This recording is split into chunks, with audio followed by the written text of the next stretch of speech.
Good afternoon. It is now 12:41, and I now call this meeting to order.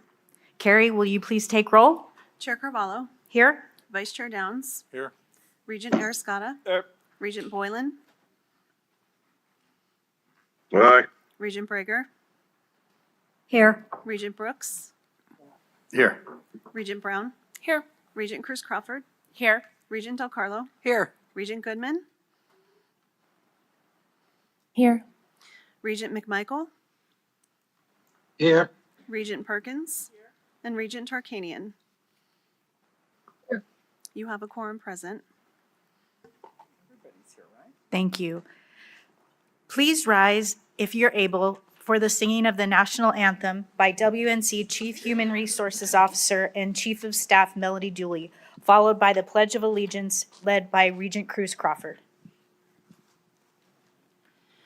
Oh, say, can you see by the dawn's early light what so proudly we hailed at the twilight's last gleaming, whose broad stripes and bright stars through the perilous fight o'er the ramparts we watched were so gallantly streaming, and the rocket's red glare, the bombs bursting in air, gave proof through the night that our flag was still there. Oh, say does that star-spangled banner yet wave o'er the land of the free and the home of the brave?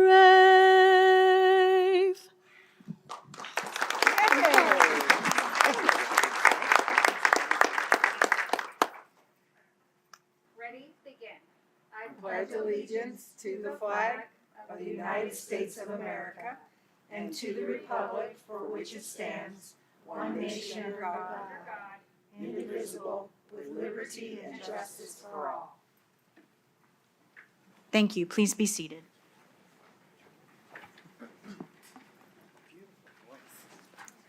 Before beginning, we take a moment to recognize that here in Nevada, we stand on the land of the Washishu, Washoe, Numu, Northern Paiute, Nui, Western Shoshone, and Nuwu, Southern Paiute.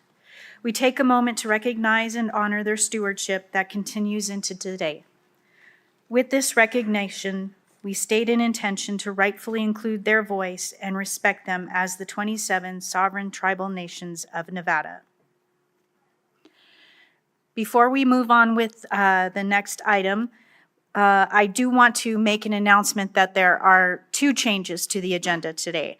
So we are doing a switch with item number 15 and item number 21. So item number 15, disposition of real estate for Sam Boyd Stadium at UNLV, will now be on Friday.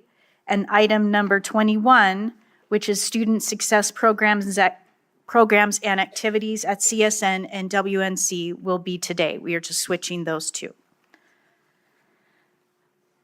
Okay, so next we'll move on to introductions and campus updates. And we'll start first with President Sandoval. Thank you, Madam Chair. For the record, Brian Sandoval, President of the University of Nevada, Reno. To you, the Vice Chair, members of the board, fellow presidents, thank you for this opportunity. First, I want to thank President Dalpy for being such a wonderful host here at Western Nevada College. It's an absolute stunning campus, and I want to thank everyone for your hospitality here. But I was reminded a little bit of history. In 1885, when the University of Nevada was moving from Elko, there was a vote in the legislature that failed by one vote to relocate the university to Carson City. And as I looked out this window, I thought to myself, what a beautiful place it would have been to have the University of Nevada at the time here. But in any event, I am pleased to share some exciting updates about our campus. But before I begin, I'd like to introduce our 2024-2025 Faculty Senate Chair, Dr. Aaron Hill. There he is. Yes, he deserves a big hand. So Chair Hill serves as Assistant Professor of Oboe and Classical Saxophone at the university and appears frequently on oboe, English horn, and saxophone with the Reno Philharmonic and Reno Chamber Orchestra. If you recall, he performed the national anthem when we had our meeting at the university in June, and I think I mentioned at the time I've had the privilege of witnessing him perform publicly in performances, and he's absolutely extraordinary. But he has proven to be an effective leader for our faculty, and I look forward to working with him in the near future. I'd also like to formally introduce to you Dr. Heather Speed, our newest Vice President for Student Affairs, who joins us in the audience today. There she is. Dr. Speed joins us after serving as Vice President for Student Success at Pueblo Community College in Pueblo, Colorado for the past 7 years and 17 years at Texas Women's University. Dr. Speed started on August 1st and has already formed meaningful partnerships and relationships with our students in our division. In fact, we both visited our club fair not long ago, and she was very, very well received. I'd also like to formally introduce to you Dr. Melanie Duckworth, our new Executive Director for Diversity, Equity, Inclusion. Dr. Duckworth, there she is.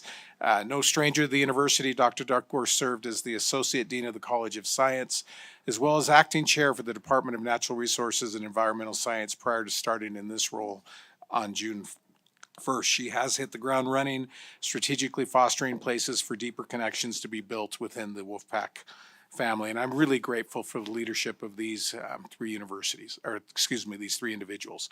So turning to university updates, there are many exciting things on campus.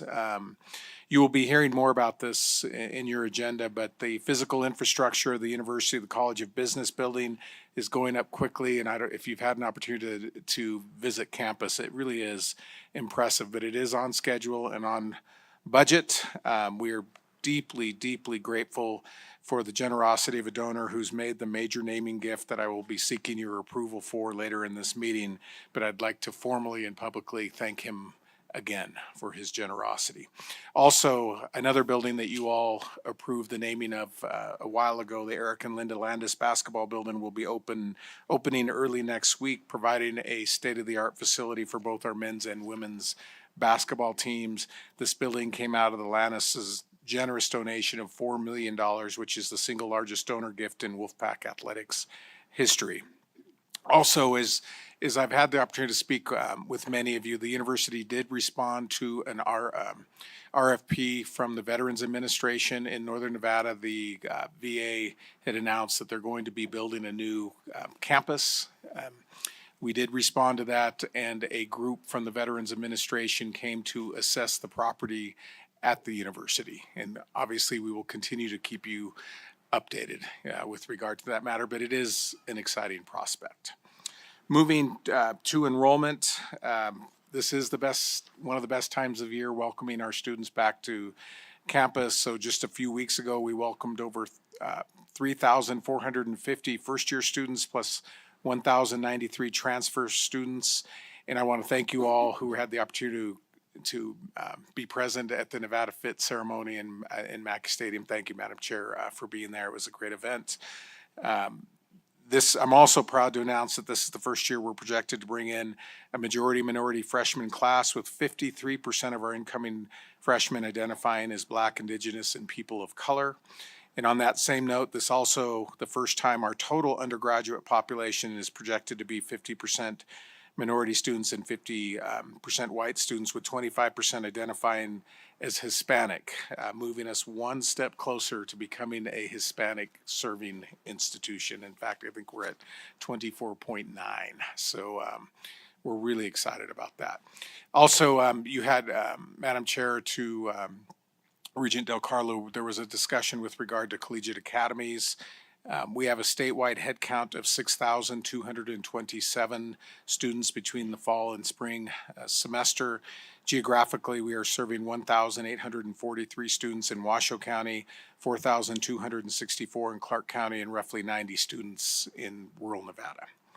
And to conclude, I'd like to personally invite all of you to attend any and all of our sesquicentennial events that are happening in October.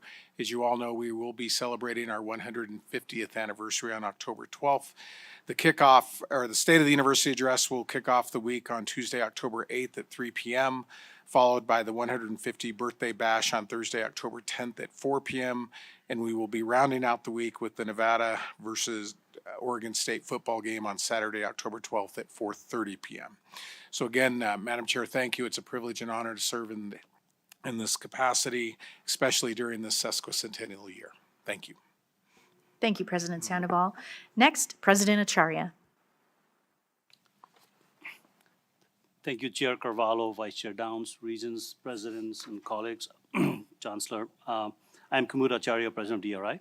Pleased to share a few highlights since our last meeting. Last month, DRI and our foundation held our inaugural All+ Summit titled Wildfire Recovery and Resilience, Working Across Silos to Drive Solutions. The summit was a call to action for communities to implement measures that support resilience and human adaptability to devastating wildfire events. Nationally recognized wildfire leaders from different sectors discussed challenges, progress, and hope through actions that will lead to solutions. I'd like to thank Regents Goodman, Boylan, Del Carlo, and Brown, and Chancellor for attending part of our program. I was honored to attend the 28th Annual Lake Tahoe Summit. DRI participated in the booth fair, sharing the research being done in the area, and our microplastics lab surveyed attendees on key leader hotspots in and around the lake. DRI's Innovation Research Program provides critical financial resources that allow and encourages DRI faculty, students, and staff to test and pursue their best ideas. Thanks to generous dollar-for-dollar matching commitments from Tom and Mary Gallagher Foundation and the Bretzleff Foundation, DRI recently established the Innovation Research Program Endowment with a goal to raise $5 million. DRI STEM education program has secured $1 million in grant and funding through the Environmental Protection Agency's innovative water infrastructure workforce development program. This funding will support efforts to strengthen Nevada's workforce in the drinking water and wastewater sectors.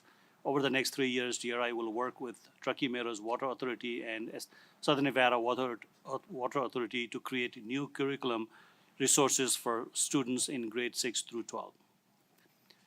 Last month, DRI's Nevada Robotics Program provided books and butts training to early childhood educators at a regional conference held at Great Basin College.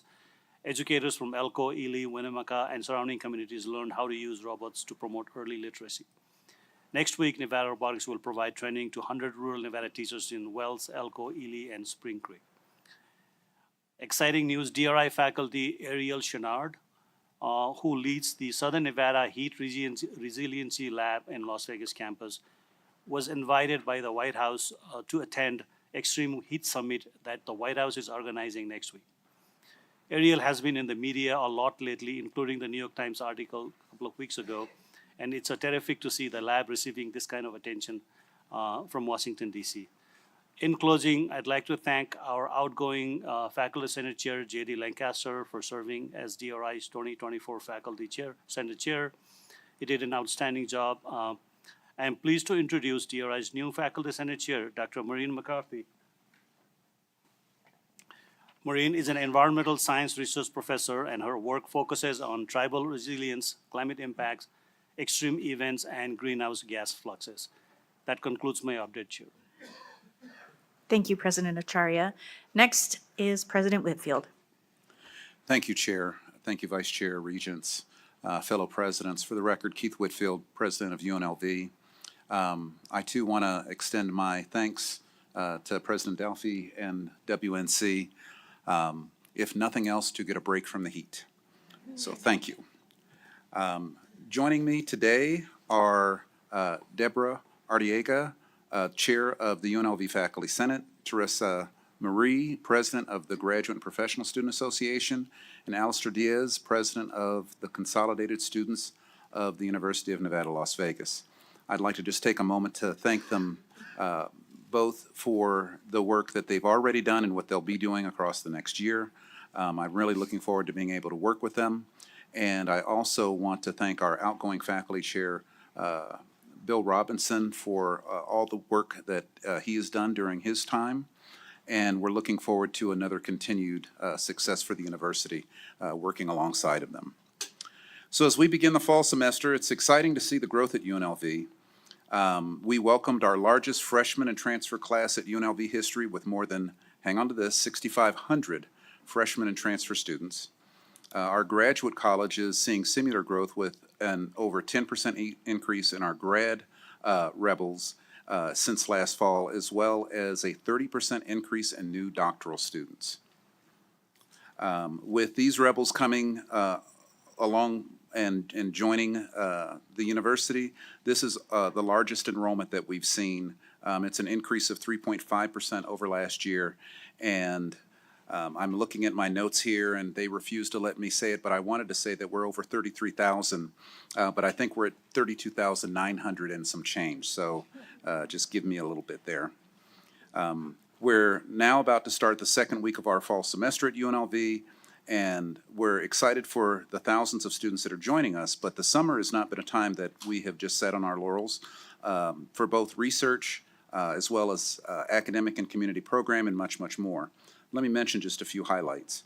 To start off, it's been amazing to see UNLV on a world stage as former UNLV men's swimmer Panos Balanos competed in the men's 4x100 meter freestyle for Greece in the 2024 Paris Olympics. On our campus, the university hosted numerous local students and teachers for innovative camp experiences this summer, including programs involving nursing, engineering, cybersecurity, transportation, sciences, liberal arts, and more.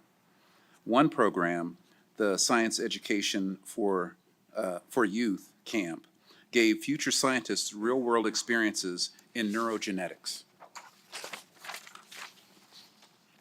And though while it's not technically a camp, UNLV and partner Syracuse University actually welcomed hundreds from around the country that are involved in the world of sports, entertainment, and innovation for the inaugural CCON conference this past July.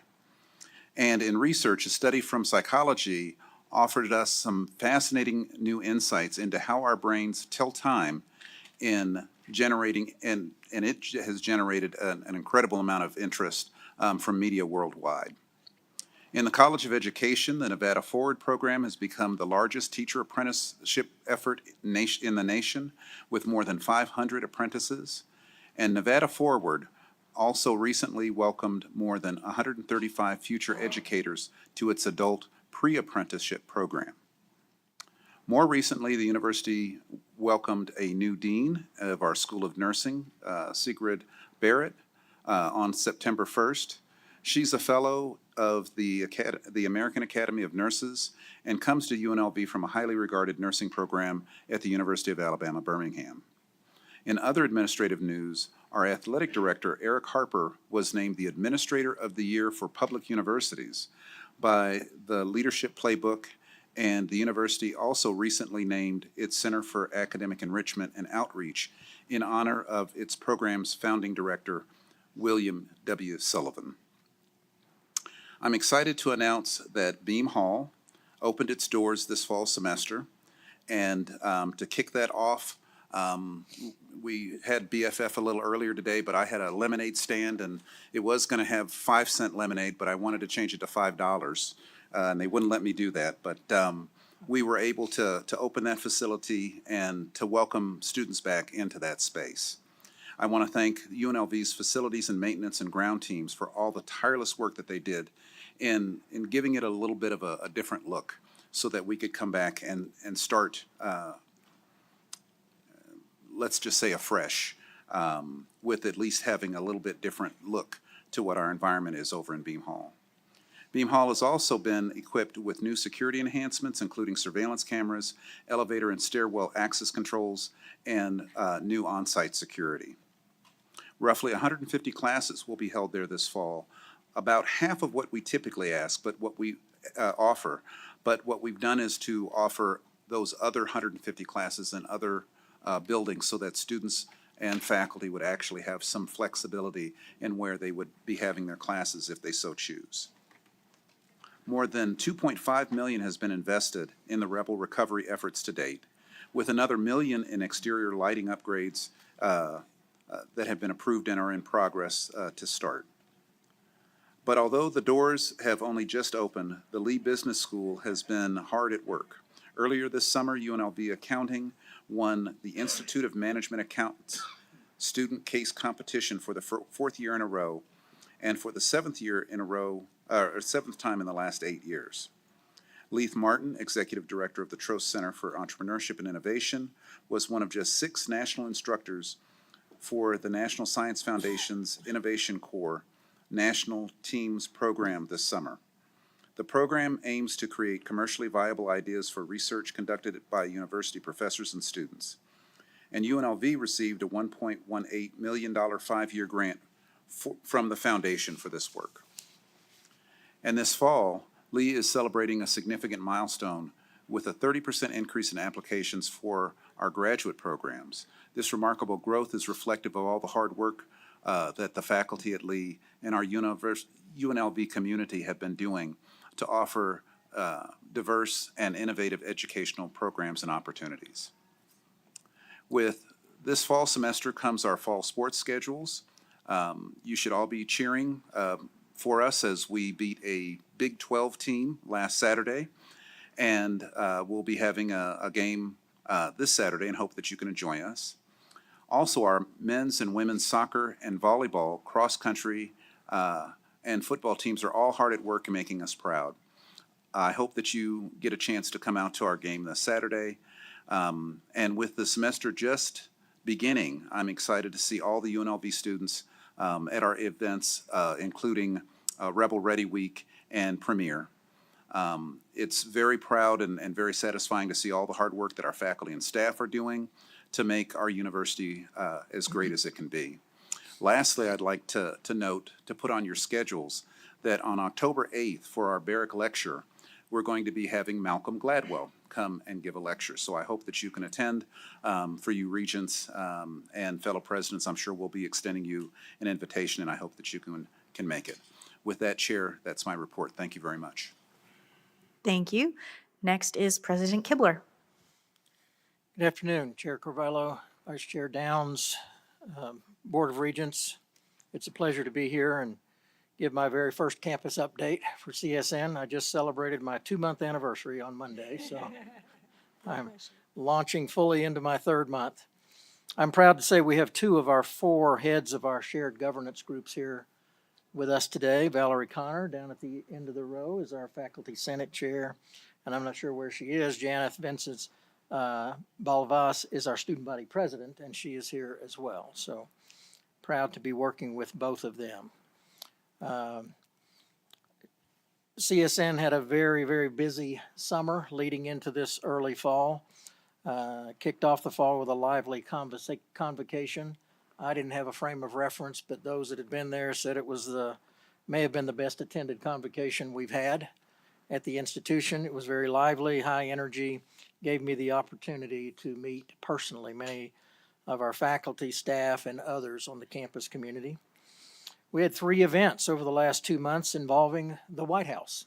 We were pleased to welcome President Joe Biden on campus in July with a Live to Vote Prosperity Summit on our North Las Vegas campus, hosted by Congressman Stephen Horsford and hosted by the members of the Congressional Black Caucus. It was a very successful event. Our events and marketing staff really knocked it out of the park. We also hosted the White House National Security Cyber Director, Larry Coker Jr., just last month as part of the Cybersecurity Workforce and Education Roadshow that they are doing around the country. So we were proud to be one of their stops, and focusing on the administration's commitment to Nevada's cyber workforce, particularly through community colleges and Hispanic serving institutions like CSN. Coker particularly praised our hands-on learning approach, and strong local partnerships that provide pathways to good-paying cybersecurity jobs. And we also hosted the White House Director on Hispanic Excellence, who did a series of workshops and engagement events with faculty, staff, students, and community members on our campus. CSN's film and videography students won 8 Student Production Emmy Awards in June. That's not unusual for us, actually. That was at the Pacific Southwest chapter of the National Academy of Television Arts and Sciences. That brings that department's total to 63 Emmys in the last decade alone, on top of 100 nominations that we received. So our students just continue to do amazing work and are getting recognized nationally. CSN recently reinstituted its sponsored radio show, Coyote Conversations, with host Stephen Goodall on our local urban contemporary music station. The show, which airs monthly, fosters meaningful discussions about the community. CSN was pleased to announce that we were one of 60 schools nationwide to receive the prestigious Metallica Scholars Initiative for 2024. This honor comes with a $75,000 grant aimed at supporting 60 students enrolled in CSN's Ability to Benefit program, providing a dual pathway for students to complete their high school education while earning technical skills certificates. We recently celebrated the graduation of our first cohort of culinary students from the Nevada Department of Corrections. They earned 9 credits of CSN coursework, which are directly applicable toward an associate degree in culinary arts, offering those graduates a tangible pathway to further education and career opportunities upon their release. We're proud, along with my colleague here, that our Dr. Lonnie Wright, CSN hospitality professor and a pillar in the industry, was recently named 2024 Graduate College Alumnus of the Year by the UNLV Alumni Association. Prestigious recognition of Dr. Wright's significant contributions in academics and society at large through his professional and personal achievements. Ground was recently broken on the West Side Education and Training Center. This is a collaborative between CSN and the City of Las Vegas. This center will provide education and entry-level skills training in advanced manufacturing, information technology, healthcare, construction, and welding, as well as basic adult education and ESL education for students who will be pursuing their high school equivalency and basic skills training in that very important part of the city. CSN was also awarded a Workforce Innovation for New Nevada grant of $485,000. Sorry. I corrected it quickly. You did. You caught yourself. So I learned fast. $485,000, which will be combined with a $750,000 congressionally directed spending appropriation to expand and update our nursing skills lab to accommodate the launch of our LPN program in North Las Vegas. This project will allow for the establishment of the LPN program and the ability to provide other nursing students on our campus to complete their lab requirements here, rather than having to find time at the Charleston or Henderson campuses. And another WIN grant for $376,000 will be used to launch a logistics and operations center initiative at our North Las Vegas campus and the West Side Education and Training Center. It will enable us to establish 4 logistics labs and certify instructors addressing major growth sector in Southern Nevada. Employee partners include the Findlay Automotive Group and Sunshine Minting. The Regional Transportation Commission estimates there are 80 jobs in this sector. Enrollment, we don't have complete reports yet. We have 2 things going on. Our numbers right now look like we're flat to slightly up, but we do not yet have our complete numbers on dual enrollment, apprenticeship numbers, or our prison education enrollment programs. So we will have a more complete count here fairly soon. What I can report is that our entire campus community finds exciting is that the in-person presence on our campus, we don't have counts of these. These are what people are experiencing. Classrooms are fuller. Our student union's fuller. Our parking lots are fuller. Attendance at events, all of my staff tells me, are greater than they've been in recent years. Right now, we're having connections events, which brings all of our students together to focus on connections with student organizations and other programs across the campus and our student unions on all 3 of our campuses.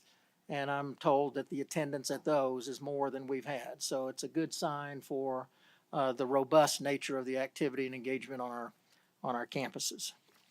The last thing I want to report on, as many of you know, I've been considering organizational changes to the administration at CSN since my arrival 2 months ago. As I've considered these things, I've had 3 primary goals in mind in looking at these changes: reducing the size of the top-level administration of our college, improving the efficiency and effectiveness of our administration, and of course, enhancing the quality of our student experience across all 3 of our campuses. When I came to CSN just over 2 months ago, I had 22 direct reports to the president. Not a sustainable model. I am now, by the end of this month, I will be down to 11 positions reporting to me. May go lower than that, but I'm not sure. But we've cut that in half. And then a number of things that are going on all at the same time. I have, to date, eliminated 6 positions within the college that were direct reports to the president. That included 3 vice president positions, a chief of accreditation and institutional effectiveness, executive director of government affairs, and a manager of government affairs. And then we're doing a lot of reorganization around that. Direct report positions to the president that have been reassigned is our executive directors of the CSU Foundation, Marketing and Communications, grants and sponsored programs, and workforce and economic development. Those were all reports to the president. They've now been realigned under vice presidents. We've had several direct report positions that have been repurposed. The 3 campus vice president positions have been eliminated, and 1 vice president position for external relations and campus operations has been created to replace those. There's a search going on for that. We're already down to finalists. That position will expect to be named fairly soon. We will, of course, report that to the system office.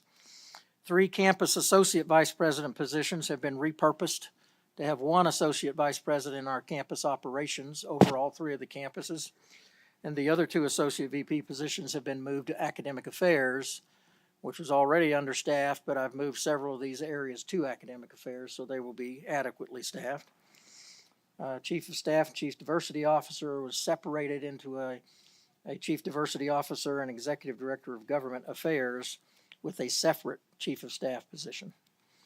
And then other reorganizations to date, I've moved the Human Resources Department under the President. Facilities Management was moved under the Vice President for Finance and Administration, which is just restoring a structure we used to have. The International Student Center, I've moved back to Student Affairs, which is where it used to be. Multicultural offices are now reporting to our Diversity Office, which is where they used to be. And then Institutional Effectiveness and Institutional Research moved to, and Workforce and Economic Development moved under Academic Affairs. So searches will begin soon to fill all of these repurposed positions and several interim positions, long-term interim positions that we've had for way too long a period of time. So we're staging those out to begin those searches right away. And expect to create some cross-functional task forces in the very near future that will consider strategies and initiatives to improve enhance our efficiencies, our innovation, and cost savings across the college. I'll be delighted to answer questions at the appropriate time about those, but that's my report. Thank you very much for your time. Thank you, President Kibler. Next is President Pollard. Good afternoon, Regents and colleagues. I want to also join in thanking Western Nevada College for its phenomenal service. Of particular, though, I really just want to call out the hospitality and the warmth of certainly Kyle, we expect, my colleague. But I have to say I've been particularly moved by the interactions we've had with those who are assisting us from the parking garage parking lot, also me getting lost in the library yesterday, to our wonderful catering staff, just genuine kindness. And I really appreciate that. So thank you all so much. I'd like to start my report by announcing a couple of new leaders at Nevada State on our campus. First, he's not here today, but I'd like to let you know that we have hired a new Vice President of Human Resources since our previous one has gone to the system office, Dr. Stephen Kinney Jr. He started at Nevada State on August 1st. Most recently, he served as the Senior Vice President for Human Resources, Equity, and Inclusion at a private institution in the Midwest, where he spearheaded a number of functions, including inclusive excellence strategies regarding open communications and best practices for a changing environment. His experience and expertise is in recruitment and retention, classification and compensation, professional development and training, and HR procedures. And we're very excited to have him, particularly his background in Title IX. I'd also like to take the moment to introduce someone who is probably familiar with you. You saw his face a few times, but our new Faculty Senate Chair, Dr. David Cooper, who is right here behind me in the lovely hat. Yeah. He is a physical chemist, and those of you who have anything in the science background, chemists are indeed a fun bunch of folks to talk to. He is in our Department of Physical and Life Sciences and regularly teaches Chemistry 1, General Chemistry 1 and 2. So I am so grateful and looking forward to working with him. And this year he previously served as the Vice Chair of the Senate, and this year stepping into the chair's role under, I think, some very dynamic times around issues that we're going to be grappling with at the institution. So grateful for him. He joined Nevada State in the fall of 2018 and has continued to be an active member in that space. On August 22nd, just as we've talked about celebrating the start of the new year, we hosted our second annual convocation ceremony to begin the academic year. As we continue to grow as a university, I'm grateful that we're being intentional in embracing traditions while making sure that we're also true to the spirit of who we are at our institution. More than 360 students attended and heard from a variety of speakers about how to make the university experience their own, how Nevada State is working to be a student-ready institution, and probably most importantly, they heard reminders about how to ask for and seek help even in the midst of sometimes daunting moments. I'm grateful for wonderful speakers we had, Dr. Erica Abad, Assistant Professor of Communications, Kevin Osorio Hernandez, our President of our Nevada State Student Alliance, and Lahana Pierce, who's our Vice President of Nevada State Student Alliance. They were outstanding and glorious in their commentary to the students. I want to thank Regent Perkins, who was able to join us that day for the program, and Regent Del Carlo, who ran over from another program, just to let people know that she supported the work we were doing that, as well as Chancellor Charlton. We thank you so much for joining us. Speaking of new traditions, you've seen our colleagues talk a lot about this. We piloted at Nevada State a new week of programming for incoming first-year students, and we called it Scorpion Smart Start Week, joining all the other colleagues in this space. Throughout the week, we had more than 450 students participate in different events on and off campus to increase their comfort level with each other, with the beginning of the semester, navigating campuses. They got to meet faculty, develop, I hope, to be really close, intimate relationships. And more importantly, several of the students left telling me that they know that this is their campus. And that, to me, is the most important part of what this work is about. I also want to provide an update on enrollment at the start of the semester. Our numbers are, again, as you know, not finalized just yet, but some things are happening that I want to make you aware of. We're expecting overall enrollment to be mostly flat. We'll see some ups in some other areas. As you heard earlier in the Health Sciences Committee, our RN to BSN program is down. It's not at capacity right now, and there are lots of factors that are approaching that reason. Also, though, we're very excited. Our first-time, first-year student population is up slightly, and our new transfer students are up significantly. So that is a great opportunity about the partnerships that we're seeing with our two-year institutions in the region and certainly across the nation as well. We have some folks actually transferring in. Of note, though, I do want to talk about pressures.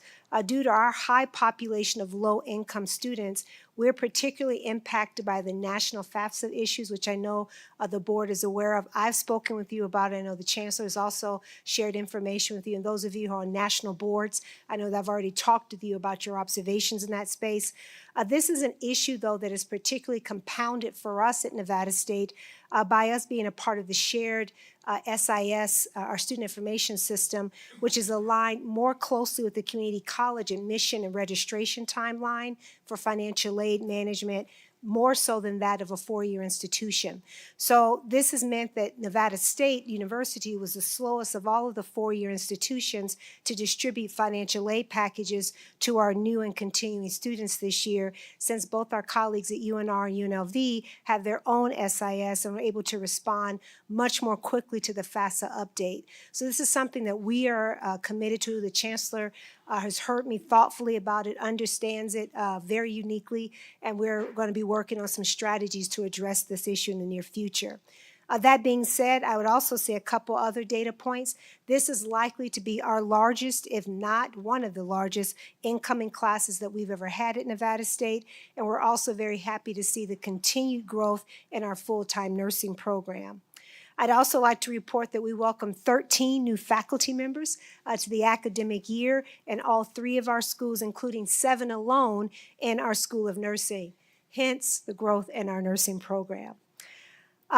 In terms of other issues across the campus, preparations are underway for our Nevada State Smart Growth Launch event on Thursday, October 24th at the Nevada State campus. As all of you are aware, Nevada State sits on about 512 acres, more than 460 of which is undeveloped. That means that we are in a very fortuitous position to grow thoughtfully and in a way that most benefits the institution as well as our community at large. This event will be a great opportunity for potential developers and other partners to learn more about the university, our mission, and our vision for the future. We've brought some save-the-date postcards with a link to the registration website. We hope that any of all of you would love to join us. Please do so. I think it's going to prove to be a rather important event in the history of Nevada State. With that, there are some priorities that I'm talking with the college community very much about this year. In addition to very specific work around recruitment, concurrent enrollment, and retention, we're also spending a considerable amount of time focused on safety, and that's one of my top priorities that I've heard continuous interest by our faculty and staff and students. We have hired a consultant who is helping us do an institutional review of our policies and procedures.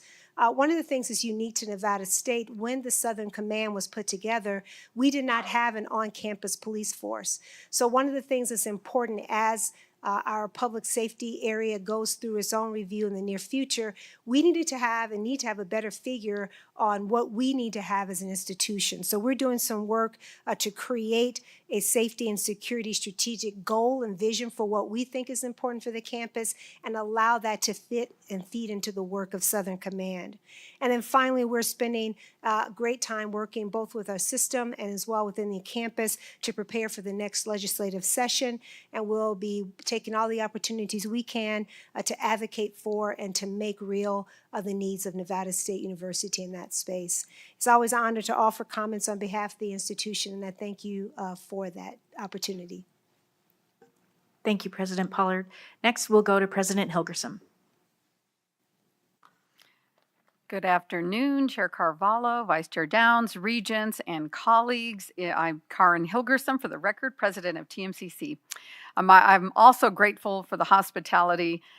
You won't get lost on this campus because people are, the WNC staff, they are ready to assist. They even put a large piece of chocolate in my swag bag. I will be auctioning it off to one of my teammates. Anyway, it looks great. So thank you.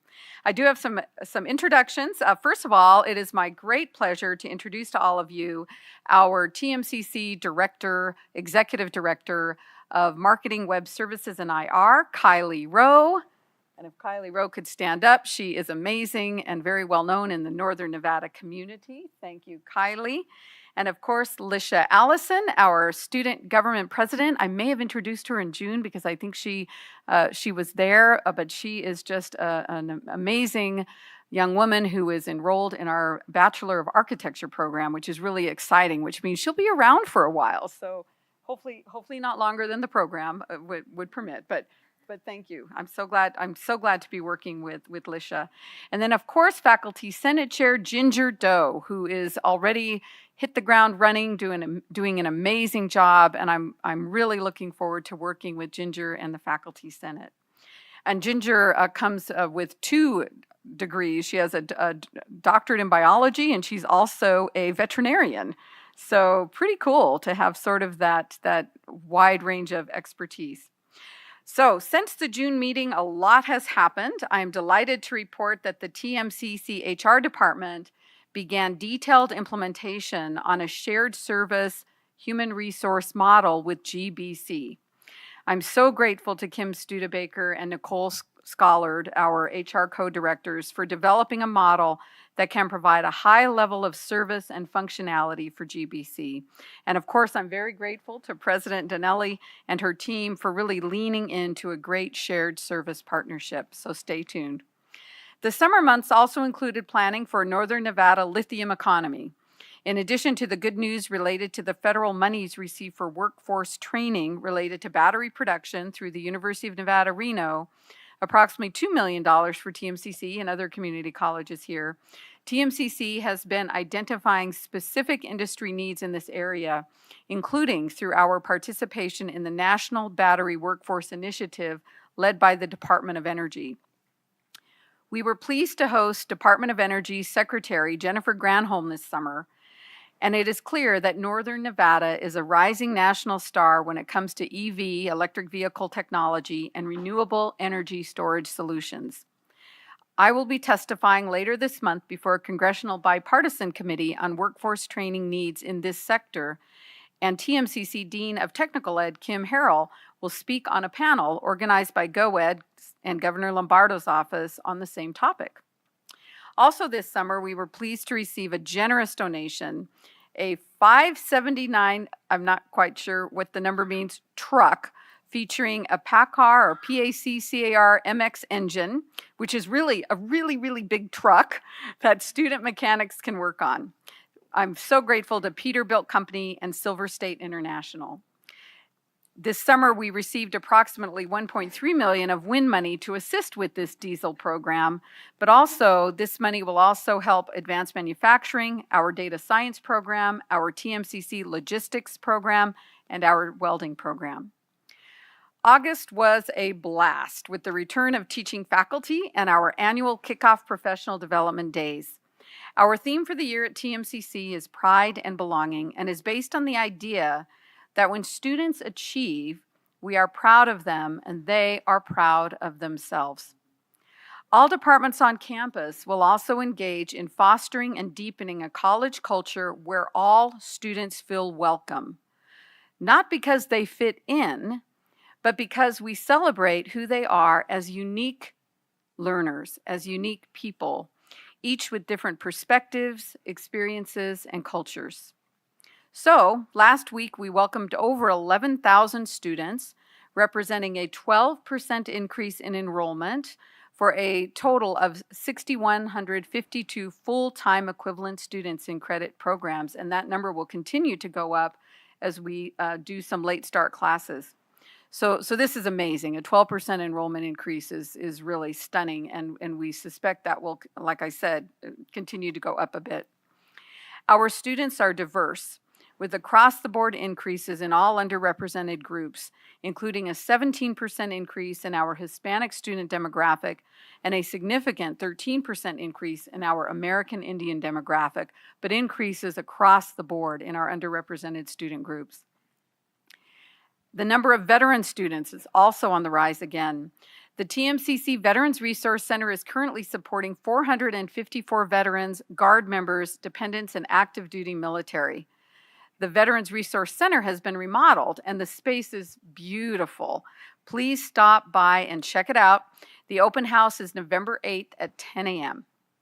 That's the enrollment update and some of the student demographics, but how do we retain students once they arrive? How does the path to feeling like you belong begin at TMCC? First are the positive interactions at the TMCC Welcome Center, a one-stop center that helps new students apply, register, and complete new student orientation, online and in-person offerings. Our academic advising model includes both professional full-time advisors and faculty advisors who work with the professional advising staff, and together we help students in their programs succeed. Advising appointments increased 58% from July 2023 to now, and we think advising support is helping to increase student persistence and retention. Advisors and counselors also connect students with orientations. For example, 31 students attended the TMCC Native American Student Success Orientation Program, and 109 students completed the TMCC Summer Bridge Program, a program celebrating its 15th year with outstanding student success outcomes. And if students need personal supports as the semester progresses, our wonderful TMCC counseling team is there for them. Over the summer, all counselors were Project Connect and Myers-Briggs TI certified, and the 24 counseling programming and events reached 3,700 people, which is really, really astounding. In addition to belonging, we are working on pride in all things TMCC. The first TMCC Spirit Day will happen on Tuesday, September 17th, starts at 10:30, and there is such a thing as a free lunch, in addition to fun activities for students and TMCC employees. I am so excited about the 24-25 school year.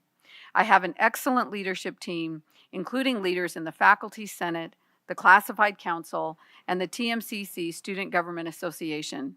We are off to a marvelous start, and I am humbled and grateful. Thank you. Thank you. President Dinelli.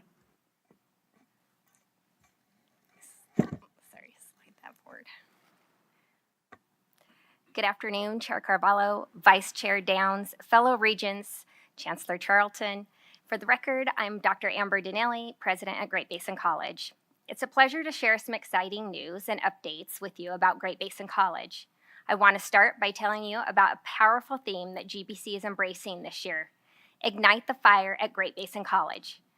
Those of you here today were given a commemorative pin, and I will make sure that the rest of you also get those pins.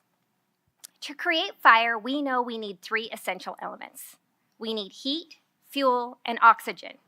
Each plays a vital role, and without any one of them, the fire simply cannot burn. At Great Basin College, to ignite the fire of education and success, we need 3 key elements: our students, our dedicated faculty and staff, and our communities in which we create partnerships with our stakeholders. Our students are the fuel that drives our mission, providing the energy and enthusiasm that propels us forward. Our faculty and staff bring the heat, the passion, and the expertise and commitment to excellence that transforms lives. And our communities, partnerships, and stakeholders provide that oxygen, the essential support, resources, and collaboration that allow us to grow and thrive. The theme of Ignite the Fire embodies the passion and dedication and drive that each of us brings to the roles as educators, mentors, and leaders. I'm happy to report that by igniting the fire at Great Basin College, our enrollment is up 16%. That means we are starting the semester with just under 500 more students this fall. We could not have accomplished this without the hard work and dedication of the faculty and staff who have worked hard to recruit and retain our students and our student populations at all of our GBC locations. We have seen an increase in our Hispanic students, up from 24% to 29%. Our CTE programs are full or almost at capacity at all of our campuses, which means we are going to be filling the gap in building that rural Nevada workforce. Speaking of filling the gap, we had our grand opening of our Nevada Gold Mines welding lab expansion, which was a capital improvement project. This project is a shining example of our collaboration between industry, education, and our community, and can truly transform lives. By 2028, the United States is projected to face a shortage of 330,000 welders. This shortage is driven by industry growth, a wave of retirements, and a lack of young people entering the trades over the past 2 decades. The expanded welding facility at Great Basin College will play a crucial role in addressing this shortage preparing our students with skills, knowledge, and hands-on experience they will need to thrive in a high-demand field. Our health sciences has had a successful accreditation visit from COARC and will start the first respiratory therapy program in Northern Nevada and is now able to accept students for a January start date in our Elko, Winnemucca, and Reno campus. This program could not have been made possible without the partnership of Renown Health and multiple funding sources, such as Hemsley Charitable Trust, in addition to federal and state appropriations. Great Basin College nursing program rolled out another year of 100% pass rates and is still the #1 nursing program in the state of Nevada. Last year, the Early Childhood Education Skills Certificates was created. It's created with a 1 through 4 per semester certificate program and was full. Those cohorts are moving on this semester, and our brand new cohort has 32 students enrolled. Our foundation has been busy with a monthly summer event called Bites and Beats. This is a lively event at Great Basin College that brings together community to enjoy great food from food trucks and live music while celebrating the spirit of togetherness. It showcases the vibrant culture of Great Basin College, fostering connections between students, faculty, staff, and our local community, all while highlighting the importance of community engagement and enriching college experience. We also held a golf tournament, which was Golf for Good. It was sold out, and all of the proceeds go to our student scholarships.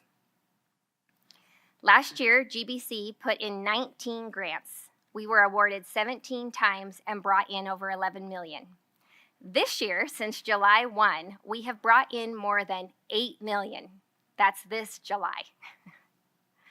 In addition to that funding, we have brought in $832,000 from the Governor's Office of Economic Development for a new GBC NORCAP mining skills training program that will allow us to create an on-demand and support of our training for our mineral industry. GBC also received a grant for First Gen Network to promote math among middle school students.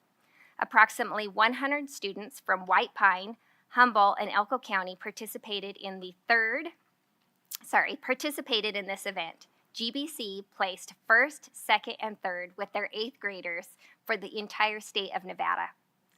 This development of math skills program and our faculty was very well received, and we hope to expand that opportunity. We also had an opportunity to host Senator Jackie Rosen about 3 weeks ago, and we had a robust conversation about the needs of our students, our stakeholders, and our various communities. As we look towards the future of Great Basin College, we recognize the importance of building a new culture at GBC, one that thrives on collaboration and a collaborative approach to working together. This new culture will be defined with open communication, a spirit of innovation, and mutual support as we strive to build a stronger GBC.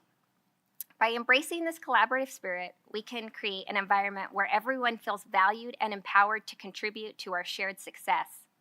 Together, we will shape a brighter future for our college, our students, and the communities we serve. On that note, I would also like to introduce our new Associate Vice President, Sarah Negrete, who is here today. We have a new IR Director, Brian May, and we are currently searching for a new VP of Finance and Operations, but I would also like to take an opportunity to thank our current CFO, who came in last January to help us out temporarily, Tony Asti. And he has really worked his tail off, closing out our budgets, and so I do want to recognize him today. Thank you, Tony. All right, I could continue on about all the fantastic things, but I'm going to wrap up, and I'm going to say thank you for allowing me to share my highlights. I also would just echo all the comments with Western President Dalpy and the hospitality that we have received here. He often finds me in his library looking at their furniture. If you haven't been in there, they have some great things. They have a brand new sound booth that I was taking pictures of because I definitely am going to take that back and look how we can have funding for that. So thank you for your hospitality. Thank you for your staff. And it has been a wonderful experience. Thank you.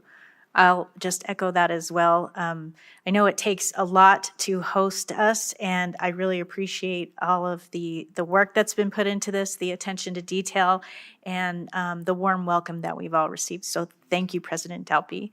And I'll just say that after you wrap up your update, you can take us right into the next agenda item. Thank you. Thank you, Chair Carvalho. I'm actually going to stand up if that's okay, because I was wondering why there's a moving truck out by the library. So I hope that's not going to Elko. Welcome to Western Nevada College. I'm Kyle Dalpy, president of this institution, and I appreciate you all being here. Despite the tight squeeze in here, we are pleased to see so many people on our campus. I'm actually going to take around. We got a full house. Okay.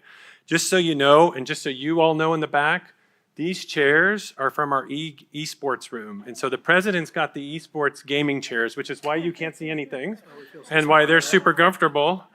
We wear so many hats here when we roll up our sleeves and get things done. I do believe we are the only campus to have a chief of staff who also serves as the HR director, who also serves as a Title IX coordinator and can sing the national anthem for us. So where did she go? Is she still here? Yep, okay. I appreciate the kind words of my colleagues and all of you. I would like to also say a big thank you to my team as well. I would be remiss if I didn't give a shout out to just a few people here, and we'll do more thank yous later, but thank you to Tracy and Shannon, our executive assistants who have run all the points on the logistics, Dan on the facility side, and Randy who's running around somewhere, I'm sure, dealing with the technology side. Thank you so much to all of you for that, and especially the core group. Our enrollment is solid this year. Last year, as we noted, we were up 17%. This year, we are trickling up a little bit more. I'm okay if we're not up a huge amount, but that'll put us up nearly 20% in 2 years. It has been a great time to grow. We need to manage that growth now as we go forward to get those students to the finish line. We also recently held our annual Reach for the Stars event. Thank you to all of you who attended. Regents DeCarlo, Downs, Brown, and Chancellor Charlton for being there. We appreciate that. Another successful year. We will report on that in December. Now, for those of you who got the goodie bags, which those of you who didn't get the goodie bags are going to want the goodie bags. Again, thanks to Tracy and Shannon. The bags in front of you include a roundup of relevant and interesting items. So this is the first one that I thought would be a good idea, and it's probably not. If you need a creative break, we have WNC Play-Doh, or if you're tired of me talking, you can do something. So there's a small container of Play-Doh in there that'll get you through an agenda item or two. But more importantly, there's a chocolate-covered Nevada cookie or a gluten-free cookie bar, depending on what you got or asked for or want to trade in for. This is provided by the chocolate shop, in Gardnerville, which is near our Douglas campus. As you'll see on the slides, we do have 3 campuses. So this is from that area. From Churchill County, home of our Fallon campus, we have a sample of the local honey from there, from Fallon. And then the mysterious package that you got, this is a Nevada Wonderstone. This is harvested from the ancient shores of Lake Lahontan near Fallon. Thank you to Professor Winnie Kortemeyer for harvesting the stones. So take a look at those at some point when you get a chance. And from Carson City, there are 2 items. This is not a weapon or anything. It's not a throwing star. This is the State of Nevada metal artwork from our machine tool shop, thanks to instructor Ron Beller. We also have the last one, I'll mention if I can get it without knocking stuff over. We have, you'll see this on the screens as well, from our Bristlecone Press. Thanks to Professor Amy Galeri, we have personalized note cards for all of you, and this is in the packet as well. So I thank you for everybody who put those together. We started out saying, what should we do? And we ended up with things that I think are incredibly unique. So a couple more notes. You are in our Aspen building. This has been a multi-year project. We have Carson Nugget Hall that you're in now, which is one of our largest event spaces. We do have some lecture halls on the other side of campus. The biology and chemistry labs on either side of us have been renovated with almost $3 million thanks to the Pennington Foundation. This is all in the last 5-7 years. We have a cadaver lab right behind you, which of course means we know where the bodies are. We have, we've done a new window project on this side, and we have a bookstore that is being converted into a workforce center down below that's closed off that I was hoping would be ready, but like everything else in the world, it's construction delays all around. However, The cafeteria space down here, which you'll see down the bottom of the stairs, the front windows, the restrooms, all of that area there is the next and final piece that we hope to complete to make this building whole. And that is the #1 institutional project on the CIP list. And so I appreciate that, because with those funds, we will be able to rework that total area, put up a food service area down below, with some instructional culinary, just a few classes, and then build out the rest of the building for use. So we appreciate that. But just so you know, if you come back, whatever our rotation is, like the Comet who comes around, I think it's every 3 to 4 years, that hopefully that'll be transformed as well. We have spent a lot of time in the past 2 years fixing, tweaking, renovating, more square footage than ever before. We have spent millions of dollars with a goal just to keep the campus in the best condition possible for the benefit of our students. So we spaced out our meetings a little bit. That's somewhat deliberate based on space available to give you a little bit of a showcase of where if you're going in between buildings, you can see things. But I also do have a brief video we'd like to share with you now.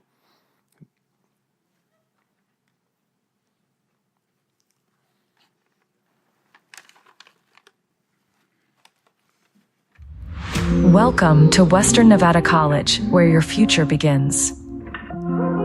Across our beautiful campuses, we're more than just a college. We're a community that empowers dreams, nurtures talents, and transforms lives. We offer a diverse range of academic programs, from associate degrees to specialized certificates, all designed to prepare you for your career. Whether you're interested in the arts, sciences, healthcare, or technical trades, our dedicated faculty and staff are here to guide you every step of the way, serving a vast territory across 6 counties.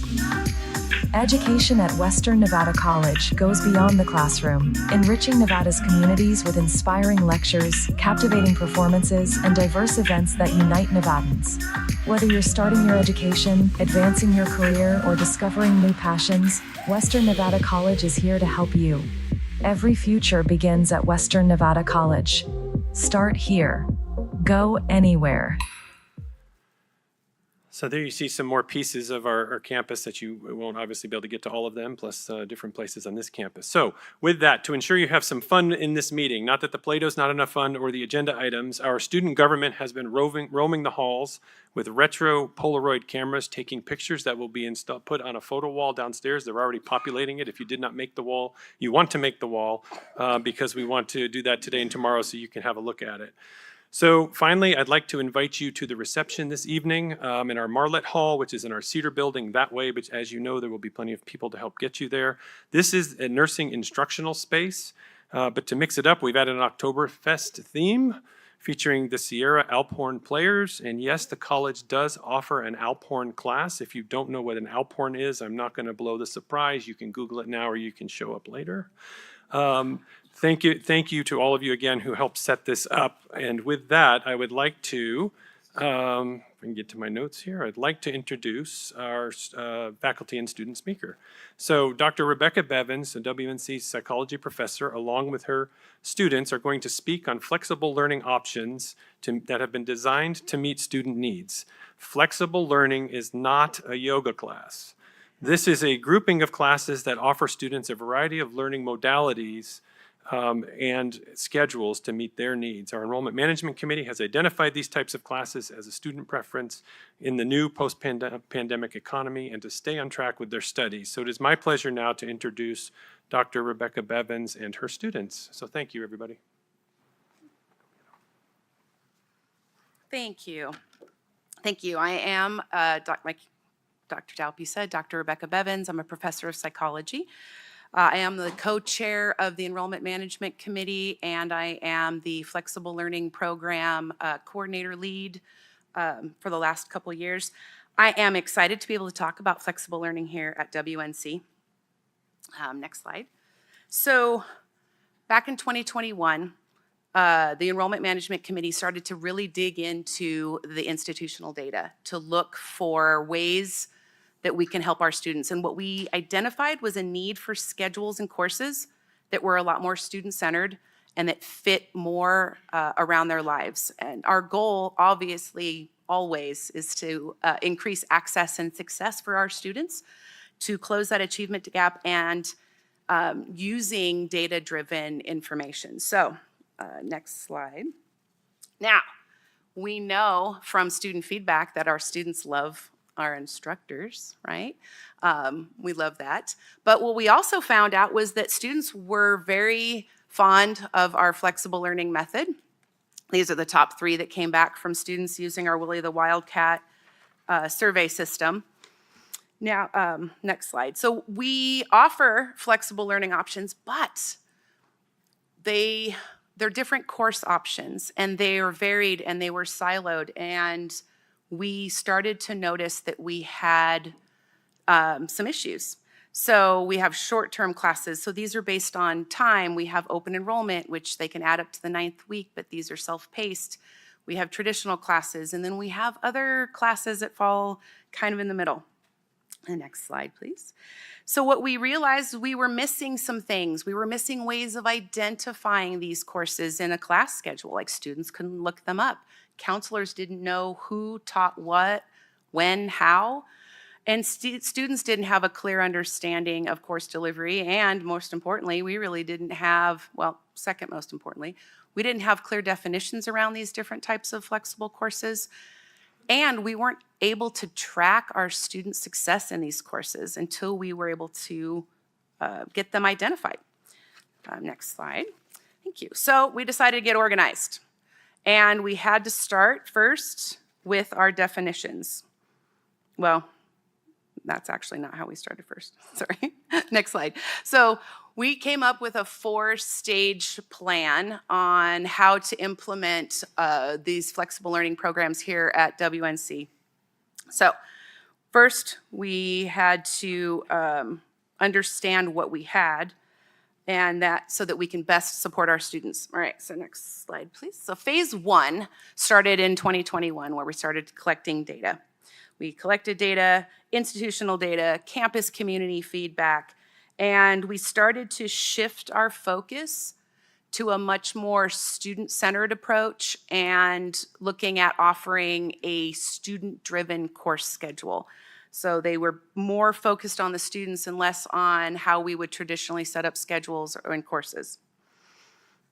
Next slide. Phase 2.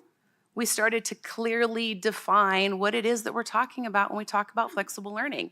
And what we found when it comes to flexible learning, there were 2 aspects: structure and pacing and course duration. Because of structure and pacing and course duration, these flexible courses gave students choices that fit their lifestyle. After the pandemic, lives changed. We had many people going back to work, and it wasn't okay for us, for students to have to decide, do I work full-time or do I get my degree? And there's got to be a way to do both, all the above. So next slide. So we came up with definitions of what we have, and we have 3 options for course pacing. So we have our instructor-defined pace. These are our traditional courses. The instructor sets the speed, the schedule. They are more structured and synchronous learning experiences. Students are expected to follow along. There's hard deadlines. Things can be considered late. Students can lose points for these things. Okay, these are instructor-defined paces. Next slide. So we also had self-paced courses. So like I teach an open entry course. Students can add up until week 9. Well, what that means is I've got students coming in week 1 and week 9, and I can't have hard deadlines. So instead, these courses are designed for students to come in, work at their own pace as long as everything is completed by the end of the semester. These allow students to work around their schedules. You have a child in school, well, they have a football game or they have something going on. So instead of having to choose, I have to take an exam or I can go see my child in their production, we can do both. We can work around that. And next slide. And our third is guided self-paced. So this is kind of the squishy middle, right? So yes, there are some hard deadlines maybe, or there's maybe some structure, but students are still allowed to be flexible in their learning. I teach several of my classes as guided self-paced. Students can work ahead if they want to. If they fall behind a little bit or if they turn in an assignment late, they're not penalized. But they must come to lectures, right? So it's up to the instructor, but there's some middle ground here, and these also provide some support for students to work around their lives. Now, once we had these definitions, then we were able to allow faculty to identify their courses. Next slide, please. Once faculty were able to self-identify their courses, we realized we're teaching 20% of our courses with flexible learning in all of these different disciplines across the board. So now that we have them identified, we could start getting feedback from students. Next slide, please. So during phase 3 in January 2024, it was feedback. I talked to nearly everybody on campus, groups and groups and groups of people across campus, and we did surveys. And from our students that took the survey that were in these self-paced courses, 89% of them said they would choose WNC over other institutions because of these courses. And that was huge. 92 or over 92% said that they wanted more of these courses this way. So the feedback that we got from these students were these were working for them. But it's working for students. What about faculty? So next slide, please. We were also surveying faculty. So the faculty that teach these courses, of the faculty that teach these open entry self-paced courses, everyone that took the survey, all of us enjoyed teaching these. All of us would teach them again and have taught them again. All of us rated our experiences as the same or better than our experiences in our traditional courses. And it was exciting to see this. I know that I've been teaching open entry now for several years, and I absolutely love these self-paced classes. And they give a lot of support to our students. Now, next slide, please. So now that we had these self-identified courses, we can update the catalog with these course notes. And these help our students identify what courses are taught how, and these help our counselors to understand. So in digging in the data, we learned that first year, right out of high school, students don't do very well in self-paced courses. They need a little bit more structure. So this allows our counselors to steer those students into courses that are more structured. However, these self-paced and guided self-paced courses can be very helpful for our working parents and our older students. They also actually work for our Jumpstart students too.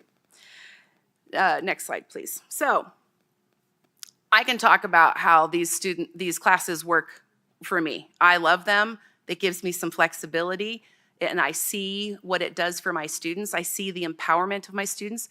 They don't spend 30 minutes sending me an email that they couldn't turn in their assignment and can they turn it in tomorrow. They don't stress over these things. They just turn it in tomorrow. And most of my students stay on track. So it's been very helpful for them. Now, students have also, next slide please, pointed out that they also enjoy these classes. And so I have two students here. I'm going to introduce the first, April Torek. She is going to talk about her experience firsthand. Thank you. Good afternoon. My name is April Torek, and I'm a proud alumni of Western Nevada College. Public speaking is not my strong suit, but when Dr. Bevins told me what she was advocating for, I had to say yes. She was my very first professor at WNC and helped me rediscover my love for learning. Her support has been incredible, and I'm excited to see her backing this flexible learning program. Today, I want to share my experience as a non-traditional student with WNC's flexible learning path. I recently earned a Bachelor of Science in Organization and Project Management, and I could not have done it without the flexibility. I attempted college right out of high school, but of course in 2006, I'm juggling a full-time job, being an adult for the first time, it didn't work out too well. So for the longest time, going back to school felt something that I would worry about later. Well, fast forward to later, 30 years old, 2 kids, full-time job, and a schedule that could make anyone's head spin. I never thought it would be possible for me. That is until I found this program. Returning to school as a non-traditional student was terrifying, but the online format with the flexible scheduling made it possible. I could study after my kids went to bed, during work breaks, and even while traveling. I watched lectures while caring for sick kids, cooking dinner, folding laundry, and while waiting in the car while my kids attended karate classes. I've also done assignments from all over the place, waiting rooms, excuse me, airplanes, hospital beds, and my personal favorite was a cruise ship. This program didn't just fit into my life, it adapted to my chaos. And it's chaotic with 2 little boys. The 8-week courses kept me engaged. They made me finishing the degree achievable.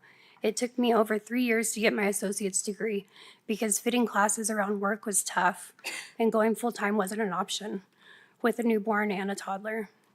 But with these shorter, condensed online courses, taking 2 at a time just felt manageable, and the finish line was never too far away. What also brings me the most joy is that my kids got to witness this.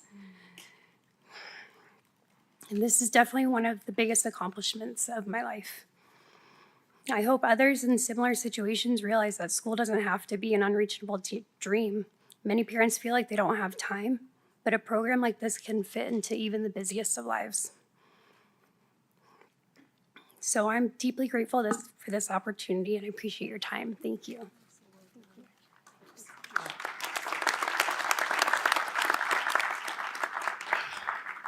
I have another student, Susanna, who needs no introduction. She's at the system office, and she was very excited to be able to talk about this. So hopefully she can jump on and give her testimony as well. I'm not sure how we're going to do that. Thank you so much. Thank you, Dr. Bevins. Good afternoon. For the record, my name is Susanna Stinkute. I was a student at Western Nevada College for 3.5 years while I earned my degrees. And my experience there empowered me to transfer to Nevada State University, where I am now a double major in deaf studies and early childhood education. I am so grateful that Dr. Bevins offered me this opportunity to come share my experience with flexible learning with you all, even as I am here in Southern Nevada.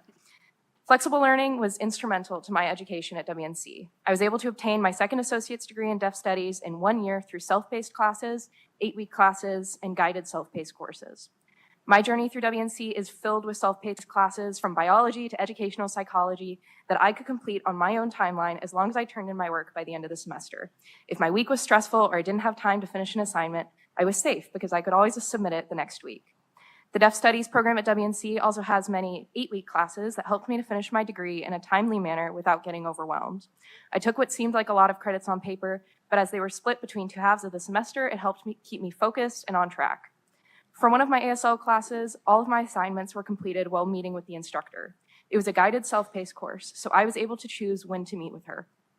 That means if I felt unprepared for an assignment, I could ask to meet a little later in the week to give me more time, or I can meet after work at a time that fit my schedule. This helped me feel confident and less anxious starting my assignments, and it ended up being my favorite class and one that I think I excelled in. While I only had these 3 forms of flexible learning, as a student worker, I got to see how flex learning affected many students' education and experience. Missing the due date for one assignment doesn't mean you failed the class, and flexible learning helped so many of us succeed and finish our degrees. So thank you, Dr. Bevins, for this opportunity, and thank you for your time today. April, Susanna, thank you so much. Your words obviously mean more than mine on this, but obviously students are succeeding and thriving and getting their degrees, and that's the whole point. So having this student-centered approach is definitely a goal for WNC. Next slide, please. So we're not done. We have some more to go. Our next steps, we are definitely continuing faculty course trainings, identifying more courses as they're developed, coming up with full degree and certificate pathways where students can get entire degrees and certificates by utilizing the courses of flexible learning that work for them. We had an initial launch this fall, and we are constantly doing continual assessment, and we're going to have an expanded launch in fall of 2025, so stay tuned. So thank you very much. That last slide. Thank you. Any questions? Yeah, I'll open it up to the board for any questions or comments for Dr. Bevins or April or Susanna. Sure. Thank you for the presentation. That was excellent. Just an example of meeting students where they are. Yes. It's not It's not around us, it's around them. And I meant to do a shout out to Nevada State University, Dr. Eastridge too, because you're using the weekends. And we talked about that 7 years ago on this board, because we don't even use our facilities on the weekends. But there's plenty of students that want to do stuff on the weekends, because that's really when they have time. So thank you for, we're here for the students. So are you. So thank you. Absolutely. And you're correct. The weekends is the thing. We put out a survey to students asking when, how, where, and broke it down into very nuanced, like, how do you want your math classes? How do you want your English classes? Online, in person, morning, noon, night, weekends. And yes, students do want weekends, Friday, Saturday, Sunday. So we're taking all that information. We're running this survey every semester. We're gathering it because populations change. What worked 5 years ago is not working now. So we're going to constantly be reevaluating what we have and what we do, and all with the intent to better support our students. So thank you. Thank you. I would also say that this is a great example of listening to our students and innovating based on where they are, and meeting them with what they need is very important, and it sounds like it's meeting with a lot of success. So very much appreciate that. President Dalby, did you want to end on this Yeah, no, item? Kyle Dalby for the record. I would just like to say thank you to Dr. Bevins, April, and Susanna for presenting today. Thank you all for being here on campus. Welcome, and I'll let you get back to your meeting. Thanks. Thank you very much. Next, we'll move on to public comment. For those who would like to call in and offer public comment, please dial 669-444-9171 and enter meeting ID 928-4944-5069 and passcode 555555. At this time, is there any public comment at GBC? There is none at this time. Thank you. Is there any public comment at the system office in Las Vegas? Yes, we have one person that's going to come up to the mic to go ahead and speak. Thank you. Please state and spell your last name, and you have 2 minutes. Doug Unger, UNGER, immediate past president, UNLV chapter, Nevada Faculty Alliance, and chair, Government Affairs Committee. Regarding agenda item number 11, the status report from the Chancellor's Ad Hoc Committee on Public Safety, the directive to implement at least 7 of 15 recommendations is late. Faculty at UNLV are baffled that after the renovation of Beam Hall to increase security, painting over the scars, plus extra guards dressed in yellow on our campus, little else has been done. It's 9 months since the December 6, 2023 mass shooting that murdered 3 faculty colleagues and wounded another. It's almost 4 months since our committee forwarded these same recommendations. All items now, quote, in process, unquote, should have been accomplished before this fall semester. Let's work together to make sure we implement these 7 action items by spring 2025, please. And let's make real progress on the other 8. I'm sure all of you know that there was yet another school shooting at Appalachia High School in Georgia just yesterday that killed 4 and wounded 9. NSHE and UNLV leadership must address safety with sufficient urgency. Also, to properly keep and honor the memories of our murdered colleagues. On another disturbing matter, Regent Goodman has disseminated a racist social media post that is vile, divisive, and condoning of discriminatory hate. I have heard from faculty and students who are appalled and disillusioned. Her post, and even worse, the racial insensitivity in defense of it and herself, shows she is not fit to serve as a public official who decides policy for higher education, including UNLV, one of the most racially diverse universities in the United States. Just saying I'm sorry I messed up is not enough. Taking implicit bias and racial sensitivity training may at least demonstrate some respect for the rich diversity of our students.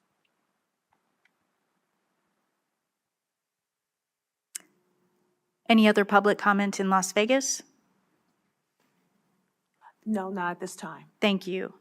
Is there any public comment here at Western Nevada College?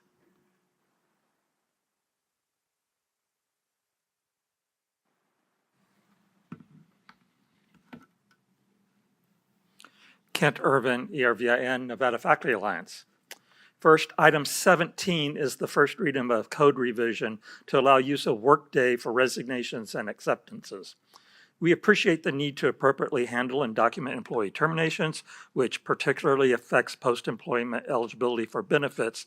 However, we are concerned with relying solely on Workday for accepting a resignation, especially a verbal resignation. Some employees have little regular interactions with Workday, and that might particularly be true for an employee who is on the way out. A verbal resignation, especially if not directly to the supervisor, could be misunderstood. Could a Workday acceptance of a verbal resignation happen without the employee's knowledge? I think so. We recommend that a separate direct written communication be required in addition to any Workday acceptance of a resignation. Second, I would like to reinforce my comments to the Audit and Title IX Committee this morning. There is a real need for uniform statistical reporting for each institutions of Title IX and other discrimination complaints, including the number of cases and investigations, outcomes, and demographics of the complainants and respondents. Reporting should include all employee grievances, Chapter 6 actions, and student conduct cases. Without knowing the frequency of such cases, you cannot identify or correct systemic problems. We do know that employees and students report serious power-based violence in climate surveys, and they say they have little faith in investigations. We also regularly hear about retaliation against those who make complaints and protection of perpetrators in positions of power. But the true scope is unknown without uniform reporting. Please ask for a reporting policy in new business for full transparency and accountability. Don't wait for the legislature. Thank you.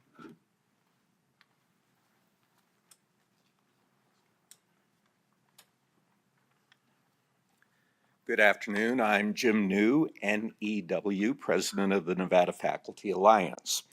Just over a week ago, the State Board of the NFA submitted a formal request to Chair Carvalho and Interim Chancellor Charlton, asking the board to reverse an interpretation of the NSHE code that effectively grants immunity to administrators for violations of campus policies.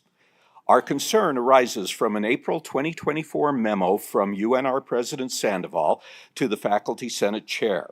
The memo stated that the NSHE General Counsel, in response to a request from the university, interpreted Section 5.7.2 of the NSHE Code and determined that, quote, a grievance does not include violations of campus policies or procedures, unquote.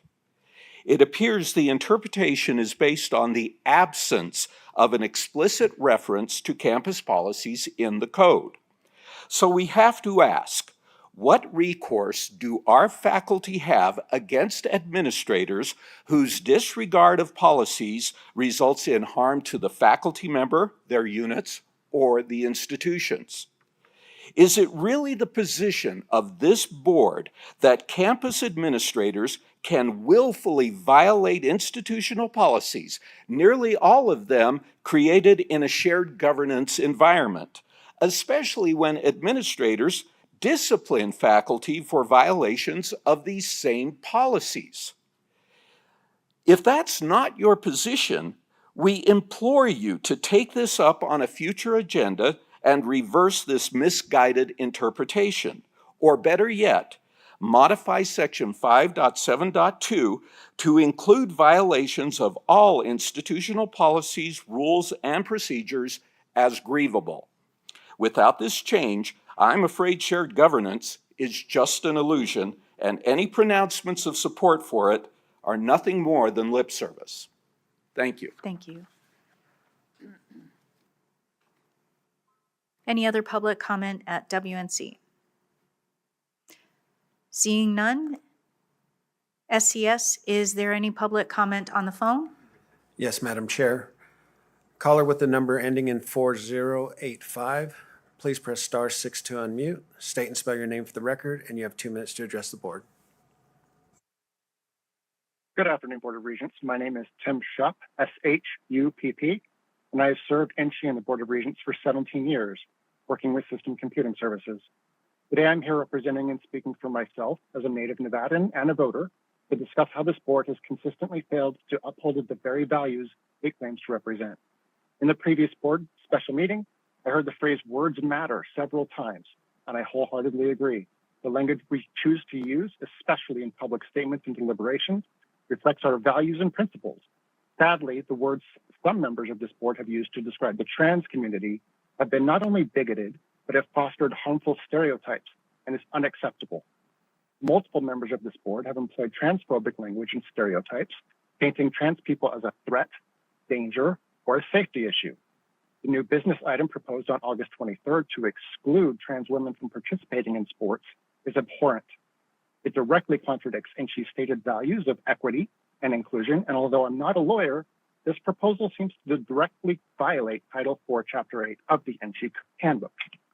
This board's silence in the face of such bigotry is not just disappointing, it's a clear failure of accountability. By allowing this harmful rhetoric to go unchallenged, the board sends a message that these values are nothing more than empty words used as a shield from criticism. Let me be clear, banning trans women from sports will not benefit any student within NSHE. Instead, it will create a marginalized group, generate equity, access, and inclusion issues, and likely result in lawsuits and further negative publicity for NSHE. To the members of the IDEA Council who support this measure, you have failed in your charge to promote inclusion, diversity, equity, and access for all. I urge you to reconsider your stance, and if you cannot align with these values, resign.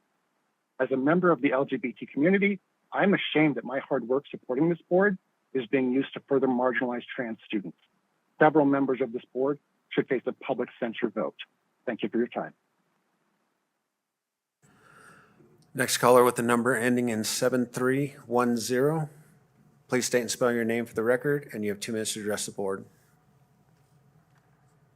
Hello, my name is Dr. Robert D. Bush, President of the National Action Network. For those that don't know, it is the organization founded by Reverend Al Sharpton, R-O-B-E-R-T, B-U-S-H for the record. And I'm going to just read my press release that is going out in the next day into the record. National Action Network Las Vegas calls for the dismissal of District 13 Board Regent Stephanie Goodman from the Diversity Committee following inappropriate social media posts. The National Action Network is, as an elected official, it is imperative that she exemplifies the values of inclusivity, respect, and advocacy for all students. The recent post not only undermines these values, but also sets a damaging precedent for our educational institutions and the community at large. Diversity committees are established with the intention of fostering an environment of inclusion and understanding. The actions of this board regent directly contradict the very mission of such committees, which are meant to advocate for students from all backgrounds and ensure equitable opportunities in higher education. We cannot stand by while individuals in positions of power engage in behavior that is counterproductive to the progress we have fought so hard to achieve. The National Action Network believes that elected officials are expected to set an example for our community and state. This behavior is unacceptable, and we urge the Nevada system of higher education to take immediate action. The National Action Network Las Vegas believes that accountability is crucial in maintaining the integrity of our educational system. We urge the Nevada system of higher education to remove this board regent, Stephanie Goodman, from her position on the Diversity Committee to uphold the values we all aspire to in education. We call on community members, educational leaders, and advocates for equity to join us in demanding accountability and fostering a more inclusive environment for all students in Nevada. Thank you. Once again, the National Action Network is calling for the immediate dismissal Thank of you. the District 13 Board Regent, Stephanie Goodman. You've reached your time. Thank you. Thank you. That's all the callers we have at this time, Madam Chair. Thank you. Next, we will move on to item number 4, Regents Welcome Introductions and Reports. So I'll open up the floor to any regents who have any comments. Regent Perkins. Thank you, Madam Chair. Okay, as you know, I am the representative for the Springs Preserve, and I have a report from them because they just had a meeting, and it's on my phone, so give me 1 second. Okay, here we go. Okay. The fall plant sale will start on September 21st. There is a trail cleanup on the second Saturday, starting October 12th from 7:30 a.m. to 10:30 a.m. The Halloween Nevada Day is on October 25th, and let's see, the Day of the Dead is on November 1st through the 2nd. The Black History Month celebration will be next year in February 15th, and Earth Day will be on next year again, and April 19th. And there's more. The good stuff is the dinosaurs.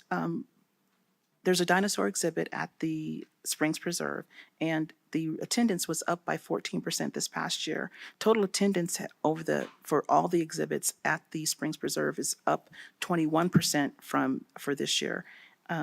There is the field trips from CCSD and the surrounding area is up for 60%. So that's back to what it was right around when COVID started, when everything ceased.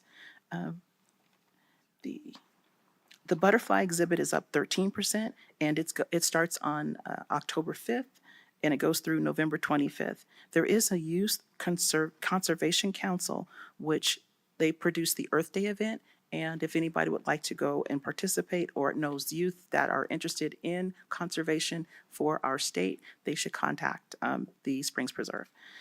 The New Wapasats, the Paiute language group, is also doing an exhibit, and they will be teaching the Paiute language so that it will not die. And last, the Latino Conservation Group will start on September 4th through the 22nd. And those are the reports from the Springs Preserve. Thank you, Regent Perkins. Next, I'll go to Regent Brown and then Regent Boylan. Thank you. Thank you. Regent Brown for the record. Colleagues, I ran for this office with the intention of being a force for positive change, with the commitment to students, faculty, and staff. I genuinely believed that by being prepared, thoughtful, and dedicated, I could help shift the perception of this board and work towards solutions that actually mattered, like building a strong workforce pipeline, addressing matriculation problems, streamlining the inconsistencies and credit for prior learning, and create equity throughout the system. Yet, here I am, once again, disheartened. Instead of highlighting all the incredible things I'm seeing across the system, spotlighting the students that are making a difference, and acknowledging the professors that are genuinely changing lives, I'm left disappointed that our efforts are yet again derailed by a series of unfortunate incidents involving hateful and embarrassing comments.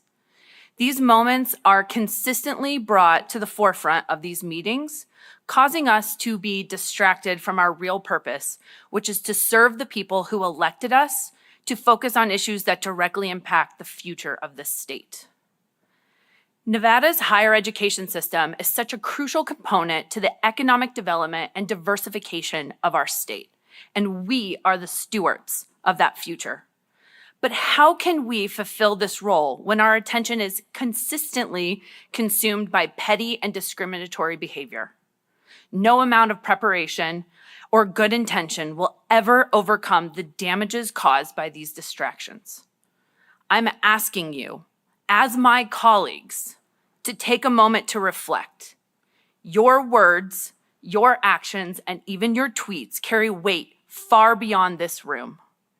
We have the responsibility to the people of Nevada, to our students, to educators, and to the broader community. We are entrusted with this responsibility because of the belief that we would serve the state with integrity, foresight, and the commitment to progress. We owe it to the state of Nevada to be better. We owe it to our faculty, we owe it to our students, and we owe it to the staff.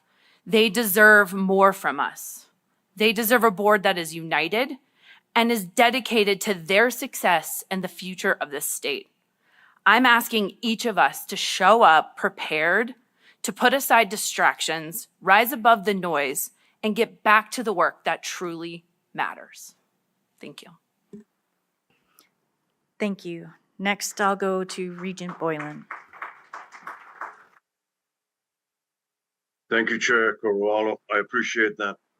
I'm not sure this says Regents welcome introductions and reports and report on activities beyond regular responsibilities, etc., etc.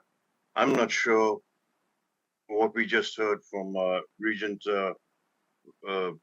Brown fits in this place. So I want a lawyer to speak up and say something about that, but of course they didn't. Well, mine is actually introductions and accepting other people, not my personal feelings. I've got to accept and give kudos to Chief Vasquez. Had a great meeting with him, enjoyed his presentation today. And like I said, I look forward to his knowledge and his ability serving in California, some dangerous spots he was in. And I appreciate that. My second one is I attended the Cannabis and Gaming Institute seminar, you could call it, I'm not sure. And I had the opportunity to meet the gaming director, Britt Haberbanel, I think that's it. Yes, PhD. Great lady. And Rihanna Durrett, which was a real pleasant surprise because she is married to my old friend, Senator James Orenshaw. It was nice catching up on a few things. That was really nice. And of course, the presentations by all the people there were outstanding. My third thing is, and if I don't write these down, I'll forget it like my last dinner. It was about the DRI. It had a nice name. Bear with me 1 second, Chair. I'll find it. Yes, recovery and resilience. Wildfire recovery and resilience. It was a great event, and Regent El Carlo was there. Regent Brown, Regent. I was just going to say her first name, Goodman. Really appreciated that, and it was really nice to have our chancellor. We walked around and looked at all the good stuff they had, enjoyed the good food and the never-ending supply of wine. If anyone is so inclined, you may imbibe. I had to control myself because I was driving, but I must thank Dr. Kamudacharya and Vic Etemizian. I think I've got his name right after all these years. They put on a great show, and I look forward to the next one. Thank you, Chair. I really appreciate your time. And I thought this is the first time I've made use of these introductions and reports. I think in all my years here, I haven't done.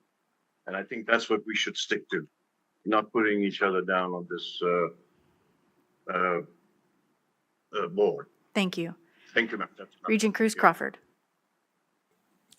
Regent Cruz Crawford, for the record, thank you so much. Thank you, President Delpy, for being such a great host. I was very upset at first that we were going to go to the Nugget in Carson City because I was like, why aren't we using our campus? That's a waste of funds. And then no one was at the Nugget, so I came here.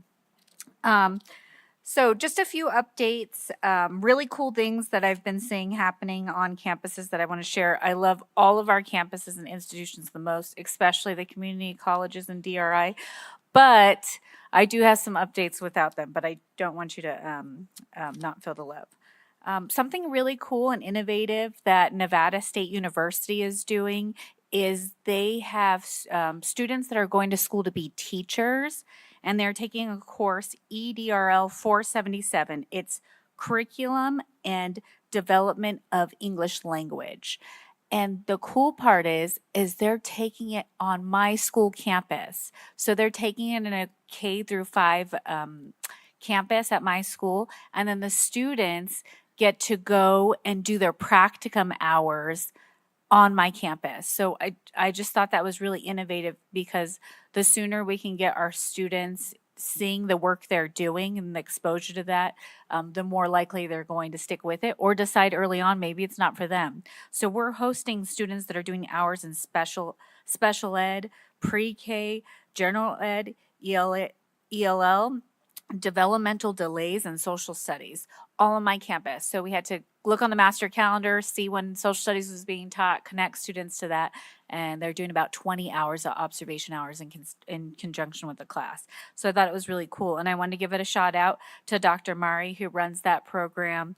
She's been amazing in her advocacy for ELL studies, and Miss Sadiq, who's the placement coordinator. I tried to give her a whole bunch of teachers and names and times, and she's like, they're not really teaching that at that time. So she was really, really thorough, and I was able to work with her. So I want to give a shout out to Nevada State University. I also want to give a shout out to UNLV. I got a call from Lake Martin, who's in the College of Urban Leadership and Development, and she's teaching an urban governance class, and she has connected with local government officials to talk about policy and policy they've developed. And she invited me in to talk about the Paraprofessional Pathway Project and how that started in my research and how it became law, and now way out of my hands and way bigger than I ever imagined. So I thought that was really cool that I get to have that opportunity. Also, I was contacted by CSN to be a guest greeter. That means I get to talk for 3 minutes for Hispanic Heritage Month kickoff. So I'm very excited to be part of that process. And then, of course, I have to talk about UNR because my daughter is technically a junior, but at UNR. And she called me every time I come up. She asked me to bring something. She asked me to bring her light up roller skates. So if you ever see someone in class on the campus from UNR that's in light up roller skates, that just say hi, Lola. But that's not the point. I asked her what her favorite class was this semester, and she said it was Writers of Color. And with that, it's really heavy in the text. There's like 6 different books they're reading from writers of color from all different backgrounds. And of course, I looked at her syllabus. And the thing that I thought was really cool, because I know AI has been coming up in education, is the professor assigned them after their readings. They're making graphic novels giving summaries of what they read. And so using AI. So I just thought that was just such a creative way to show you're learning at such a high level. Embrace it, right? Get comfortable as a professor, get comfortable as a student. And I wanted to say kudos. Oh, there you are. Yeah, that was really cool way to embrace AI. So those are my updates. Thank you. Thank you. Updates from any other regions? Hearing none, I'll move on to item number 5, Chair of the Nevada Student Alliance Report. And for this, I'll go to President Kevin Osorio Hernandez. Thank you. Good afternoon, students, faculty, presidents, and regents.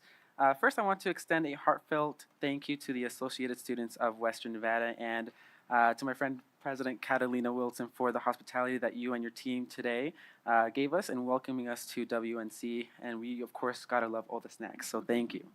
I'm excited to share that I just returned from my internship on Capitol Hill in Washington, D.C. this summer, and I am deeply grateful to be back in home means Nevada. During my time in D.C., I had the opportunity to work in the United States Senate, and I consistently saw familiar faces like President Sandoval and Dr. Constance Brooks, among others, whose leadership and commitment to our state always and continually inspire me. My time in DC taught me a great deal, particularly about the future of the Pell Grant.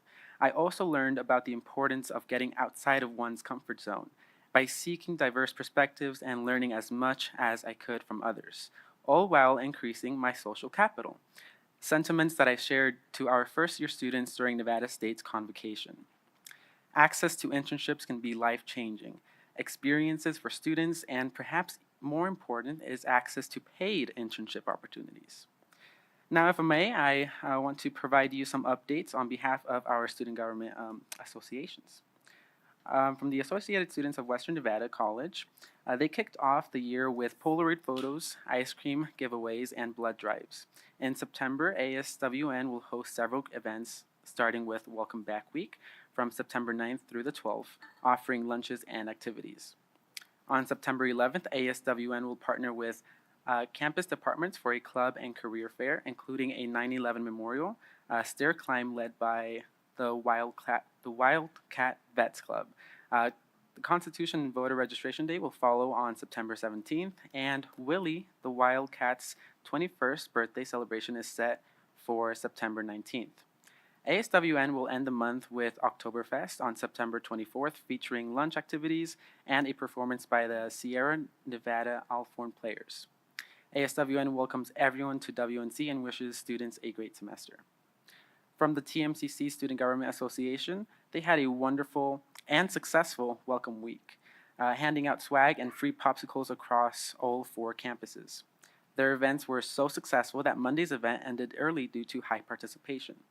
Upcoming events include a Latinx Sip and Paint on September 16th, Spirit Day on September 17th, and a club fair to celebrate community pride. The SGA will also host and participate in the second annual tailgate on September 21st at the Dan Dini campus. Looking ahead, Pastries with the Presidents will be held on October 1st alongside a blood drive in the Student Center.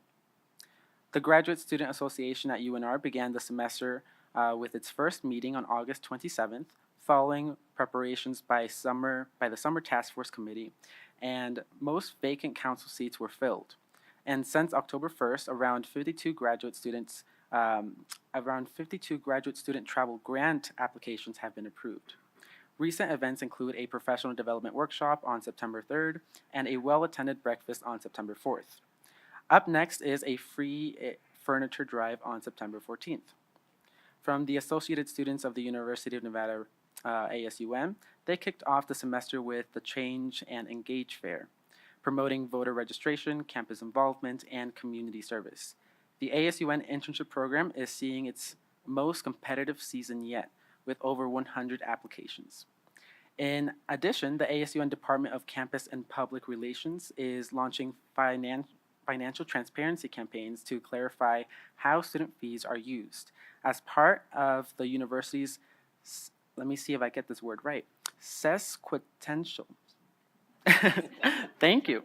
Celebrations, ASUN is renaming its President's Conference Room in honor of Frankie Sue Del Papa, recognizing her historic contributions as the first ASUN woman elected to the student government. The Associated Students of the College of Southern Nevada is hosting Club Brush and Campus Connection events this week, along with welcome back events throughout September across its main campuses. A voter registration event is also being held at all 3 campuses, supported by a grant that was awarded to CSN. The President's Office will now host events twice per semester to update students on campus and NSHE developments. On September 11th, a spirit rally in partnership with CSN Athletics will honor first responders. Additionally, CSN is planning a mascot rebranding event later this fall to mark the transition to a new mascot. The Graduate and Professional Student Association at UNLV is working on expanding their graduate appreciation program on campus. Last year, this was launched with athletics, and this year GPSA expanded it to include discounted days once a month for graduate and professional students at the Dining Commons. GPSA continues to focus on its mission of fostering a sense of community and supporting the scholarship of research and its members. The Consolidated Students of UNLV is expanding voter resources and creating an inclusive environment. For Hispanic Heritage Month, they are hosting events to celebrate Hispanic culture and student contributions. CSUN also focuses on environment sustainability by adopting a highway near Red Rock and planning cleanup events for National Cleanup Day in early October. Additionally, CSUN will host democratic engagement events for students to connect with elected representatives and discuss key issues. And finally, with the Nevada State University's NSSA, we are currently reviewing our constitution and bylaws with a task force while also planning special elections to fill in our vacancies. We are also launching monthly service projects, starting with our partnership with Shine a Light, where we are going to be making peanut butter sandwiches for the unhoused population in Las Vegas. Welcome Week was a success featuring community socials, and NSSA is now shifting its focus towards civic engagement. So now an update from the whole NSA. This morning, the Nevada Student Alliance approved a letter directed to our presidents, and we'll be sending that to each of you as well. So if you could kindly direct just a few minutes of your attention, I'd like to read the letter aloud on civic engagement. So dear NSHE presidents, as student leaders and elected representatives of our respective institutions, we are committed to ensuring a focused and robust culture of civic engagement surrounding Nevada's campuses. Today's students are not just the leaders of tomorrow, they are the voters of today. As pillars of leadership within Nevada's higher education system, your commitment to fostering civic engagement is both recognized and deeply appreciated. Nevada's campuses are becoming vibrant centers of democratic participation, thanks in large part to the dedication and vision of institutions like yours. Your ongoing efforts to cultivate informed and active student voters are essential in maintaining a healthy and thriving democracy. The Nevada Student Alliance looks forward to continuing our partnership with you to further our shared goal of embedding civic engagement into the very fabric of campus life. In support of these efforts, we submit to you initiatives that encourage voter engagement. 1. Encourage on-campus voting. Promote voting among students, faculty, and staff by making on-campus voting opportunities widely known and accessible. 2. Coordinate a campus-specific campaign. Implement an informational campaign tailored to your campus that educates the community on election dates and the importance of participation. 3. Celebrate National Voter Registration Day. Participate in National Voter Registration Day on September 17th, ensuring that every eligible student has the opportunity to register. 4. Join the All-In Campus Democracy Challenge. Demonstrate your institution's commitment by enrolling in the All-In Campus Democracy Challenge, which aims to assist campuses increase student voter turnout. Currently, Nevada State University, Truckee Meadows Community College, the University of Nevada, Las Vegas, and the University of Nevada, Reno are all enrolled within the All-In Campus Democracy Challenge. And 5, encourage your campus community to volunteer. Promote opportunities for students, faculty, and staff to volunteer as election workers and contribute to the voting process. To further strengthen our collective impact, each student government president will report back to the Nevada Student Alliance post-election on the civic engagement initiatives that have been most effective at your institution. This will help us all co-create best practices as we continue to work together to make civic engagement a cornerstone of our campus communities. Thank you for your leadership and unwavering commitment to this cause, and we look forward to our continued collaboration in empowering Nevada students as active participants in democracy. Sincerely, the Nevada Student Alliance. If there's one thing you might have noticed in the reports from all the student government associations was there was a continual pattern of civic engagement priorities. And so we submit this letter to you later on that in hopes this letter will be a collaboration between all of us. And so as this election draws near, I am reminded of my priority as chair of the Nevada Student Alliance to celebrate culture, belonging, and excellence. Now more than ever, it's an essential time that our campuses foster a sense of inclusion where every student, regardless of background, race, or identity, feels that they truly belong. A sense of belonging isn't just a buzzword. It's a responsibility that we all must embrace, especially as leaders who set the tone for our institutions and the broader community. In moments where divisive words or actions threaten to fracture our shared sense of humanity, we must ground ourselves in the principles of empathy and reflection. Our actions and words carry weight, impacting the lives of those we lead. As leaders, it's crucial that we remain mindful of how we influence others, whether in public forums or private conversations, and how our behavior reflects our values and our commitment to our community. Humanity must always prevail. It is our shared duty to ensure that everyone, no matter who they are, feels respected and valued. The diversity of our students is what makes our campuses vibrant and our systems strong. And it is through recognition and recognizing and uplifting that diversity that we move forward as a united community. Let us always choose the path of understanding, inclusion, and excellence, especially in times when it may seem easier to do otherwise. Thank you.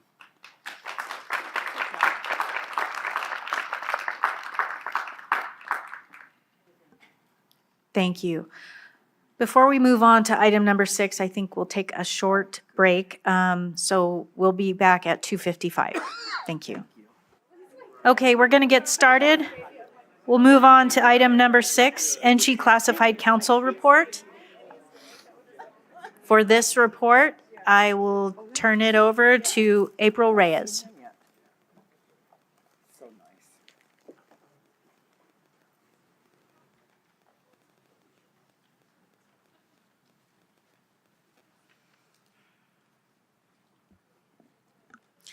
Good afternoon, Chair Carvalho, Vice Chair Downs, fellow Regent members, and attendees.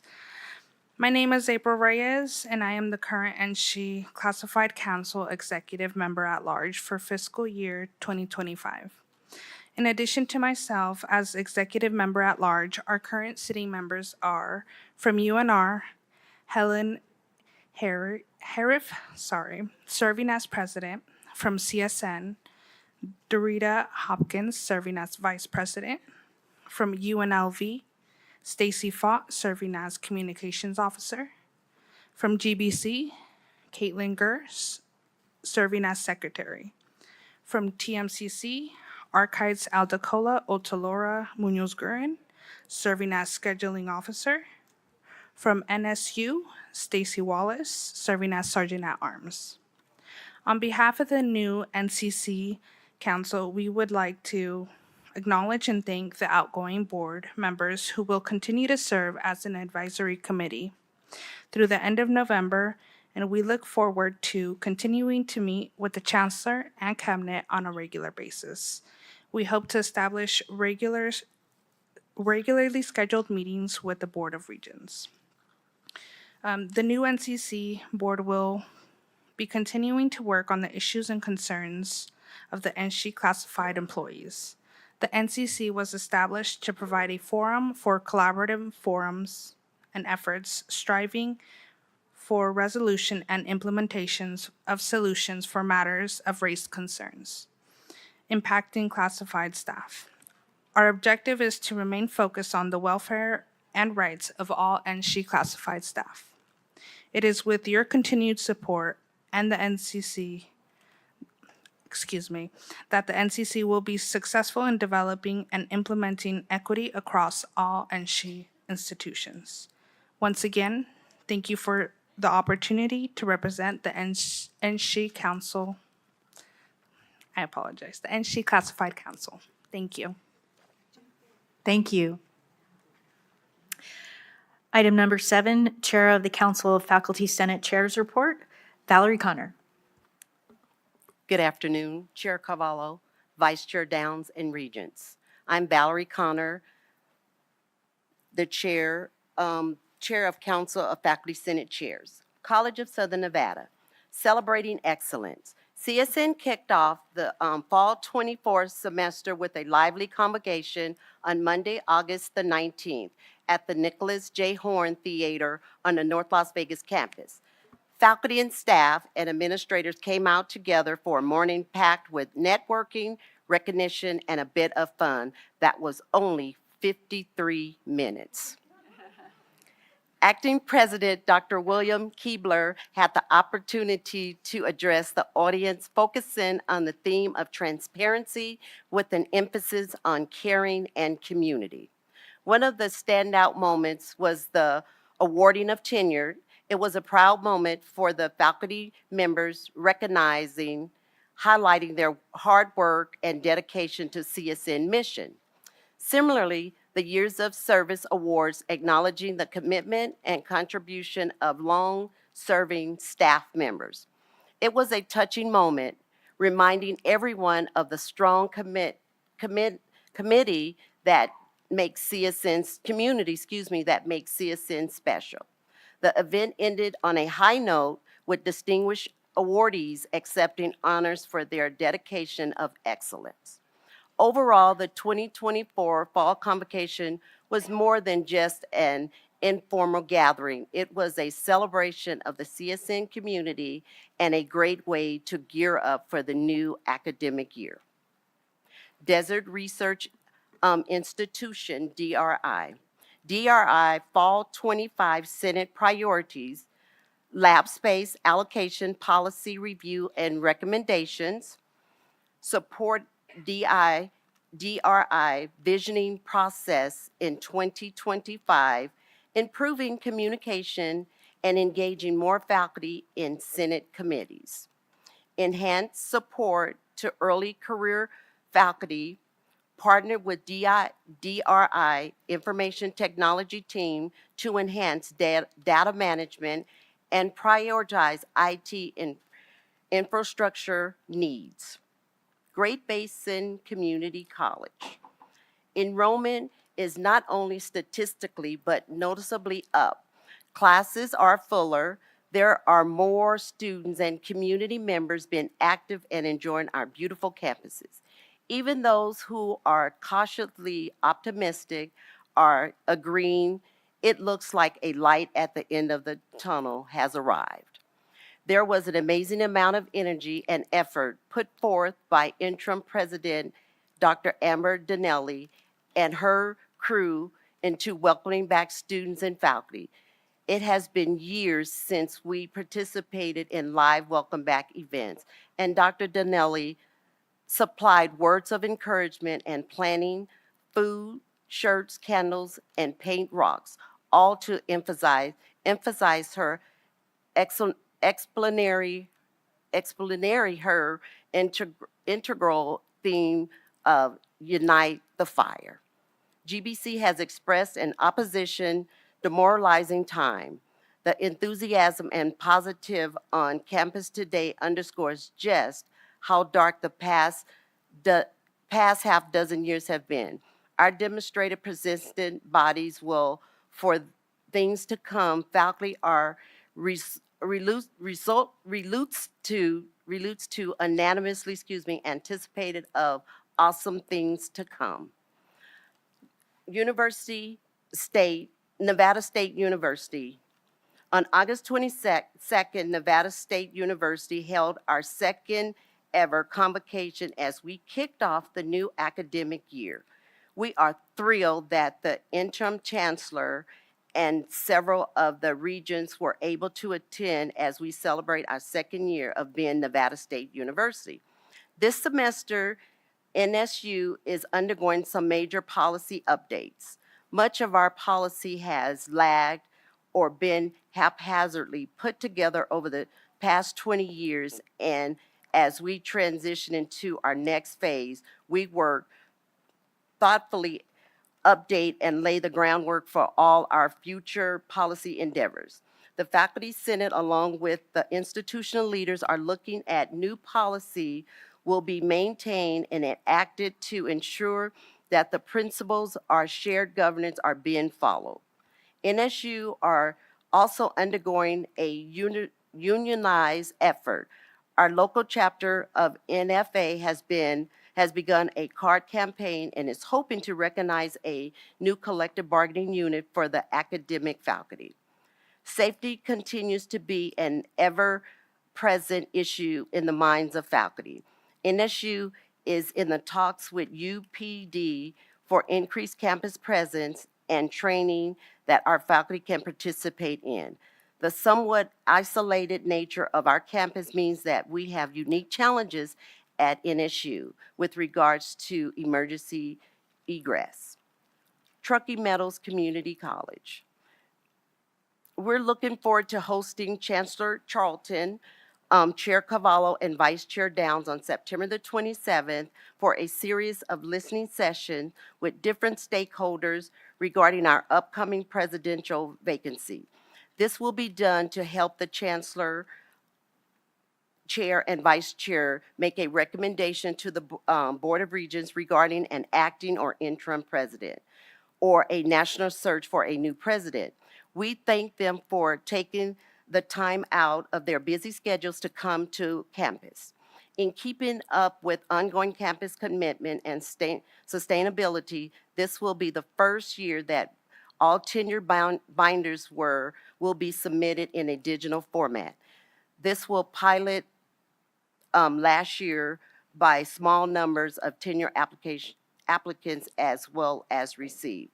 Faculty Senate is committed to working closely with the Planning Council AI Committee on appropriate use of generative AI in the classroom while maintaining academic freedom. Some areas that are exploring are intellectual property and copyright with generative AI. This is an excellent example of the shared governance culture at TMCC. University of Nevada, Las Vegas. UNR Faculty Senate is currently engaged in collaborative updates to our policy on academic integrity, remote work, and overnight campus safety issues. Our campus enters this year making exciting progress towards applying for Hispanic Serving Institution designation, along with our recognition of having been awarded Tech Hub status as part of a high competitive national process resulting in $21 million in funding that will shape our workforce and progress in lithium with extensive engagement with indigenous communities. We welcome new deans in journalism, nursing, and liberal arts to our campus. University of Nevada, Las Vegas. The UNLV Faculty Senate had a great retreat in August, only for Faculty Senate members. The things that were on the faculty senators' mind was physical security, mental health, family work-life balance, and campus climate. Senators gave specific action items. The Faculty Senate will discuss these issues during the academic year. Debbie Arteaga, chair of the UNLV Faculty Senate, has invited each Faculty Senate chair throughout the system to present at a Faculty Senate meeting. The goal is to remind faculty senators that we are part of the system and we face many of the same challenges. Finally, Chair Arteaga, at the request of Executive Vice President and Provost Chris Heavy, is participating in drafting policy on parental leave for UNLV. WNC, Western Nevada College. Western Nevada College is beginning the process of transitioning from the current academic director's roles for the liberal arts and science, the workforce, career, and technical educations divisions back to dean's positions. This change is anticipated to take effect before the 2025-2026 academic year. Faculty have expressed a need for further clarification regarding the roles they may play in the transition, particularly concerning potential positions such as faculty leads or department heads, and now these roles have been structured, including an associate credit release. Current affiliation model and quality assurance. WNC have implemented a tiered system for faculty release time, 1/3, 1/2, or 1 credit release, based on the specific needs of affiliates with an emphasis on both processes and curriculum development. Additionally, to ensure the quality of instruction, a liaison will be appointed who will visit each affiliate classroom during the semester. This initiative follows concerns raised by faculty last year and aims to support consistent instructional standards. Enrollment targets. Faculty were informed during the first week back that enrollment targets is now play a more significant role in determining whether courses will proceed. while the administration goals is to provide transparency regarding enrollment realities. Some faculty remain apprehensive about this change. There is skepticism that this approach could lead to an increased normalization of course cancellation if targets are not met. The administration has clarified that their intentions is not to shift towards course cancellation, but to a better aligned course offering with student demands. Thank you, and this concludes my report.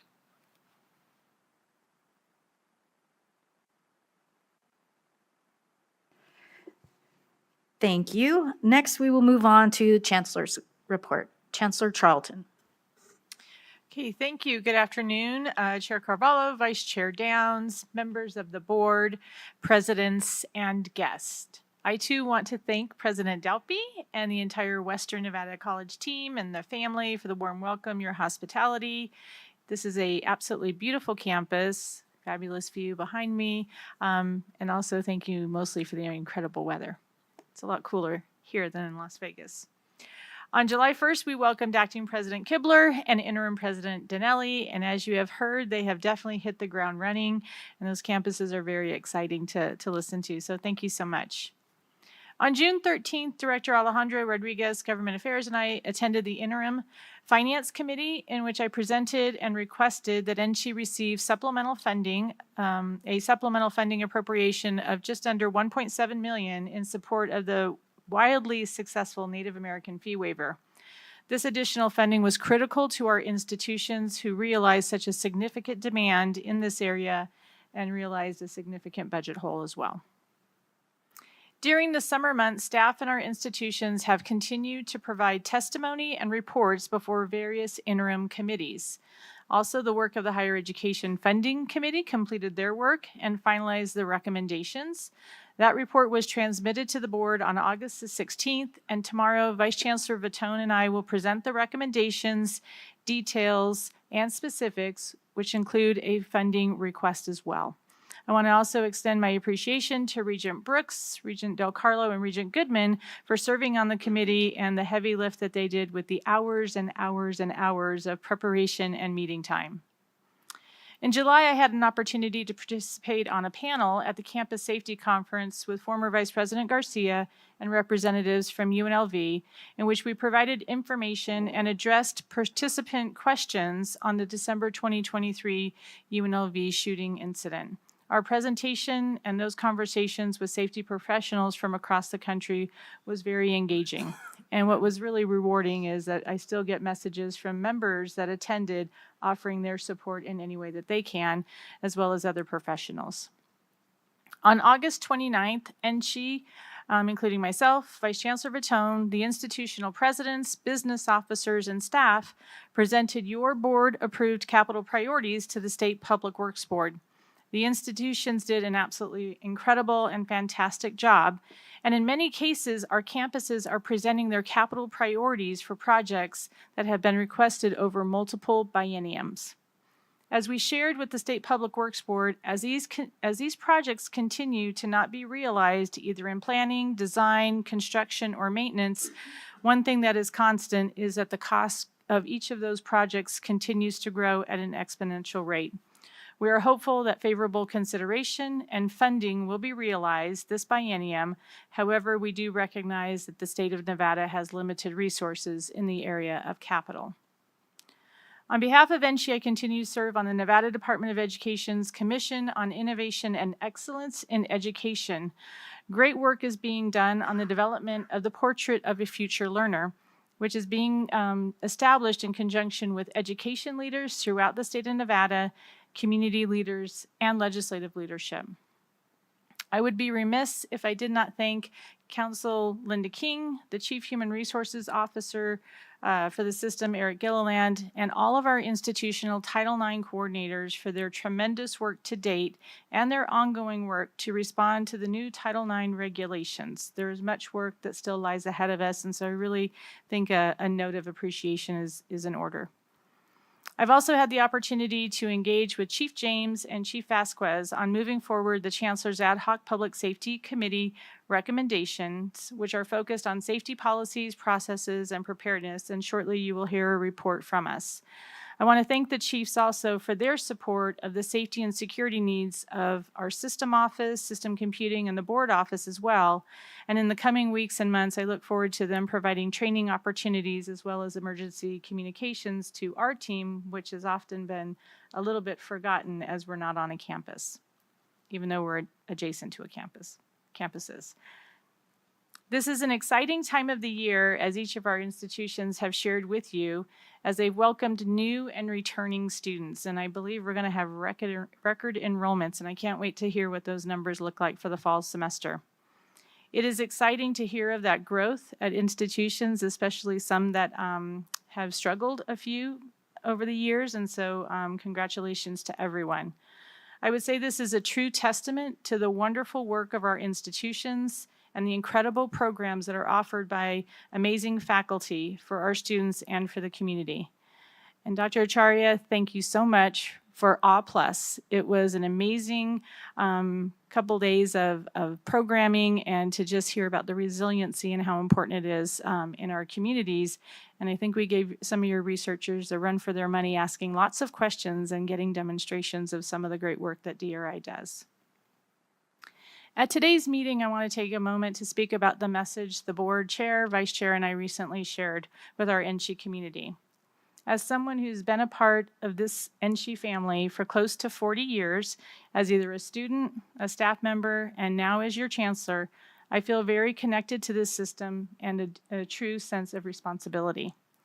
Our commitment to inclusion, diversity, equity, and access is not just a policy, it is a promise. It is a promise to every student, every faculty member, and every staff who calls NSHE home. It's a promise that everyone will be respected, that you will be supported and valued for who you are and what you believe. Our words matter and they have power. It is imperative that we foster an environment that everyone can thrive and succeed. And finally, September the 3rd marked 1 year serving as your interim chancellor. This year has gone by very fast and is quite a blur, but I have to take a moment to extend my heartfelt appreciation to everyone in this room and online for your support. To the faculty, to the students, to the staff, to the presidents of each of our institutions, my system administration office and SCS team, I'm very appreciative to you. I'm also very appreciative and grateful to the cabinet because they are extremely patient with me and they work over and above. And also to you, each and every one of the members of the Board of Regents. I have to thank you for your support, your very honest feedback every day, and for everyone's partnership in support of the great work of our system. This past year, we have been through some of the most difficult of times.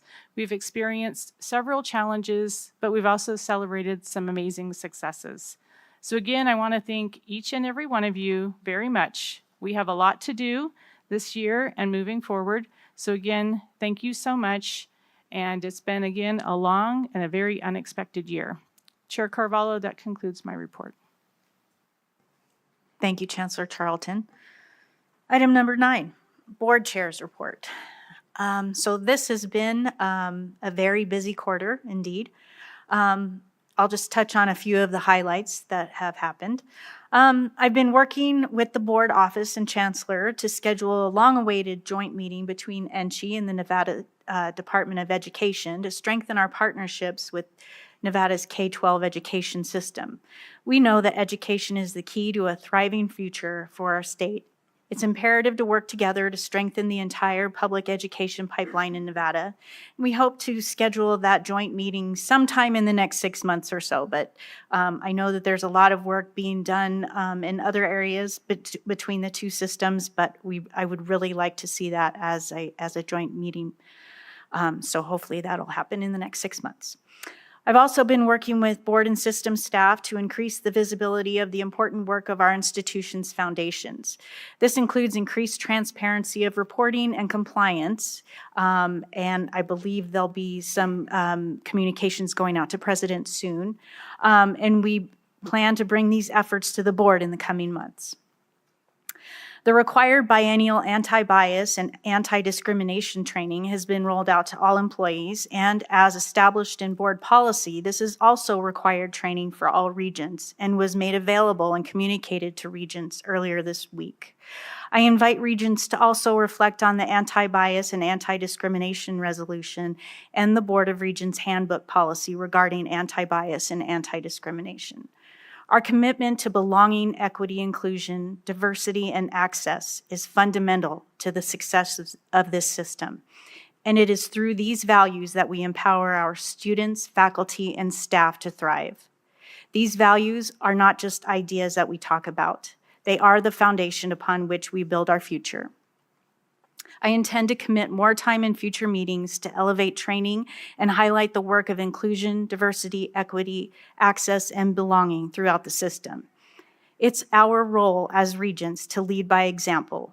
We must foster an atmosphere where everyone feels they belong, where every student, staff member, and faculty member is respected for their identities and who they are.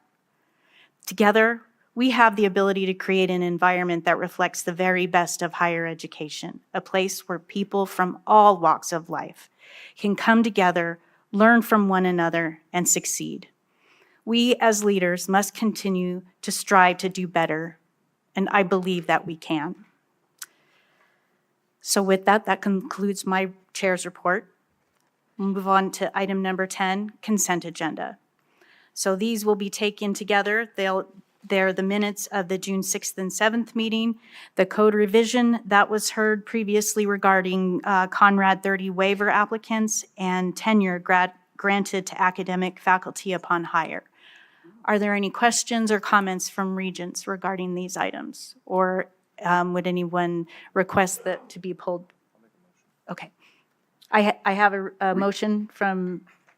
I move to approve Thank the you. consent agenda. Motion from Vice Chair Downs, a second from Regent Brown. Any other comment or questions? Chair, it's Regent Brooks at the System Office in Yes, Las Vegas. please. Yes.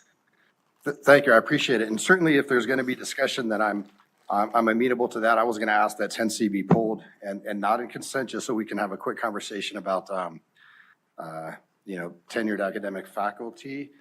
But if I'm happy to just wait for motions and then speak in discussion. Which would you rather do as the maker of? You.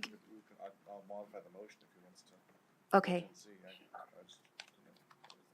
Okay, I think what we'll need to do is drop that motion and then make a new I motion. withdraw my motion. Okay, So I move to approve items 10A and 10B. okay, so I have a motion from Vice Chair Downs and a second from Regent Brown to consider consent items number 10A and 10B together. Any questions or comments regarding that? I'll call for the vote. All those in favor, please say aye. Aye. Aye. Aye. Opposed? That motion passes. So now we will move on to item 10C, and for that, I'll go to you, Regent Brooks. Thank you, Chair. I appreciate it. And again, I would have been very amenable to just have a quick discussion while we vote on all three of the items. It just seems to me like often the agenda items for tenure come up, and I hate to say it this way, but it feels like we just give it a stamp of approval and we move on. But we really don't talk about what some of this means. Highlighting the faculty members who have earned this distinction.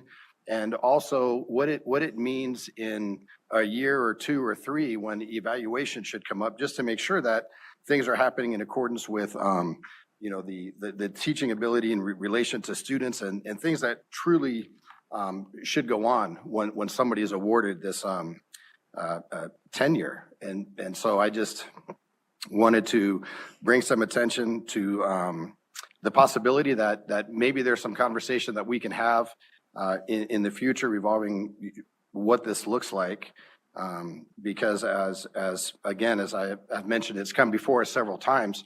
It just seems like a quick stamp of approval and that's it. And I appreciate your time, Chair. Thank you. I appreciate that sentiment. I'll go to Vice Chair Downs. Thank you, Chair Carvalho, and just to address Regent Brooks' concern, I'm very much with what you say, mostly because it does seem all this work goes into getting tenure to this process, 4 to 5 years of putting documents together, and then it is a rubber stamp of approval, and it's hard to really acknowledge that. Now, faculty would probably get stressed if we took more time to look at it. But if we were to look at every project or everyone's packet, it would be quite lengthy. I would be open to something that if we could highlight a few candidates, that'd be interesting. But I don't know what that would look like. Yeah, I'm open to ideas. Regent Cruz Crawford. In this, I trust the subject matter experts, which are institutions. I worry about going down the rabbit hole, thinking about Title IX's conversation last week. We went totally left field, and I worry that it's going to put our faculty and staff in danger. I would trust the subject matter experts to do this. Thank you. Thank you. Regent Brown? Regent Brown, for the record. I actually, I don't even know if this is, I agree with both of the comments because I do trust our institutions. And, if the professors have done the work and their deans have signed off on it and the presidents are presenting it to us and the provosts have talked, they're all the layers and it gets to us. But I will say with what Regent Brooks has to say, I want to know about it. I want to celebrate. And so without detracting from the trust that we put in our institutions, I think having a synopsis and maybe somebody come and speak and maybe we rotate between the institutions would be nice. So I agree with trusting the process, but also celebrating the hard work and accomplishments. Chair Carvalho, could I Yes. be recognized? So I did want to just ensure that we know that item 10C is actually a report that comes forward when there is an appointment made in which tenure is provided at the time of hire. And so this is an exception process, and that's why I think you only see a limited number before you today. And this report is brought back to the board on an annual basis. The normal tenure process, and I agree that highlighting the tenure is very important. I know sometimes faculty get a little apprehensive if their name is pulled during the March timeframe when tenure is granted. But again, this is a policy that provides for an exceptional hire, and perhaps even the universities could highlight the reason, but it is done just on a very limited basis. These are individuals that receive tenure upon their hire. Yeah, and Chair Carvalho, just to kind of add to what the Chancellor, if you don't mind, I think there's going to be a broader policy discussions that's certainly within your purview, and I suggest that maybe be direct staff during new business. But as the Chancellor stated, this agenda item is really about the individuals identified in the materials about whether they should be approved or not.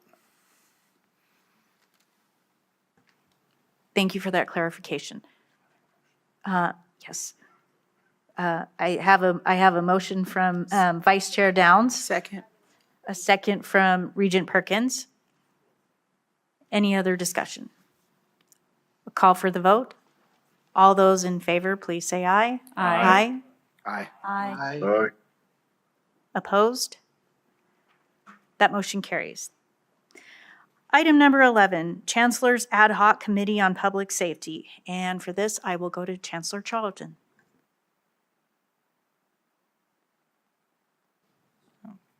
The mic is, oh, there it is. It's definitely on now. So sorry. Thank you so much, Chair Carvalho, Vice Chair Downs, members of the Board of Regents. I'm going to just provide a few comments to start and really leave this, the bulk of this presentation to our professionals, the two chiefs. So as you know, earlier this calendar year, we created the Chancellor's Ad Hoc Committee on Public Safety. And that was really as a result of, one, an awareness and reminding ourselves of the importance and significance of our public safety, and on the heels of the tragic event at UNLV on December the 6th.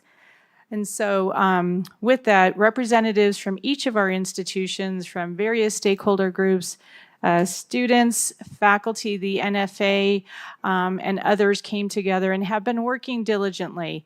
I do want to acknowledge that we did have a little bit, sorry, not a little bit, but we had a transition over the summer that did cause a bit of a lag in us being able to effectively move forward with some of the recommendations. I have been working with the presidents regarding a three-tiered approach. There is a set that are accepted moving forward, working with the institutions on things such as syllabus, classroom, training, and others. And I'm going to have Eric James, who's been a member of that committee since day one, walk through those recommendations. We have a second set of recommendations that require a little bit more in the area of research and funding, which you have established as your number one operating priority for the system, and attention to public safety, both one time in equipment and resources, and then also ongoing costs in the way of personnel.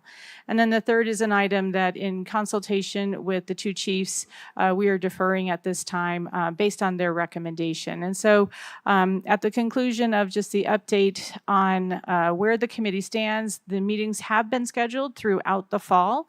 And I want to thank the two chiefs because they will be working hand in hand to lead this effort as we move forward. And there is a recommendation that will be brought today, or just for information, and I'll be bringing it back at the December meeting, is to establish not an ad hoc committee, but a Council on Public Safety that is ongoing and continue this very, very important work. And so with that, I'm going to also want to acknowledge, I appreciate the opportunity that I've had to meet with several of the committee members. Dr. Unger being one of them. We had an opportunity to talk, and I expressed and listened, and I recognize his frustration about some of the delays, as well as other members of the committee. And so we are on track. We are moving forward expeditiously because there is nothing more important. If someone doesn't feel safe on our campus, then the learning and the important work does not happen. And so with that, I'm going to turn it to Chief James. Good afternoon, Board. So part of the committee structure is what we did. We did not get in a room in a vacuum and just make up these things. A lot of the people who are parts of these committees are here in the room today, are online today. And so I just want to kind of cover these real quick. Emergency communications, threat intelligence and management, financial models and budget requests, along with government affairs, the physical security, emergency management training, and the law enforcement / public safety operations and interagency partnerships. Each one of these 7 subcommittees all had what we refer to as experts, or who had a dog in the fight, to come forward and put some type of input into this, and then we brought it to the actual committee to sort of go from there, as the chancellor's already said. So the committee recommendations, kind of an accept in process implementation. The committee recommends establishment of the ad hoc committee to become a permanent system committee, and the chancellor will discuss that a little bit more. The committee recommends all institutions adopt a system-wide mandatory safety language addressing active assailant events, general emergency preparedness, and other potential safety information. The committee recommends this information be provided to all students and employees at orientation. Additionally, the committee recommends that the mandatory safety language be employed by safety apps, which all the campuses have, at each campus with appropriate QR codes, be embedded with the syllabi, and should include information about existing resources that include the student support teams, referral forms, processes, etc. The committee recommends the creation of a system-wide public safety website for the dissemination of information and include the various safety apps for each institution and institutional safety websites. The committee recommends scheduling of crisis management team and senior leadership advanced training to include tabletop exercises in emergency communications. The committee recommends that the committee create for institutions system-wide language for a safety poster, which will be prominently displayed in each classroom, public area, which outlines safety, emergency contact, phone, text information, as well as available resources. The committee recommends that all NSHE institutions conduct a self-assessment utilizing tool to be provided by the chancellor or the chancellor designee. Participation In this institutional self-assessment, will assist in providing comprehensive data overview and demands of staffing, support, and funding. And then lastly, the committee recommends a uniform system-wide threat assessment policy to best coordinate information sharing and gathering as it relates to emergency and imminent threats, i.e. run, hide, fight, including the recommendation of the adoption of a system-wide threat case management software system. A lot of these we've already seen come into play, which is fantastic because they're, as you know, the jargon of low-hanging fruit. But moving along, I'm going to turn it over to Chief Vasquez.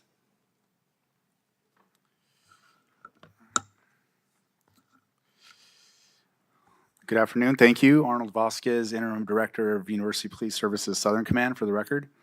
As the Chancellor mentioned and Chief James mentioned, there's some recommendations from the ad hoc committee in relation to some items that require some further research, cost analysis, implementation, and priority setting, essentially.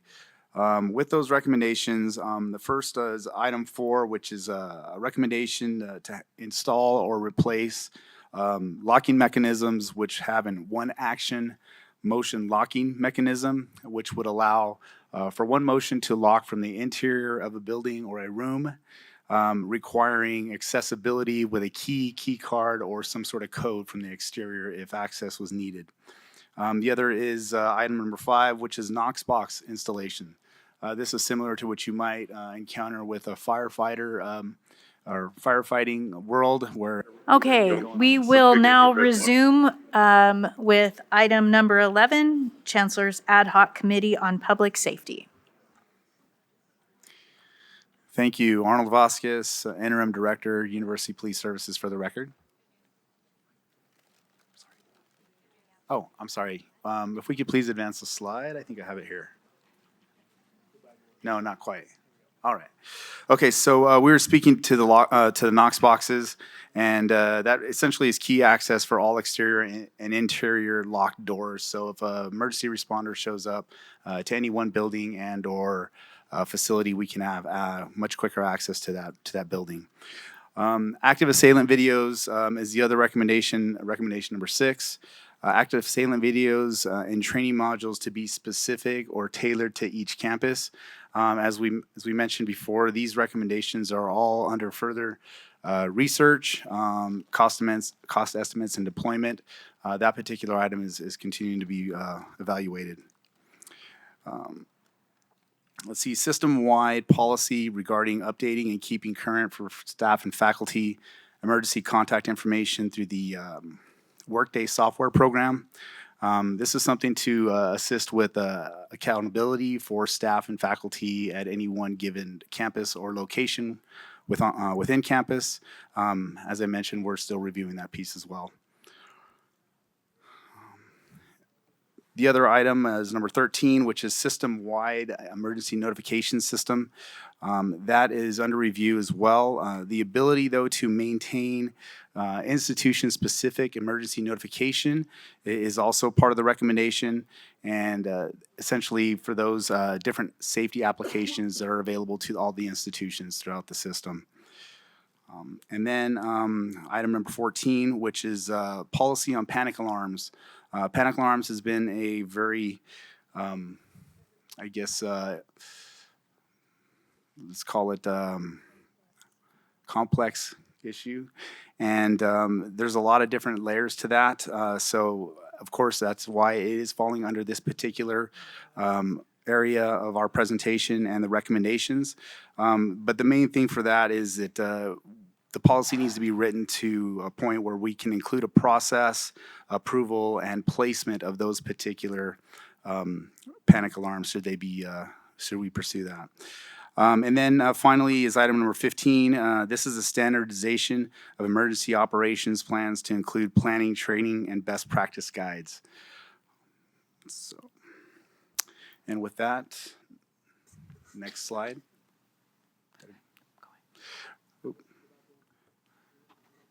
Yeah, so on this recommendation, this is the one that I had mentioned is deferred, and this is basically to revise the current handbook, which would currently remove a limitation in which the departments could implement a special operation unit, and this is being deferred at the recommendation of the two chiefs.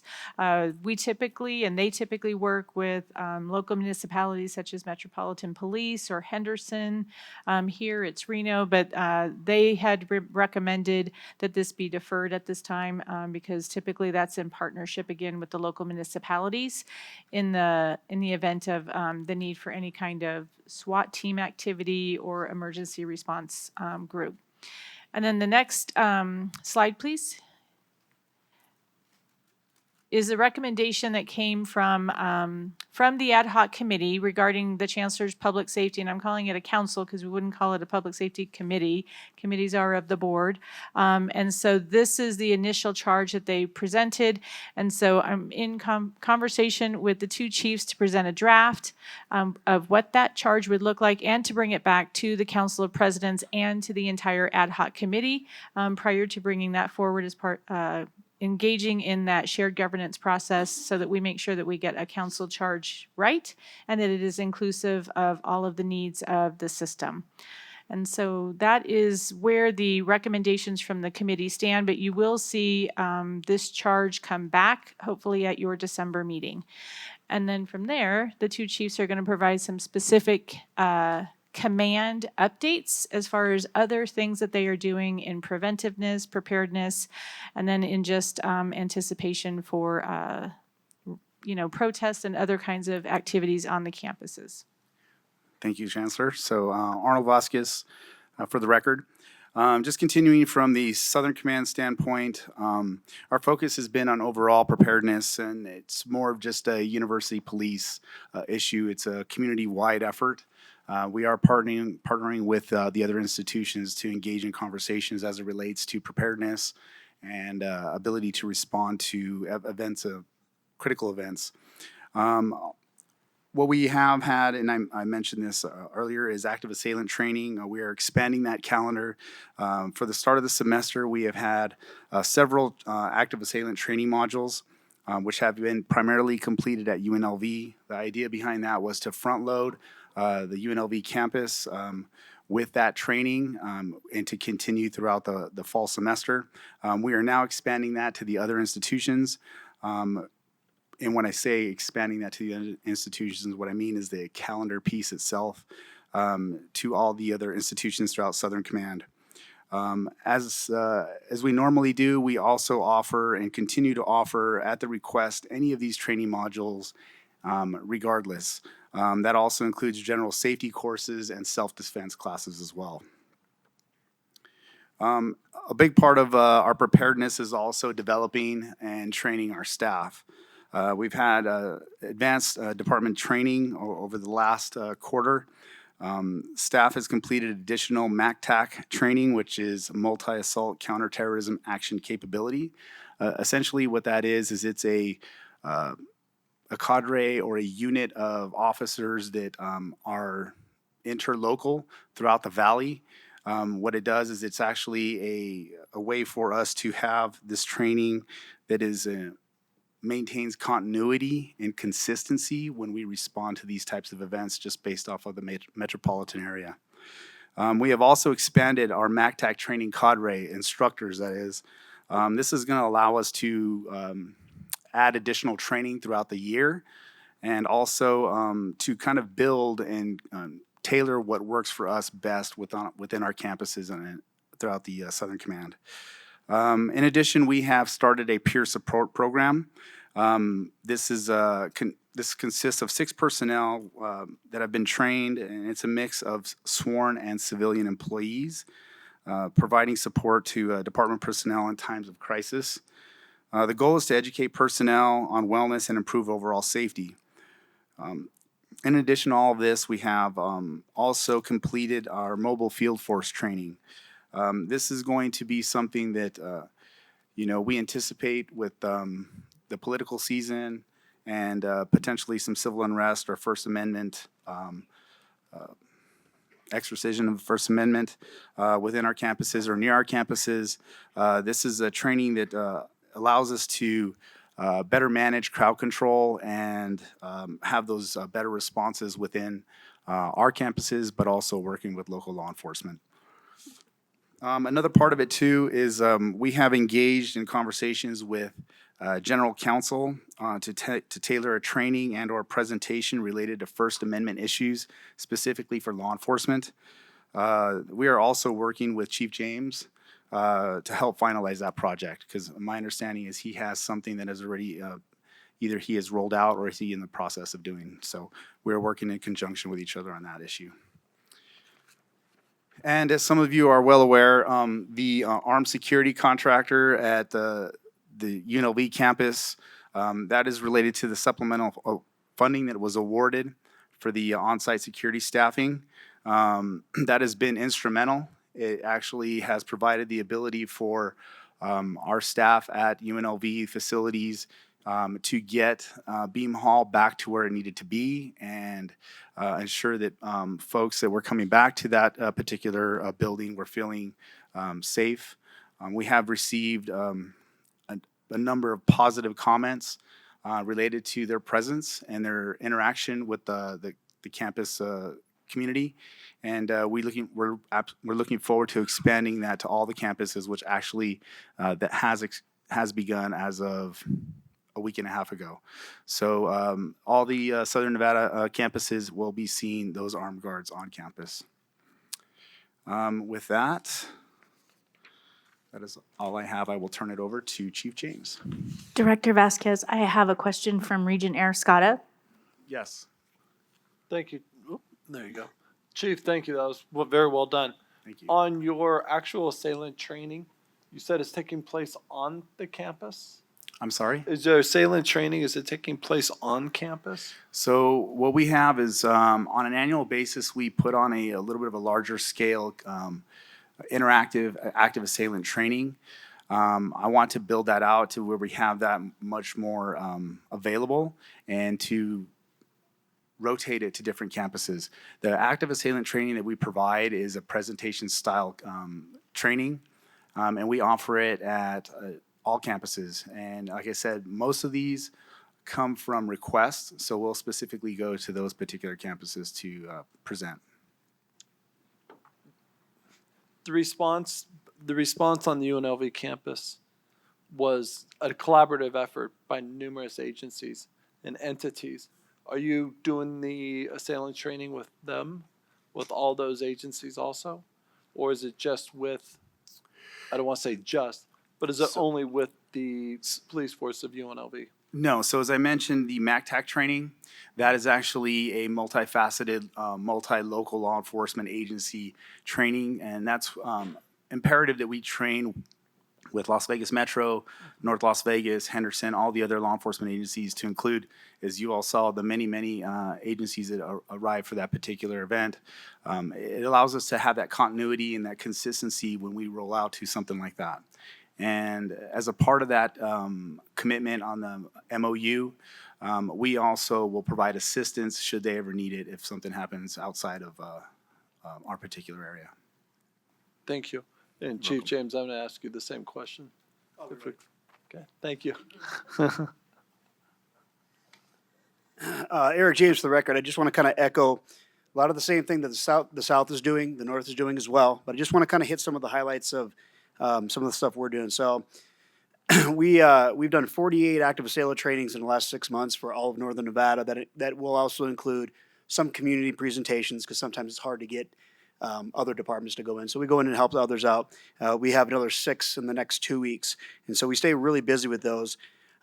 We had a 2-day active shooter training at TMCC, the Edison campus. Thank you, President Helgerson, for the use of that building. And Mike Pearl, thank you for helping out with that. And so what we did was we brought in all of our partners. We're Washoe County. We're not as big as Clark County. So all of us have to work together in what we do. And so what we did is we held a 2-day active shooter response in that area. We got fire, we got REMSA, we got all the police agencies coming in, and we just ran scenarios through there. So we all trained together. Kind of what Arnold was talking about with the whole MACTAC thing, right? It's the training side of it. And so we've been doing that, and that is only going to grow larger through time.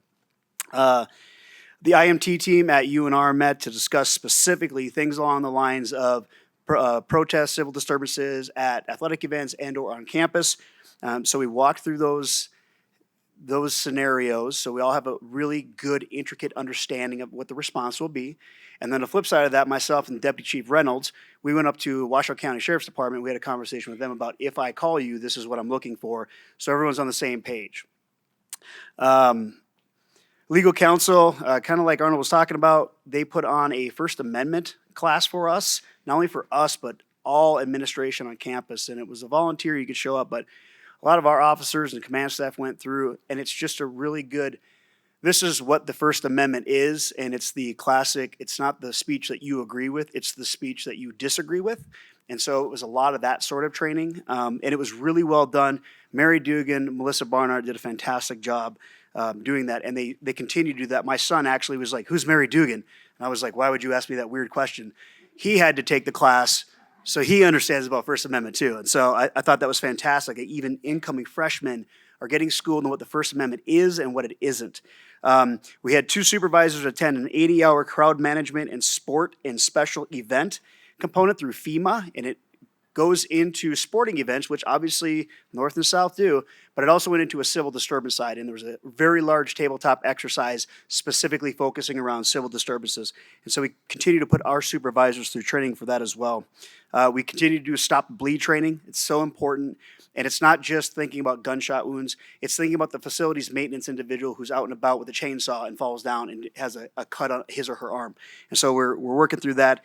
WNC, TMCC, external locks, UNR, their locks, internal, external.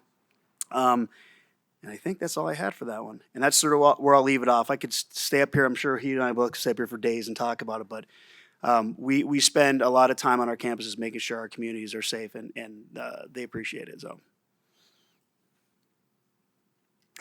Thank you. Are there any other questions or comments? Regent Eriscata? Sure. I'll go Okay. to, I'm going to have Regent Eriscata make his comment, and then I'll go to you, ma'am. Regent Boylan. Thank you. Chief James. Yes, ma'am. Thank you. Essentially the same question I previously presented. Essentially the same question I previously presented. Are you doing the active assailant training on campus, in the community, collaborations with, and how often? So we did 48 in the last 6 months on campus, off campus to include. With that also, I actually go up to the Northern Nevada Law Enforcement Academy, and I teach the Active Assailant Regional Response Protocol. And so what that means is, after Sparks Middle School shooting years ago, after the Renown shooting years ago, we realized we can't do it all ourselves. We have to come together as a team. So we put together a policy all within Washoe County where we now train together. They start in the academy together as they move out. And so part of that training that we did, that 2-day training at TMCC Edison campus, was a reiteration of that. And then we do follow-up training on that as well whenever we get an opportunity. But we're absolutely out. What we find works best is not holding, hey, we're going to be here at this day at this time. It doesn't work.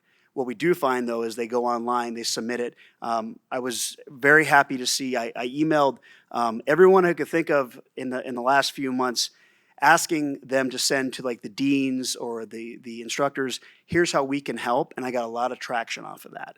And so we've got a lot of presentations planned throughout, because it's much better when they call us and we go to them, because what we're looking for is to actually talk them through active shooter, but then at the same time, look at their area and say, this is what I would do, this is how I would respond, and this is the way I would go. So we are doing that. Thank you so much. It's unfortunate that a catastrophic and tragic event has to lead to our future proactiveness. So thank you both. Appreciate it. Thank you. Regent Boylan? Thank you, Madam Chair. And thank you, gentlemen. Great stuff. And just one quick question to both of you, and then I have a question for Chancellor Charlton. So correct me if I'm wrong, but I think at every meeting since Chief Garcia was here, and maybe it's just because I'm familiar with all these words, but I seem to see the same stuff that this is what's coming. This is what we're going to do. This is what we are planning. This is. And I appreciate you guys doing all the trainings and all that good stuff. That's really, really impressive. But, and I know Chief Vasquez hasn't been there enough or in these meetings, but Chief James, help me. How much of these presentations have changed since the first one that we received as a board? Because I see the same stuff, on 80% of the same stuff. Maybe I'm totally wrong. Help me with it, actually. I'm not criticizing because I know how tough this work is, and I know this is a big, big, big, big project. So I would But say. I'm just seeing the same stuff. Go ahead. Okay, go ahead, go so ahead. I would say, yeah, you are seeing a lot of the same stuff, but understanding the way that it's presented, a lot of the same things we're saying we're already doing, and so we're constantly coming back and repeating and layering this approach to. An example would be we just finished with WNC's external locks, right? That was part of what we were looking to do. TMCC is doing the exact same thing now. So there are processes in place. There are things that are absolutely happening. It's just for us, and I'm not going to speak for Arnold, but I'm just going to tell you, with unlimited money, I can do it anything you want. I don't have unlimited money. I don't have unlimited personnel. I don't have unlimited time. If I had those three things, I'll get you whatever you want. However, we have to do what we can in the confines of the money we have, the personnel we have, and the time we have. And it takes a long time. I was having a conversation a few weeks ago with President Helgersson about locks. And it went from, oh, they'll be here in 60 days to, oh, it'll be here in 90 days. Oh, it'll be here in 120 days. And so it constantly, the target gets moved, and it's not any of the institution's fault. It's the manufacturers. It's the marketing scheme, whatever it may be, and it's challenging. The other side of it is not one size fits all. You know, what works for the University of Nevada, Reno doesn't work for Great Basin College, and vice versa. And so we look at things in a realistic sense. I think a lot of people have grandiose ideas about what should happen. The flip side of it is the professionals have to have a say in what's going on. And what we found is that sometimes we don't have a say in what's going on until we go, what the hell is this? Where did this even come from? So we have to take a step back and say, we can't even implement what you're asking for. That has gotten better with communication. It really has. And so as we move forward with these things you're going to see this list again, and one might be moved up to the next side, or one might be bumped down and deferred to a little bit later. They may look the same, but they're not. We are already actively working on, at least on that second slide where we had, I think, 10 or 12 different things. We're already actively working on every single one of them. I just saw the syllabus go out to the Faculty Senate for UNR saying, this is what we want to add to the syllabus. What do you have to say about that? So these things are happening. It's just they happen at glacier speed. And I think you understand it as better than anyone that red tape and shared governance can kind of slow you down sometimes. I totally understand that, and I appreciate what you said. I do understand it, believe me, and that's why I keep asking these questions, because I want answers and to make sure that you do this faster. Chief Vasquez, you and I had a nice long talk when we met, so I don't want to put you in a bind right now. I'd rather put this question to Chancellor Chalford. If you have something that you can say that we've done since you've come on board that's different from what Chief Garcia did, I'd love to hear that. But you and I had a long talk, and I was blown away with your knowledge and your determination to protect and serve. I really was, and I'd love to talk to you again soon. But did you have something to add to that, sir? Well, yes, thank you, Regent Boyan. Thank you. Arnold Vasquez for the record. I just wanted to add to part of the answer for your question, and this is to Chief James's point as well. A lot of the things that you might see might seem redundant, or they might seem like they're overlapping. Sometimes these things do move at a snail's pace, and a perfect example is unfortunately the tragedy that we saw yesterday in Georgia. Those things are going to change how we respond from a law enforcement standpoint, in a first responder standpoint. So these things are ever changing, just as we do in the education system. We constantly evaluate our best practices and lessons learned. So sometimes, although they might seem a little bit redundant and slow, a lot of it has to do with some of those issues. And thank you for the kind comments. I appreciate that. I'm very passionate about this profession. I care deeply for it. I care deeply for the community that I serve, and I know I'm speaking for Chief James as well. We fully expect that our officers feel the same way. We hope to lead by example, and so that's why we're here. So thank you. Thank you for that. And I haven't met Chief James personally. I haven't been up there, but I've heard nothing but good things about him. So I can say to him, because he's not up to my face right now, otherwise I wouldn't say such nice things. But thank you, gentlemen. You are the best from what I know and researched and studied. And I wish you the best of luck, and let us know how we could help you further to get this thing. It's extremely important. Like you mentioned, the shooting yesterday at the school, and then it's like we should have put a woulda. So snail space, all those things I know. And I'll thank you so much, but I'd like to put this question through Chancellor Charlton. And Yes, sir. thank you for your indulgence, Chair. Gentlemen, thank you so much. Of course. Yes, sir. Regent Yes, Boylan. Chancellor Charlton, thank you. You and I have had a long talk about this also, I think, a few times. And I have a question. It took... like the chair of the Nevada Faculty Alliance and Dr. Jim and Dr. Unger mentioned earlier, they're very concerned, the faculty are concerned just at UNLV, and things are not, moving at a snail's pace to borrow the officers' words. My first question is a statement first. It took 9 months to do this, to get to this and fortify one building. We up-armored it, we did everything and all. 9 months. A couple could have a child in 9 months, bring a new life into this world.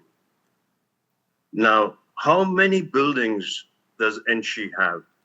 So if it takes 9 months to do one building, granted, the Beam Hall is a huge building, many offices, many classrooms, and it's special place.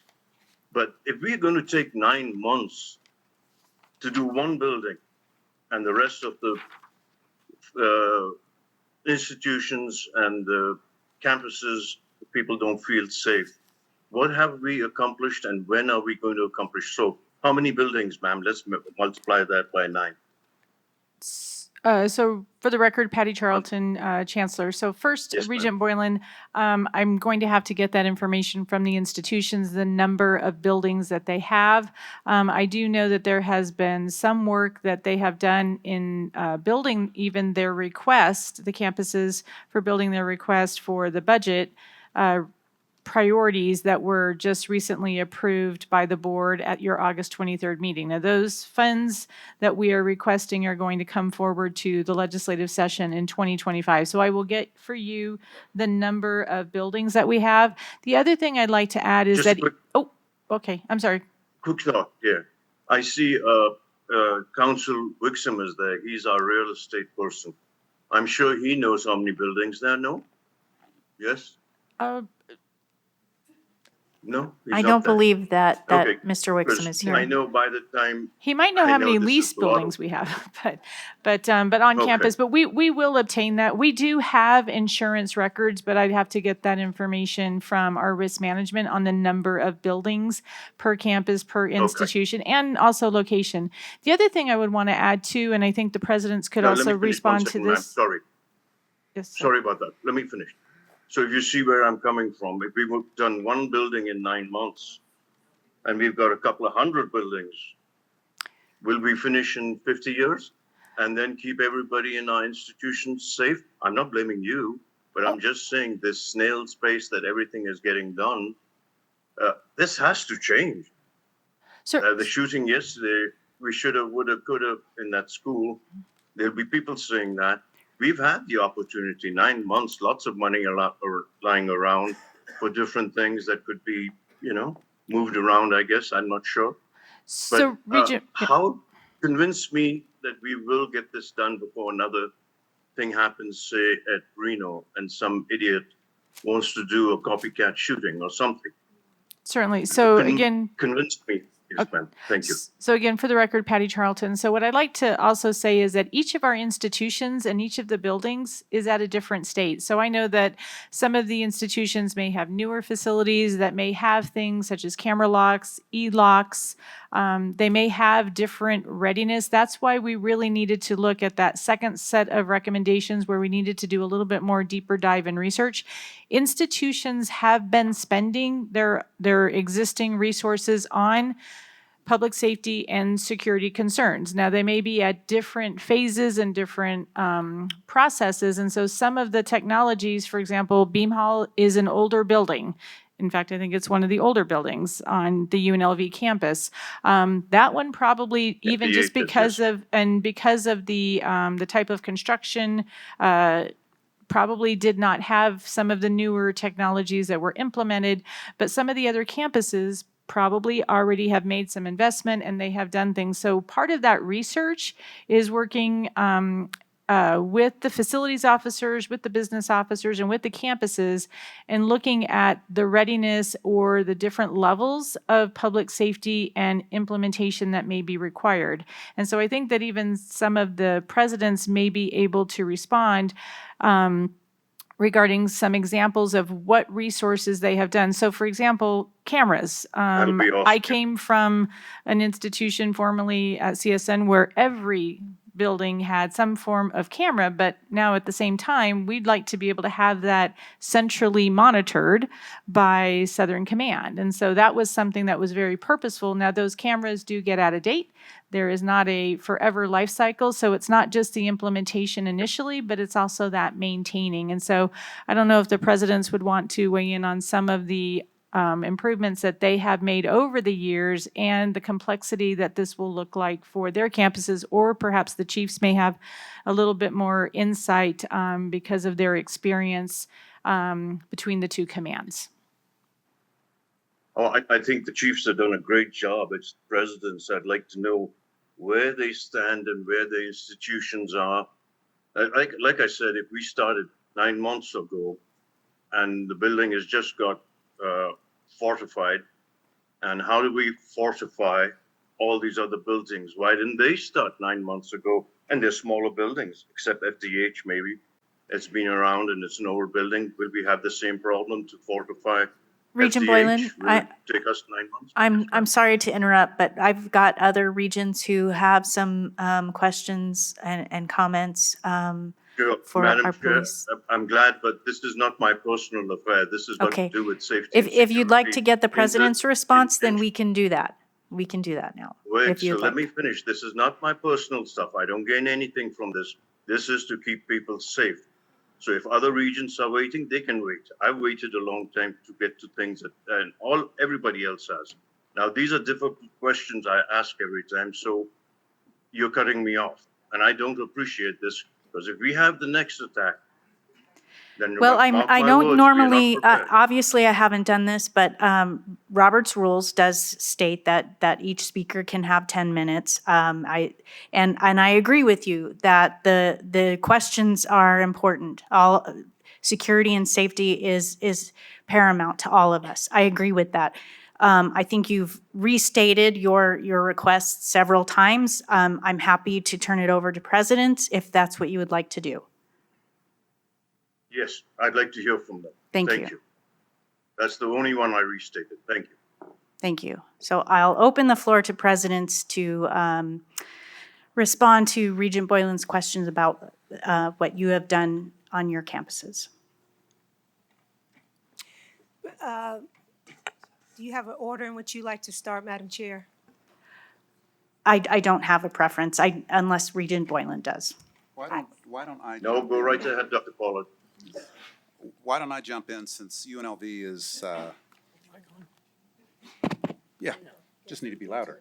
Why don't I jump in since UNLV is kind of a touch point for all of these discussions. First and foremost, I'm going to say something that I want you all to take a minute to think about, and that's the idea of thinking about that safety is a binary situation, that you're either safe or you're not safe. That is not true.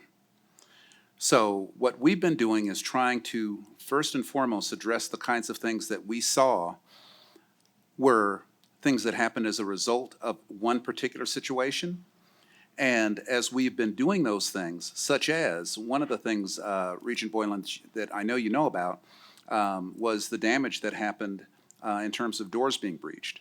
And so one of the things that's been first and foremost on most of the faculty that I ever talk to's mind is that they want to make sure that they can actually close and lock that door, and that door looks like there's some safety to it. And so that's what we've been working on. That's what we started working on. And I think I want to go back to something that the Southern Command said, which is that even that process took longer than what we wanted to, and it was because of the suppliers, not because of us. So that was one of the first steps. The second step has been increasing our ability to be able to use cameras. What is the interesting nexus that's kind of underneath all of this is that the technology that goes along with cameras now is changing very, very quickly, and it's getting very, very expensive as well, where even some of those cameras can actually detect whether somebody has a gun on them or not. And we've been reviewing that to make sure that we don't go buying technology that's either not functional, is going to be old in 2 days or whatever. And so that work has been going on. I will say from our perspective, and I'm going to stop talking because I want to make sure that everybody else has a chance to make a comment here. But one of the things that we've tried to do to make sure that we make our investments wisely is that we've been using BEH because that was a touch point to try to expand and to do some of these safety precautions that we want to do, like the cameras, like the door locks. We had a door locking system. We're trying to improve on that door locking system. And some of the other things are things that we have in process that we have actually orders for. And so I don't think that it's accurate to say that we're not doing anything. I will also say that while it's taken us 9 months to get to where we are, we're never going to be there. This is going to be something that remains as a priority constantly. While we have a fairly large ask for safety from our legislature, it's going to be something that just continues to go on. As you saw from the Chancellor's Safety Committee, there's some things procedurally and policy that we want to also try to do. So there's various levels that we are actually working and doing things on. I don't think that it's not that after 9 months nothing has happened. That's just not accurate. I think it's that because safety is a perception, it's something that we will have to continue to work on and to try to make it so that people feel as safe as you can. And some of them will be obvious things, some of them will be less obvious things. There'll be things that we just have as part of our infrastructure. But that's where we are in terms of pursuing this goal of trying to be as safe of a campus as we can be. Thank you. Thank you, President Whitfield. And I think you need to take those words back. I never said nothing is going on. So be careful with words matter, right? I never said that. There's a lot going on in Beam Hall, and I would like to know from the other presidents how safe they are and how safe their institutions are. There's lots going on. All right, thank you. Thank you. I'll go next to President Sandoval. Chair Carvalho, thank you very much. For the record, Brian Sandoval, President of the University of Nevada, Reno. To Regent Boylan, we have invested several $1 million into security in our campus within the last 2 or 3 years. This includes classroom door locks, which have active shooter locks, secured access, so card access for classrooms, cameras on campus. We've also dedicated money for overtime for our police officers so that we can have even more of a presence on campus. But Chief James is even closer to this than I am, and I would ask that he lay down a record as well. Thank you. Eric James for the record. So at the university, we did a $1.6 million upgrade to our camera system just 18 months ago, which has worked wonders for us. It's not an actively monitored system, but understand it has helped us solve many crimes already because it's no longer a blob walking through. It's a person we can tell. We have 114 classrooms that have active shooter locks inside. All the instructors comes out of the provost's office. They're issued the keys for those active locks. The active shooter locks are compliant with OSHA standards and fire standards that someone can leave the room if they choose to, but the door remains locked at all time. Perimeter security is now, there's a couple things we've done a little differently. Perimeter security, cameras, and any type of safety improvements on any new building has to come through the police department. And that began about 5 years ago. And so every time the new building goes up, we get some type of input into what's going on, how it's being built, where it's being built. Don't put this here, put it here. We did the exact same thing with the new expansion up at the Lombardi for the new the center for the athletes, and they had cameras looking at a boiler. Well, you don't need cameras looking at a boiler. You need a camera looking at a door. So we fix these things little by little, and so we've done all these things with UNR. The university has invested millions of dollars in safety. But I want to stress, it's a layered approach. It's not just one thing. It's layer upon layer upon layer. And I can't stress this enough to everyone.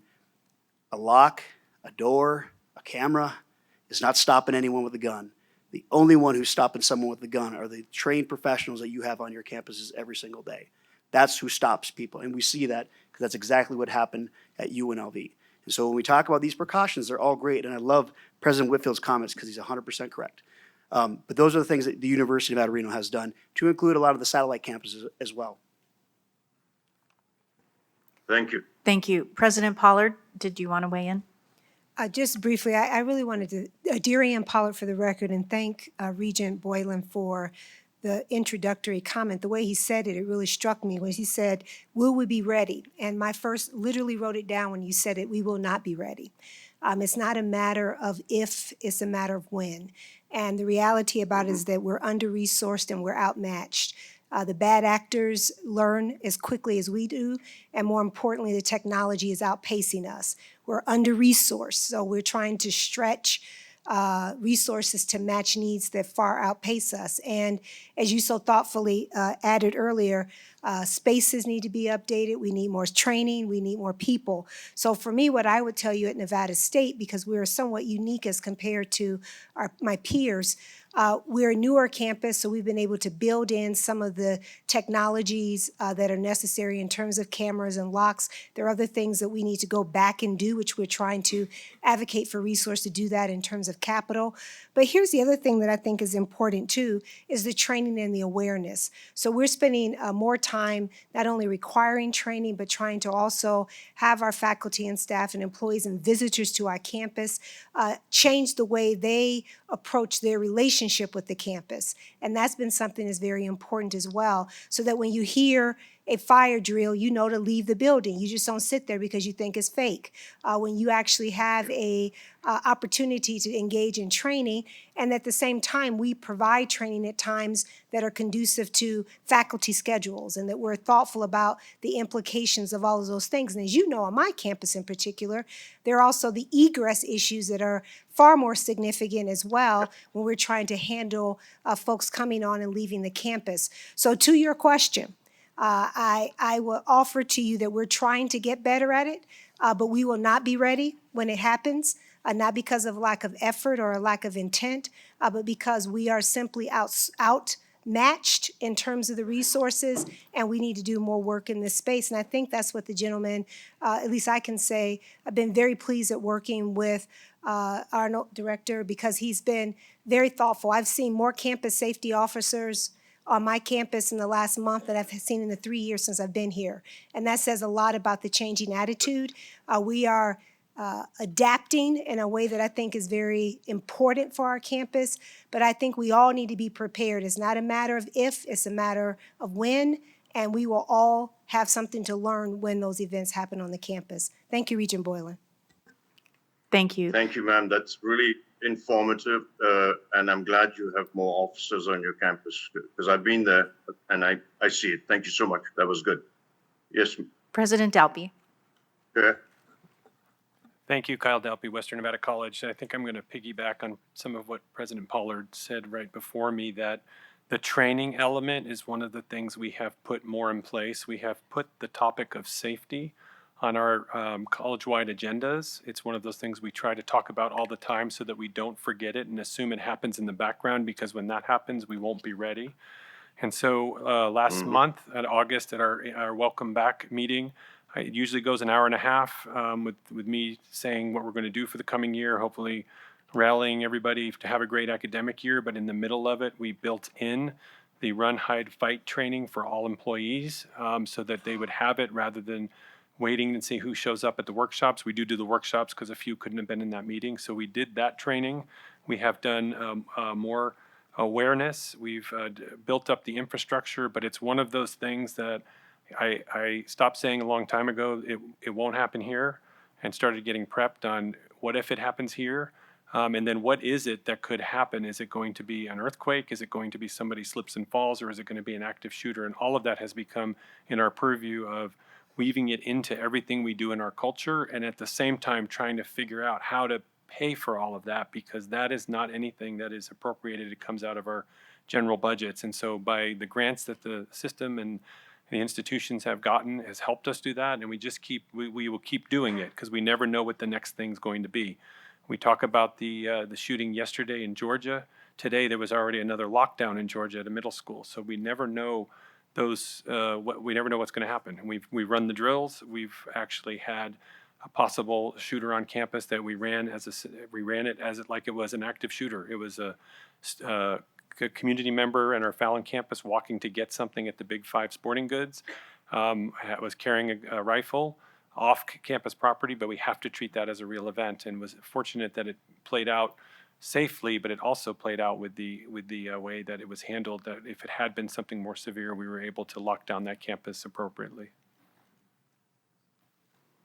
Thank you, President Zalpi. You mentioned both man-made and natural hazards, and I'm glad to hear that because that's also important, and I'm sure you're working with your officers on that.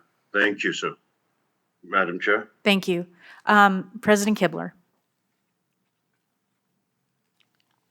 I may be the only president up here that actually supervised directly a police department for 10 years. That doesn't qualify me for anything unique, but it gives me a unique understanding. And I'm not going to repeat what some of the other presidents said about this constant need to continue to improve on what we have. You put camera systems in, CSN has pretty good camera systems, and then your next big thing is how do we centrally monitor all those, especially if there are hundreds of them.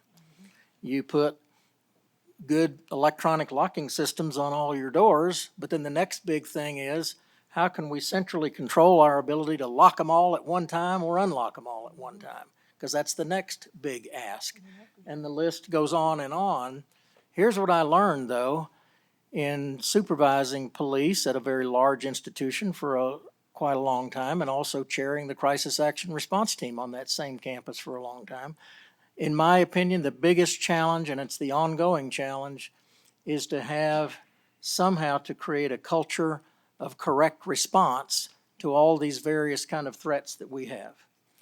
We did all kinds of things, but what I worried about most when a crisis occurred on our campus is when you go to those individual classrooms on that campus and an alarm just went up on your campus. Might be active shooter, it might be a fire alarm. In our case, this was a campus that was in a tornado alley. It might be the next tornado that was coming, and you only had about 10 minutes to do the right thing. You went into those individual classrooms, and despite all the training we did, we never had a high level of confidence that that faculty member and those 25 students in that room knew exactly what to do, despite all of our training, because we had a lot of anecdotal examples. You know, when it's a fire alarm, you're supposed to get out of the building immediately.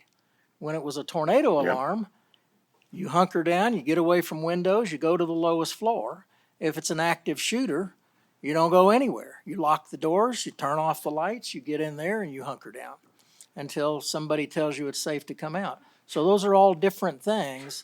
And every single time we would have a crisis on the campus and we get all the anecdotal feedback when it was over, everybody responded differently. Faculty members were telling students to leave, and then the students were coming back and telling the faculty member, well, according to this message on my phone, we're supposed to shelter in place. And we had the faculty member just telling us to leave the room. And so that was our biggest challenge. I don't know that we will ever feel as though we have complete command of that, because students change, faculty change. You have to train and drill and inform constantly, some of which I saw recommendations about things that are going to make that better. But no, that will be an ongoing challenge, and we will never be able, in my opinion, to say 100% of our community knows exactly what to do depending on what the crisis is that hits our campus. So that's just a reality of what we have. We're in these large communities with all these different folks with different perceptions, different backgrounds, different extent to which all this training we do actually imprints in them and they know what to do. So. Thank you so much. I gather from you, it's training that's the most important, and I agree with you because I was in the tornado alley at university too. So I know those drills. Go out, they'll come back in, go out. That's awesome. I'm glad you brought that up. I just wanted to know how we are prepared, and I'm seeing from all the presidents that it's basically we need more training. And like Dr. Pollard said, it's not if, but when. That's something we've used for the last 30 years in this industry.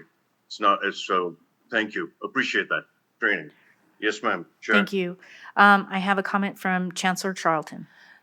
So thank you Yes, for the ma'am. record, Patty Charlton. So one of the things that I know that the committee recommended, and this is something that I know that the chiefs do on an ongoing basis, is threat assessment and all hazards risk, where they identify the different type of risks that may occur. So for example, here there may be a snowstorm and there may be some inclement weather issue that is unique that we don't have in Southern Nevada, however, flash flooding. And when we have those types of incidents, these are the same people that respond. These are the same people that help all of the different individuals. So I appreciate what the presidents have said is that it's different kind of risks, different kinds of issues. Training is important, but then also recognizing the types of training, the types of risk, and the types of threats that impact each of our institutions because they do vary.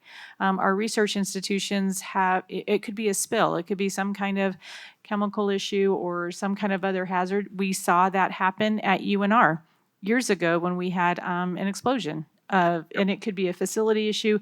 And these are the same group of people. I would also add that if you were in the Security Committee earlier today, one of the greatest challenges that both of these departments have, and it is a challenge for all of us, is hiring, recruiting, and retaining qualified personnel.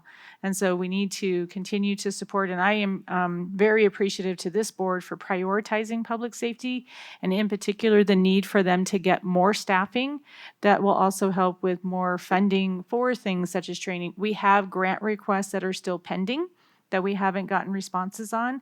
I know that when Director Rodriguez and I are in DC. We're going to be meeting with the Department of Justice as well. There's no limit to what we are afraid to ask for. We will ask for, and I think Chief James is ready to spend tomorrow, if we can just get him the check to write.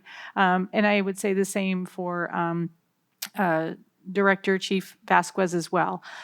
We have large footprints in all of our campuses, and we want to ensure that everyone feels the same level of safety and that we know the type of risk and the types of threats that exist. And so I really appreciate the questions and the comments, and it will always be an ongoing effort that we are working on.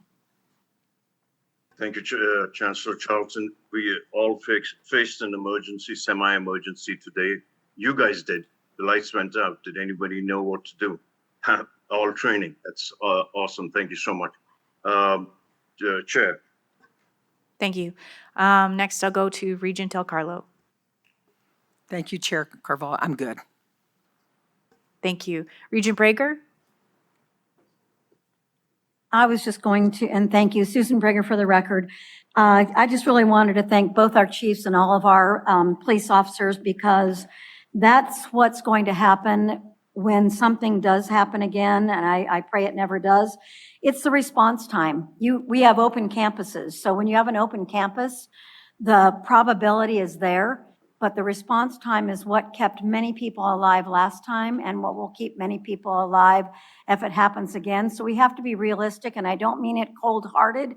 I have 2 grandsons that are police officers with Metro. They have shared legal information, but I think everyone being prepared, whether you're at the grocery store, shopping, driving in your car, we have to be realistic. Until it happens, you can't stop it. And I hate to be that blunt, but that's really the truth. Thank you. This item was for information only. Thank you, both of you, for coming today and sharing what you've been doing with us. I really appreciate it. We know how important your work is, and we do thank you for it. Thank you very much. We'll move on to item number 12, building naming request, John Tulloch Business Building for UNR. And for this, I will go to President Sandoval. Thank you, Chair Carvalho. For the record, Brian Sandoval, President of the University of Nevada, Reno. To you, Vice Chair Downs, Regents, Chancellor. Thank you for the opportunity to present today. The University of Nevada, Reno marks a milestone with the proposed naming of the College of Business building in the Mathewson Gateway District. The 128,000 square foot building will provide a cohesive sense of community, identity, and pride that will inspire students and staff and faculty to excel. We are currently within budget and on schedule. The building is expected to be completed and ready for the fall term in 2025. The quasi-endowment for the College of Business building was established and funded with $50 million on May 22nd, 2023. And although this is an unaudited number, as of June 30th, 2024, this endowment has grown to $54.9 million. University Advancement continues fundraising for naming opportunities within and around the building. As of August 31, University Advancement has commitments of $10 million more for naming spaces in the building. So with the lead gift, this brings the funding to approximately 84.9% of the goal of 100 million, which has been accomplished in a year before while the building is only halfway finished. So I am incredibly grateful for the generosity of all those folks that have contributed to this building, but I'm even more grateful, or just as grateful, for the lead gift from John Tulloch that provides $20 million for the building and $5 million for scholarships. Obviously, this is a vital addition to the fundraising efforts, and we anticipate that it will be another catalyst for additional donations. And I know that our advancement is working with prospects in terms of more donations for the building. So with the approval of all of you, the building will be named the John Tulloch Business Building. The university celebrates the building and its naming while honoring the donor, who is also a proud alumnus of the University of Nevada, Reno. Mr. Tulloch is a very humble man, and so rather than focusing on the gift, it is his wish to focus on the significant impact this building will make on the students who will benefit from this new learning environment. The University of Nevada, Reno Foundation is also grateful for the naming gift and a gift to be used for scholarships in the College of Business. The scholarships created by this gift with a priority in finance help further the college's goal of serving this business sector important to the state of Nevada. These students will be able to leverage scholarships, the finance suite, and the finance lab in the new building to help jumpstart their careers.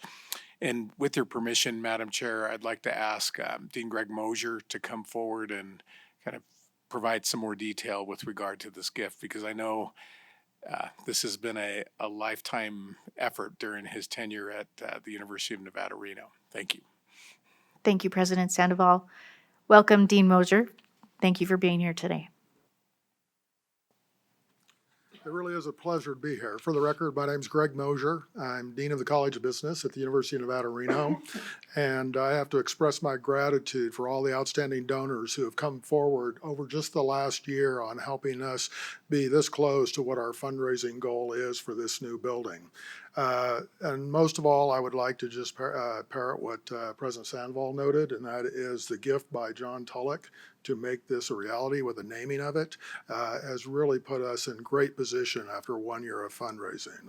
Almost unheard of, 85% of the target in that short of a time frame. So very optimistic about where we stand on the philanthropy side of putting together the funding model on this building. I want to express on behalf of the faculty and the students, all the faculty and students of the College of Business, who are incredibly excited about this project. I talk to them every single day. I see them every single day, and the enthusiasm is palpable as you walk through the halls about them seeing about that this investment that the state is making in them and for the types of education that they have learned to expect from us is something that they are really very excited about.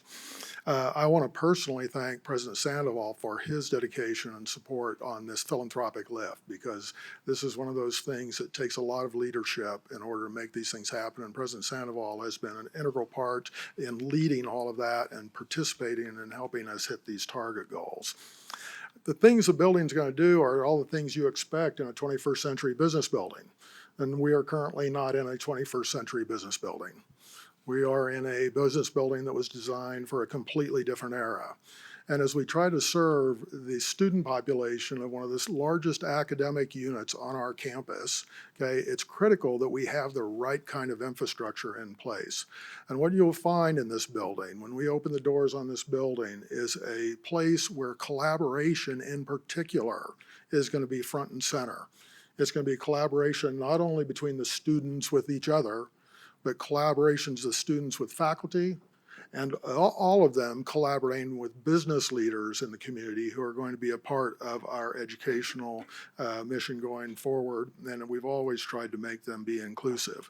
The state-of-the-art space that's in there includes the finance lab, the finance suite, and it really does work very well with Mr. Tolick's gift for the finance scholarships. They're going to help leverage that particular space. It's a critical industry in the state of Nevada, the finance space, and it's writ large, the finance space. It runs from banking and insurance to wealth management to trusts to foundations, and we all know that is a major part of what takes place in the state of Nevada, and that's around the management of money and the discipline of finance. And so our opportunity to train the next generation of workforce for that industry is going to be critical going forward. This new building is going to allow for growth and expansion. Currently constrained in the old building, this is going to give us an opportunity to continue to expand and help serve the workforce needs of Nevada, of the region, and even of the nation in some cases. Finally, I think the thing that I like the best about this building, and I think that we all should take great pride in, is that it's going to be a new cornerstone for the university and the college, and its location that's right on the corner of I-80 and Virginia Street in Reno. And that prominence is really historical, it's innovative, it's a message, I think, to people who pass by on that space that Nevada's open for business. So very proud of all this and appreciate everybody's efforts in making it happen. Thank you. Thank you, Dean Mosier. I will go to Regent Del Carlo. Thank you, Chair Carvalho. I just want to say I was on the board in, I believe it was 2019 when we went to CSN on the Henderson campus, and on our agenda was the funding for this building. And I voted against it because they were going to put a $50 credit on the upper level business school students to fund this building, and I thought that was wrong. I still think it's wrong, and I always will think that's wrong. So I'll give a lot of shout out to your former CFO at UNR, who's Vic Redding, who's retired, who got very creative. And in financing, Dean Mosier, we know you can get very creative, but this has been an amazing partnership, and we know that we're not going to see a lot of money coming from the state for buildings going forward. So this has been a wonderful thing. And with that, as a proud alum of the school where I saw my husband for the first time 54 years ago, et cetera, I just want to make the motion to name the John Tulloch Business Building on the UNR campus in recognition of his substantial $25 million gift commitment. And I'll second that. I second. Okay. We're alums, if you don't mind. Thank you. So I have a motion from Regent Del Carlo. Regent Perkins, would you mind if and thank you. Regent Arascata, is that a second from you? That is a second from another Nevada alumni, yes. Thank you. And thank you, Regent Perkins, for that. Regent Arascata, did you have something? Just a quick question. President Sandoval or Dean Mosier, you all mentioned that currently you have 85% of the funding of the business of the building itself. Is that correct? That's correct. And that's under 1 year you were able to do that? About a year. Thank you. For the record, Brian Sandoval, President of the University of Nevada, Reno. What was the original time? What is the timeline to acquire the full 100%? Well, Madam Chair, to you and through you to Regent Arascata, there is no timeline. You can contribute anytime you want, Mr. Regent Arascata, but we do have several prospects as well. And as I mentioned in my remarks, and I believe Dean Mosier mentioned it as well, you know, it's hard to raise money on an empty lot with a chain link fence around it. And it, with a named donor who's made such a significant contribution to the building, it really adds even more interest to the building. So we feel good where we are, and we'll obviously be happy to report back to you as things progress. And we're real happy with how that current endowment, that first gift, has performed in terms of generating even more income for the building. Thank you, President Sandoval, for hitting out that underhand pitch right out of the park. I appreciate it. And yes, I do second. Thank you. So I have a motion from Regent Del Carlo and a second from Regent Arascata. Is there any other discussion? At this time, I'll call for the vote. All those in favor, please say aye. Aye. Aye. Aye. Opposed? Aye. Thank you, Regent McMichael. That does sound unanimous. Congratulations. Thank you.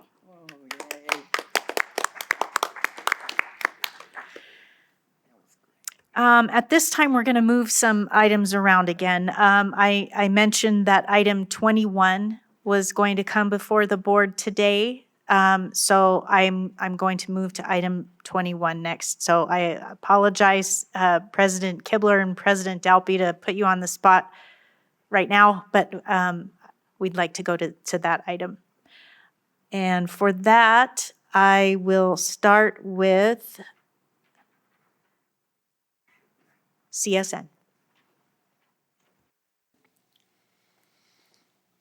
This was to be a presentation on student success, which we are delighted to do. And although I've spent my entire career committed to student success, it's more appropriate that you all as a board hear from the real champion in that space at CSN. So it's my pleasure to introduce Dr. Shelley Keller. She is the Director of Academic Success at CSN, but she's more than that.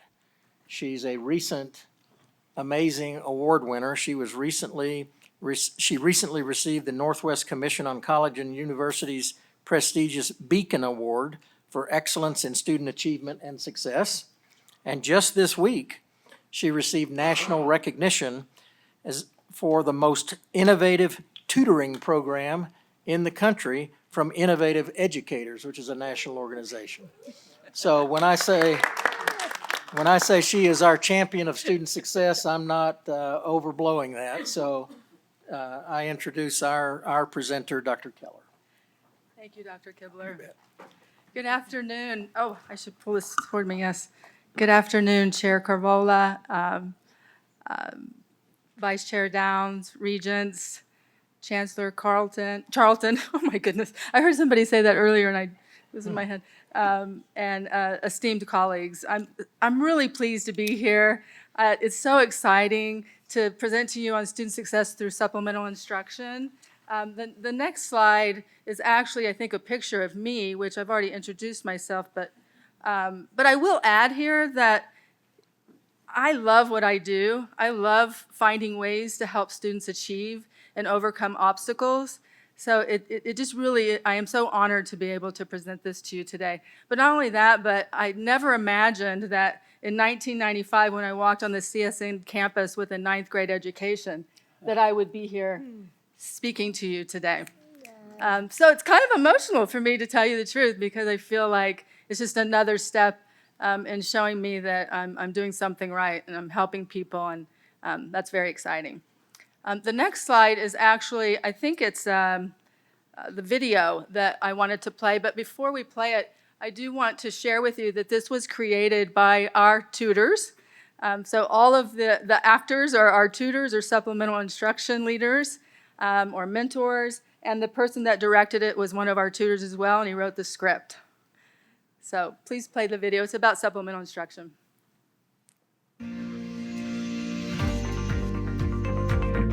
Supplemental instruction is all about giving you the tools required to better understand the material. This is not for reteaching or re-lecturing. However, what we do is give you hands-on activities to better understand. We have a very comfortable, laid-back environment. We do a lot of games and activities that are on your feet, things that aren't just sitting there reading the textbook over and over, still not getting it. We do what we can to try and help you get the material and then to be able to explain it to others. When I first started Biology 189 last semester, my professor told us we had to study 20 plus hours a week and get a tutor or else we were going to fail the class. I thought to myself, 20 hours a week? How are we supposed to have a job, do 5 other classes, and study 20 hours a week just for one class? So I found out about these SI sessions and I started going to them 1 hour, 4 to 6 times a week. And I realized I was having fun while I was studying. These SI sessions, they were so relaxed and we were helping each other learn concepts that we didn't quite understand. And I love SI so much that I became an SI leader myself. Supplemental instruction sessions are one of the best things a student can do for these classes. SI classes are set up for historically difficult classes that students aren't going to succeed very well on their own. So you can now go to these SI sessions, get this special interaction, doing the games, doing these interactions that you can't actually get in lecture. And now you have this SI professor or this SI leader that has done the class before. They know what you need to study. They know that you need to focus on this area and not that. If you're doing this on your own, you are going to have to put in the extra time outside of class and these SI sessions. But don't waste your time studying things that aren't going to be there. The SI instructors know what is going to be covered, know what you need to focus on, so you can really hone in and be efficient in your study time.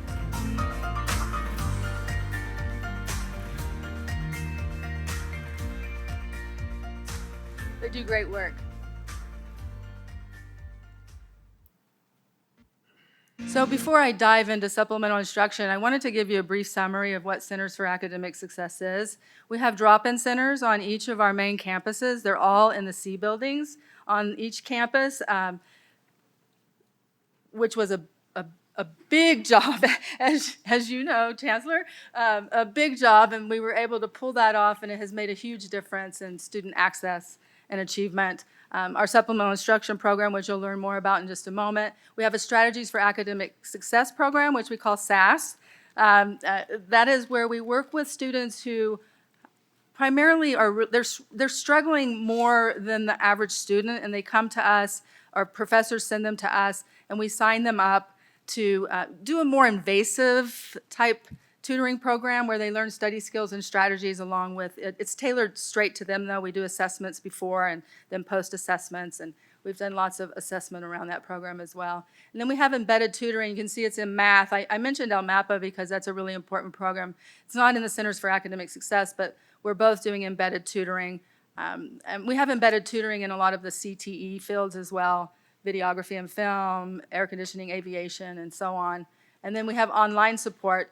Especially since the pandemic, we're doing it from our department as well, where we offer online sessions in our centers, as well as we have tutor chat, where the library is in the same system, and we can contact the library through the chat system. We can send students to the library, and the library can send students to us.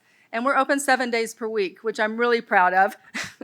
Yeah, I'm super proud of that. It took us a while to pull that off, and we found a way we just kept looking at the data to figure out like when the students came the most, and then we landed on a certain operational hours where we could be open 7 days a week. Next slide, please.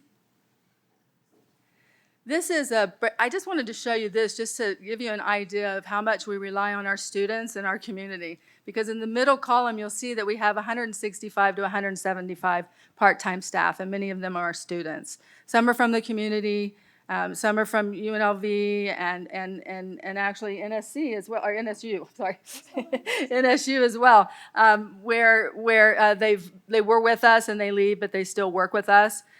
So we have a great many, it's like 90% of our staff are part-time. We have 15 full-time workers. You can see the breakdown there. And then we also offer a great amount of professional development.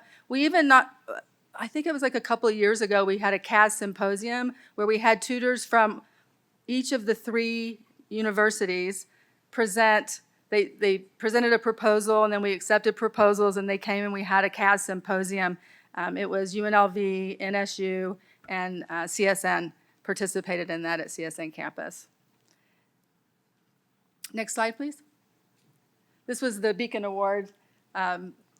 We were very excited about that. It was right after the pandemic, and I'm sure all of you remember how that was, running home and trying to figure out how we weren't online at all. So we went home and we just tried to figure out what to do. And it took us about 2 weeks, but we ended up doing some great work. And so we were really proud of earning this award. Thank you. Next slide. And this is supplemental instruction. So just to explain, I know in the video they talk about it, but I just wanted to review that. What we do, it's a UMKC model, University of Missouri, Kansas City. And we hire students who took the students. Okay, so biology 189, sorry, biology 189, a professor will say, I have this student and I want them to work with me. So we will hire them, we will train them to do supplemental instruction. They attend the class, they model great student behavior, they help the professor look for where students are struggling, what might be most complex, and then what they'll do is offer review sessions outside of class. So that's how the program runs. I have some data for you as well. The next slide. Well, this one, it's the one after this one, but just to give you a breakdown. Okay. The University of Missouri, Kansas City model is specifically how it works is the professors don't know who are attending the sessions. So it eliminates a lot of stigma. The student is in there and they're telling the students, come see me, but they don't report back. Nobody tells them you need to go to tutoring. So they go there and they freely engage in these study sessions. So that's how that model works. Now, I just want to say that we have learned that not in all cases does that work. So we have tailored that model for certain circumstances, like in math and other subjects, to still use those strategies, but not necessarily, we'll report back to the professors, and sometimes the professors will be more involved. So I just wanted to share that. We implemented it in 2015. We came back from a College Reading and Learning Association conference, and we were so excited about what we learned about SI, so we implemented it in 5 STEM courses. We used the Perkins Grant for 3 years, and we were able to institutionalize it in 2018. We have half a coordinator and an SI specialist right now, and we have 20 to 25 leaders. We have had up to 35 to 40, but right now we have 20 to 25, and we're in all Biology 189, 223, 224, 251 classes, as well as the chemistry classes you see listed at the bottom. Next slide, please. Here's some data. Now, on the left side, you will see that that is all student population. And the blue is male and the yellow is female. And then on the right side, when I first saw this, I was like, oh my, like what's going on here? But then I started talking to my staff and I recognized that, wait a minute, this is the health science programs. Mm-hmm. Let's take a look at the percentages of male versus female in the health sciences programs. And there we realized, oh, we actually do look pretty in line with the population that is in those programs. So I just wanted to point that out. Next slide, please. Okay, this is a breakdown. On the left is all students as well, and on the right, this is demographic groups. On the right is the CAS participants, the SI participants. And I want to say 2020, I think is just spring and summer, so I just want to point that out. But you'll see in all of these that there is definitely more equity happening in the program in terms of the percentage of the breakdown of the ethnic groups, the percentage of the students that are participating in the CAS-SI compared to our entire student population. So I just want to point that out. Okay, next slide, please. This one, the big takeaway is male and female, the students who use CAS supplemental instruction are completing their courses at a better rate than those who are not using CAS supplemental instruction. I'll leave it at that, and we can go to the next slide. I love this slide because while I showed you the breakdown of the ethnic groups earlier, this one really shows a % improvement. It's the difference in the success rates between the CAS participants and the non-CAS participants. And in the total, that's the big takeaway is I wanted to point out the far right column. those percentages are showing that there is a pretty large percentage improvement that those students that are using the supplemental instruction program across the board are doing better using the supplemental instruction than those who are not. So that's very exciting. And then the next slide is, this is the ones that are in the blue are the ones that didn't use the CAS SI, and the ones that are orange are the ones that did. And what this is just showing is that they're earning a degree, transferring or re-enrolling at CSN at a faster rate, and or more, I should say, or more. So.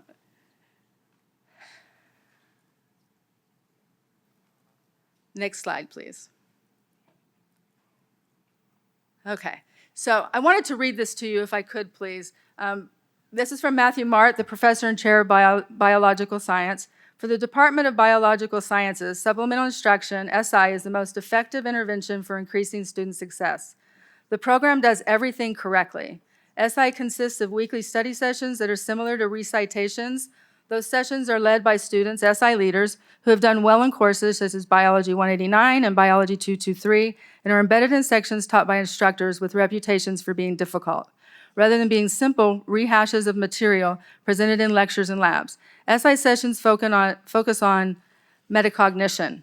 Students in SI sessions learn how to learn. Students who consistently attend SI improve by a full letter grade over those who do not consistently attend SI. More importantly, the skills that students gain in SI are transferable. Students who consistently use SI in Biology 189 do better in Biology 223 and 251, 224 too. He didn't say that, but it is so. And than those who do not use SI. It is difficult to imagine an intervention that could offer a greater return on investment. SI is as good as it gets. I asked him for a comment, and I was very happy that he shared that comment. So I really appreciate it.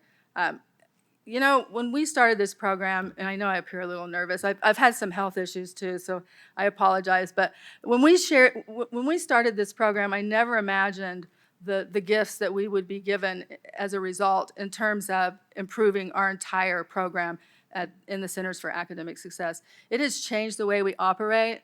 We have started looking at everything we do as we are teaching people how to learn, and everything we practice, we make time for them, and we set up to make sure that they have unlimited tutoring, but they also have the time to spend practicing and learning on their own. Everything that we do is centered around teaching people how to learn. At one time, we felt that maybe that was a different purpose in terms of like hand-holding a bit or things like that. But it's a great program, and we've learned a lot from it.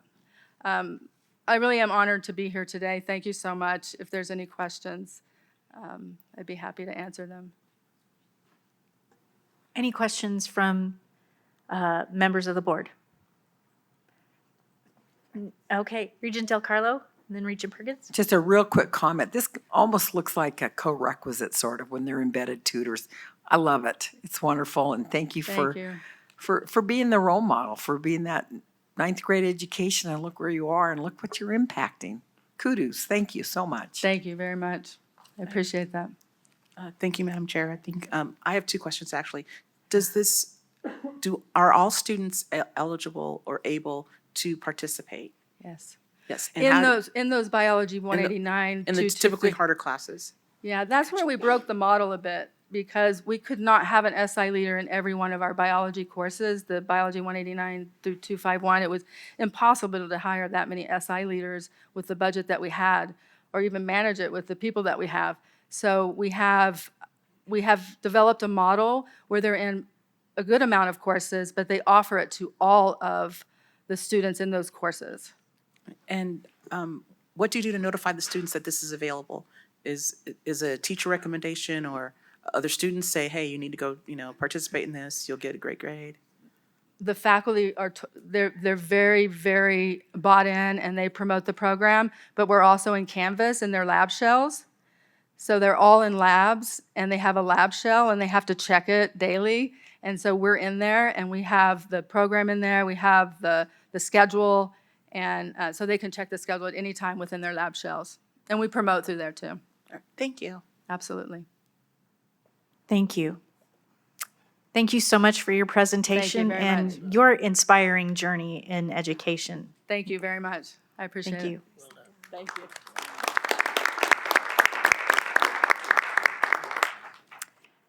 Next, we'll go to WNC, President Dalby.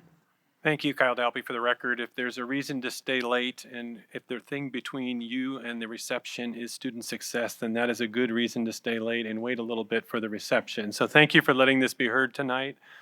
Today, we're going to talk about using a specific tool, AI, artificial intelligence text messaging, which is multi-years that we've had this program in place. Actually originated when Vice Chair Downs was in one of our VP roles and initiated the process to get the program called EdSites on board at the institution, and it has morphed into something new and improved today. So with that, I would like to invite up Lauren Stevens, our Director of Academic Advising and Access, and Tyler Golden, our Student Success Coordinator, to walk you through how we are using AI text messaging to support students and help them in their pathway through to success.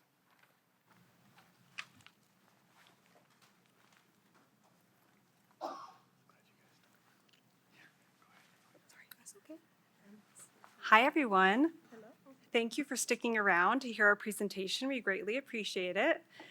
So this is how we are boosting student success through AI text messaging. I'm Lauren Stevens, and as the president mentioned, I'm the Director of Academic Advising and Access. And I'm Tyler Golden. I'm the Student Success Coordinator, also here in the advising office at WNC. And about 3 years ago, we partnered with a company called EdSites, as Dr. Dalby mentioned. And with them, we created an AI text bot, with their technology, named Willie the Wildcat, after our mascot. So if we could go to the next slide, please. So here's what we're going to cover a little bit tonight to help you understand how this program has really benefited our students. And so first, we'll meet Willie. We'll go through some student engagement numbers, some sample conversations so you can get a feel for how Willie interacts with the students, as well as a student-initiated conversation. We'll touch on a student voice score, which is a new metric that EdSites uses to score student satisfaction with their institution. And then we'll finish with just some key takeaways as we wrap up this evening. So with that, let's meet Willie. All right, so as you can see, this is Willie. And Willie the Wildcat is introduced to students and communicates with them through welcoming and thoughtful text messages. Willie reaches out to students with research-backed questions and also responds to student-initiated questions. Then Willie connects students to tailored support services and resources. Students receive the information they are seeking quickly, and it can happen anytime or any place. Students that express need are flagged, and our advising team, many times Tyler, will reach out to have a conversation and explore what the next best steps should be. And now we're going to talk about student engagement with Willie. So if we could go to the next slide, please. This is one of the really incredible things about this program is we have a 95% student opt-in rate, which means that almost all of our students are at least seeing the message. And when it comes to email or voicemail, you can't guarantee that they are getting the message, but we know they are at least seeing it when it comes across on their phone. Beyond that, we have a 59% student engagement rate, meaning 59% of our students have actively messaged Willie. And this is data from our previous school year. And then over the period of the school year, Willie received 17,000 text messages from our students. So it's just a different way to connect with our students that is the way that they want to interact with our college through the messages.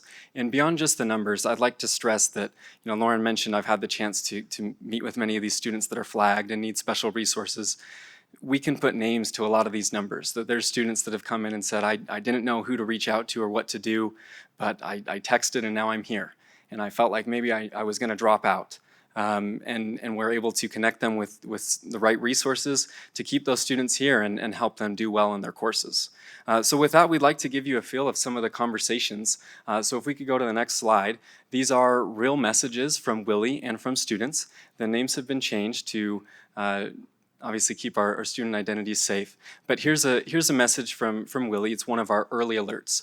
So your institutions probably have, your way of doing early alert messaging.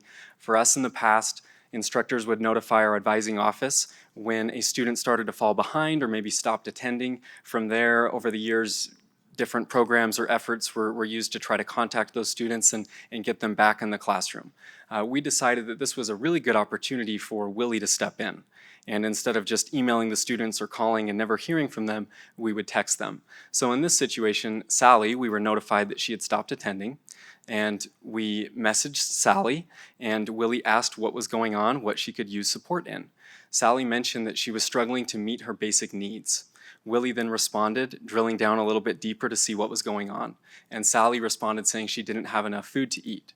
From there, Willie shared, if we could just click one more time, it'll pull it up there. Yeah, Willie shared information about our Wildcat Reserve, but it didn't stop there. I called the student the next morning, and we had the student over at Student Life filling out an order form to be able to receive food from our food pantry. The student was able to continue enrolled in the college and do better in their classes without having to drop to go get another job to get food for their family. So we'll keep going with a couple other examples here if we can go to the next slide. Okay, so this text message is about Joe, and Joe was asked, how are your classes going this semester? And he messaged back that he was struggling. And what I like about this system is that it doesn't just give them the resource. It'll give them that and more. So he was given the connection to the academic coaching that we offer here at WNC, but then it said, to get you the best help, can you share more about your challenge? So now we see that Joe is wondering if he should just drop his class, and that alerted us so that we could reach out to Joe.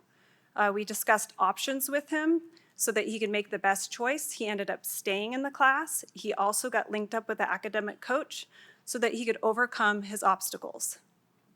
Next slide.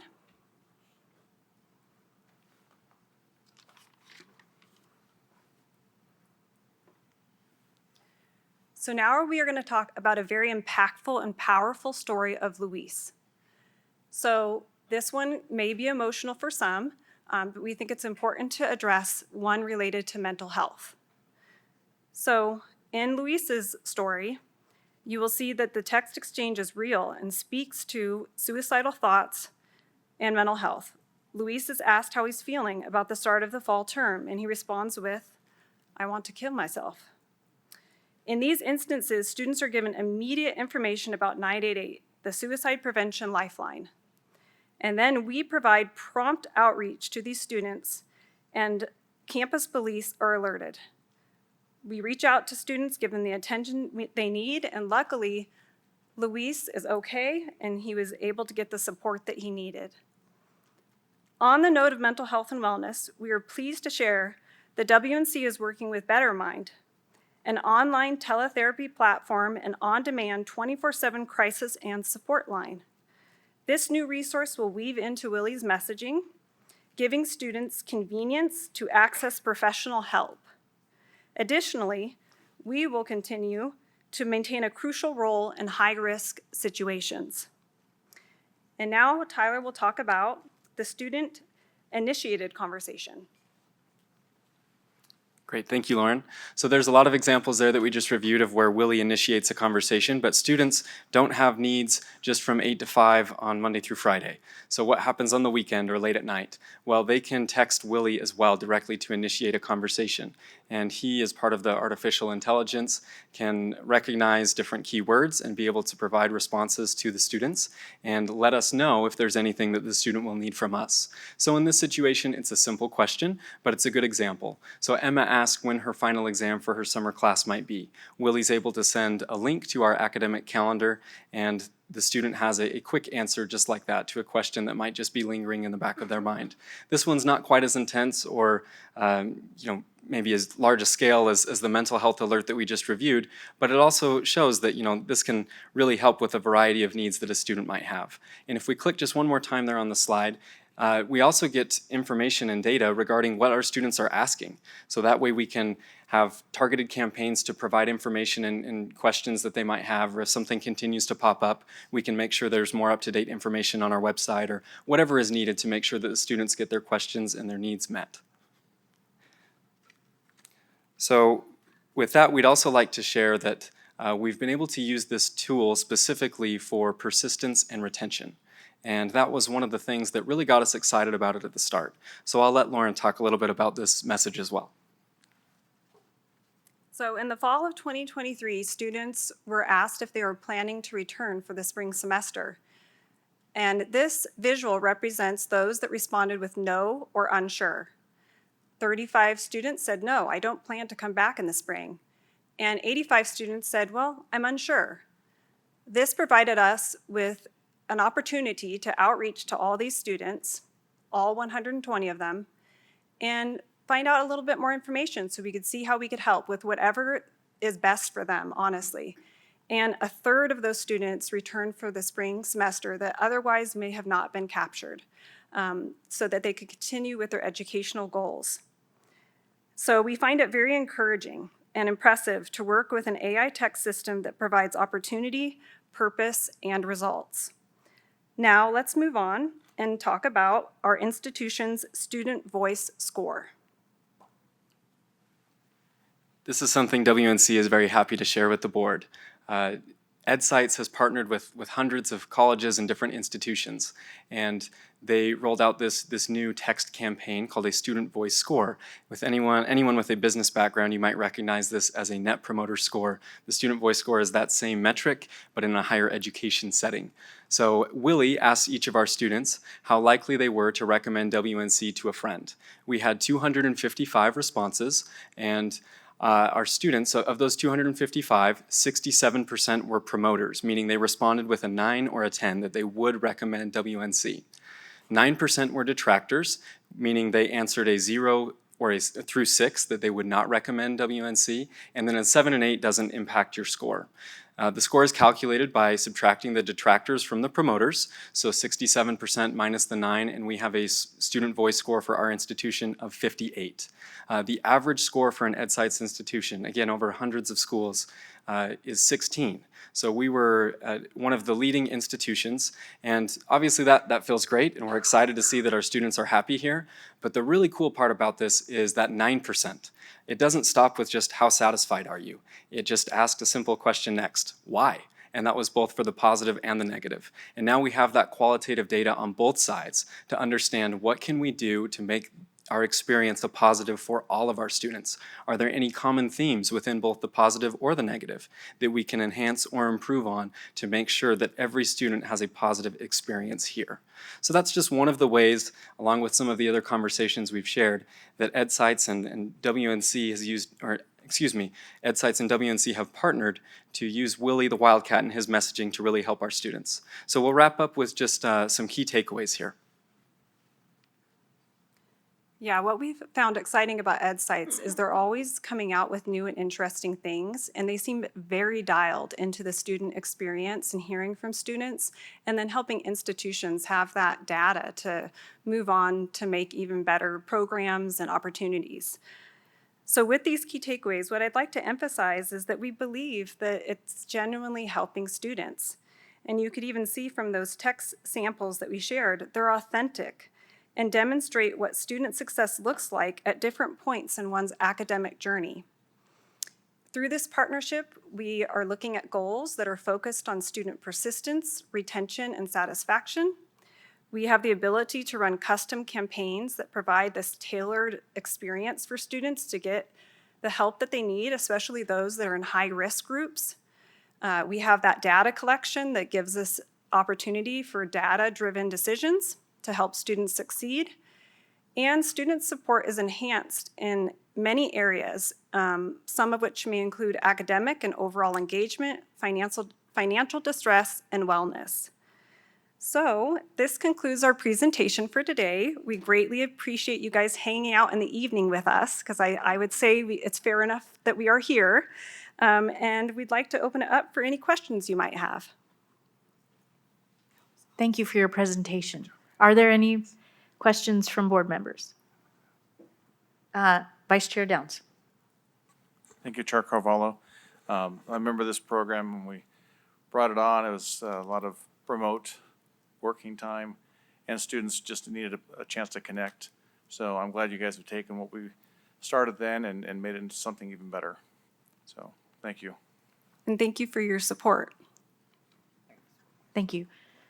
Regent Del Carlo. Thank you, Chair Carvalho, and this was excellent. It is all about connecting and feeling that sense of belonging. And this must be a very cost-effective, is it an expensive program, or is it's well within your budget, President Dalpy? So Kyle Dalby for the record. I don't have the exact cost on it. However, I know when I remember the original cost, but the idea, the concept that we can, as you heard Lauren and Tyler talk about, the different instances. So it's not like it's one program that only talks to mental health, or it's one program that only talks to how you doing, or we have an event. It's a communication program and AI that reaches out and lets students engage, start the conversation. So it's multifaceted, which means our economy of scale for answering questions and supporting students is very broad. So I don't, if somebody wants to jump up to the mic and give the exact cost, or I can get it for you, but for us, it's cost effective because as a staff, I think I mentioned at the last meeting, the advising office, which Lauren runs, is the one that was at 350 to 1, which was the board's goal for students to advisors until we boomed in enrollment last year, and now we're more like 550 to 1. It allows us to outreach to students a lot more effectively and then use our human resources in a way that gets down, as you saw the student who had the suicidal comment. The AI can trigger off an immediate response, and then their time can be spent doing this. So for me, it's absolutely 100% worth the money that we spend on it. Thank you. And I can speak to the price if that would be helpful. So it's based on the size of your institution and the partnership. But for our institution, with having around 4,000 students, it's $19,000 for the year, and so it's quite a good deal compared to other things, especially the bang for the buck we're getting in the way it's helping our students. Thank you. Regent Brown. Thank you. Regent Brown for the record. First of all, $19K a year, like that's like budget dust, considering all of everything that it does. That's actually amazing. And I did just want to highlight just both programs real quick, and I do have a question for this, but the fact that both the CSN and the WNC programs are literally meeting the students where they are. The CSN Representative Dr. Keller said, they did the data, they looked at the data so they could determine that they could be open 7 days a week because that's what the students wanted. Like, that is a really special thing to hear. And then you guys, allowing students to communicate via text, there's a little bit of anonymity. It's a little bit more comfortability. They're sending 30,000 texts a year, right? So what's 12 more to their institution? I think this is a really innovative way to open up a dialogue and get them connected. And I just want to commend you for being forward thinking. First, and I'll just say 95% opt-in rate is incredible. I work with a lot of tech companies. They would love that kind of data. And a 59% engagement rate is out of this world. But can you give a little bit of breakdown of that 59%? Is this a lot of first gen that is using it? Are there any certain majors that have more questions than others? I'm just curious and if you don't have it, that's fine. I want to know more, and I want to follow up, because this is awesome. I really, really think this is special. It's a special program. Well, thank you. We really appreciate that. And I don't have specific breakdown with me of the different age groups, but just in general, we do know that it skews a little bit younger, that our younger students are comfortable texting. So that's one thing, but it hasn't necessarily not been used by our older students either. So we do have different tags within the data. We know who our first year experience students are, who our high school students are, all those different things, so that we can drill down deeper on that if you'd like, and we're happy to follow up for sure. I think I'm just curious for situational awareness, just to see where the adoption is really, the fact that you already had mental health related messages. I think that just proves the point that, there's tech companies out there that specialize in digital communication for mental health, knowing that people are uncomfortable having conversations. And the fact that you can run the gamut of all the, I think it's so important and special. I'm only curious about if there's more first gen asking more questions. I mean, as a first gen, student, I had a ton of questions. I would have loved to have just answers in my pocket. And so I think I want to just do a personal follow-up and just thank you and also thank Dr. Keller for 2 incredible programs. So thank you. Thank you. Thank you. Regent Del Carlo. Oh, Regent Perkins. Thank you, Madam Chair. Who maintains the backside of it? Like, AI answers the question, so where, is there like who maintains that part, the answers that they get? Yeah, great question. So each semester we have different checkpoints where all of our active students are uploaded. And then they're given a text message like, welcome to, this is Willie, welcome. And he introduces himself with some different questions. And then we have just a dashboard that gives us alerts. And I manage that in our office with Lauren. We get all the alerts and any students that need additional outreach. From there, we either connect with them ourselves with our advising team or with the relevant resources on campus. I mean, the answers that the AI gives to the students. Who manages that database? Yes. Yeah, so part of the onboarding process was that we would go through and just per our website and conversations that we knew were going to come up with students, EdSite's put together all of these, 300 typical questions. Here would be our answers. We review that, make sure it's accurate, make sure the links work, make sure it all connects them correctly. And then as things change, we just manage that and update, but we check in frequently. Yeah, sorry, I didn't understand the question at first, but hopefully that answers a little better. It does, because nothing could be like, it could be detrimental if the link doesn't work. You know what I mean? If a student gets the link and then you go to the link, but the page is a 404. Yeah, no, that's a great point. And we recently did do like some updates to our website. And so at that point, it was a good check-in to make sure that, okay, is everything still up to date? We go through and check those links to make sure that it's all working for the students. It's a great point. Awesome, thank you. Thank you. Regent Del Carlo. Just how cost-effective this is. I took $19,000, and President Delpy, I think your budget's around 20 million. I'm using 20 million as my figure. Oh, well, this is even better then. So I divided it with my handy phone calculator, and it's 0.095. So I would say this program is what my husband likes to call budget dust. Budget dust, yeah, this is wonderful. I guess, Regent DiCarlo, even at a small institution, we have budget dust, so yes, and it is effective. This is yes. really impactful, though, thank you. Yep. Very good presentation, both schools. Thank you. Regent Arascata. I'm just following up with a comment by Regent Perkins. What is the response time? When you send a text? When a student sends a text, what is the response time of they receive? How soon do they Probably receive? faster than most of us can text. I was just going to say. It's very quick, within minutes. Yeah, they have a response, if not faster, within seconds. Is it a swifter response time with the student stating suicidal ideations? The response time as far as like the bot and the actual message going back to the student is the same, but in situations like that, our team's response time is faster because it triggers certain alerts that then allow us to contact the student. But the bot's response is almost instantaneous. That is better than ours. Okay, Thank you. Thank you so much for that presentation. Very impactful.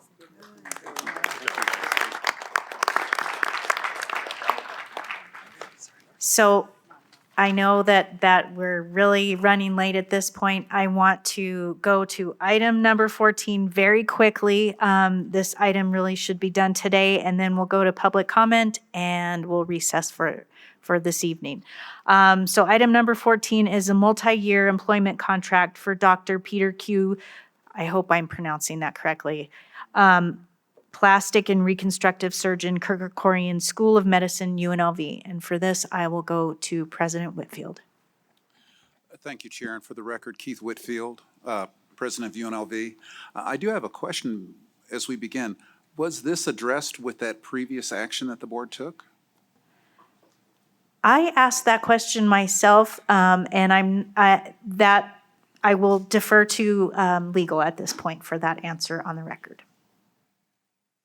Yeah, that's a great question, President Whitfield. Chris Nielsen for the record, and I did have a brief conversation with your Chief of Staff, Chair, and I believe that the thinking was, even though this is directly related to it, because it's my understanding that this contracting process started before the change, that this would still be required. I don't know if Carrie wants to weigh in or Jimmy wants to weigh in, but that's my understanding.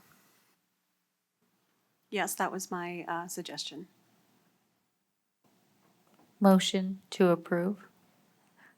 Thank you, Regent Cruz Crawford. So I have a motion to approve from Regent Cruz Crawford. Second. And a second from, I was gonna say. I have a second from Regent Del Carlo. Any other discussion? I have a question. Yes. Thank you, Madam Chair. I was just wondering, if, do we get samples from the plastic surgeon?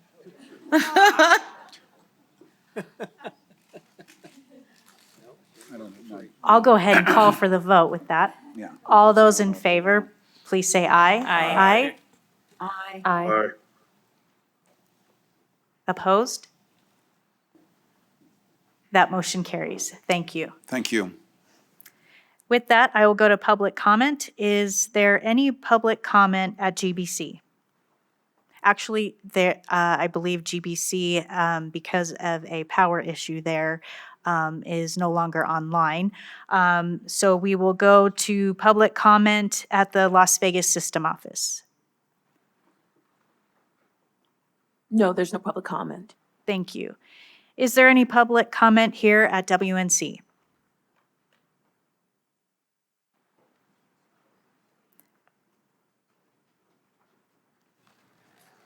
My apologies, I was distracted.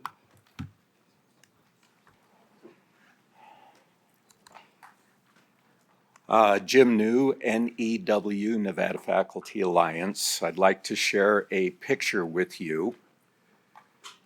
This is a picture of an individual from the April 19th special meeting of this board. She's making public comment. She identified herself as being from an organization called My Children's Advocate, a group closely aligned with Moms for Liberty, which has been classified as a hate group by the Southern Poverty Law Center, and whose mission is to eradicate social justice infiltration in public education. As objectionable as all that is, I'd like to call attention to her t-shirt, which says, "Shoot pedophiles, not drugs." I'm not defending pedophiles, but this individual is clearly advocating violence. It's not a joke, it's dangerous. It's also no coincidence that she wore this shirt when she made comments opposing transgender rights. For individuals of her ideological persuasion, the terms transgender and pedophile are synonymous. So essentially, the not-so-subtle dog whistle that she's blowing is that transgender people should be shot. I wonder which side of history she'll end on. These are the people who subscribe to the comments made by members of this board targeting transgender people. Individuals openly and literally encouraging violence. While I'm sure that some of you are aware of this slur and strongly object to it, I'm afraid others there is malignant indifference. To put this in perspective, this slur is no less objectionable or hateful than if the shirt read, "Shoot mongrels." 2 years ago, one of you made a comment that was reiterated by another just 2 weeks ago. I'm sorry, your time is up. These are exceptionally difficult conversations. Chair Carvalho, I hope your renewed commitment to reinforcing the cause of inclusivity and diversity changes all of that. Thank you. Thank you. Is there any other public comment here at WNC? Seeing none, SES, is there any public comment on the phone? There's no callers at this time, Madam Chair. Thank you. At this time, there is a reception in the Cedar Building in Marlette Hall. There are golf carts if anybody needs a ride there. And we are now recessed until tomorrow morning at 8 a.m. Thank you.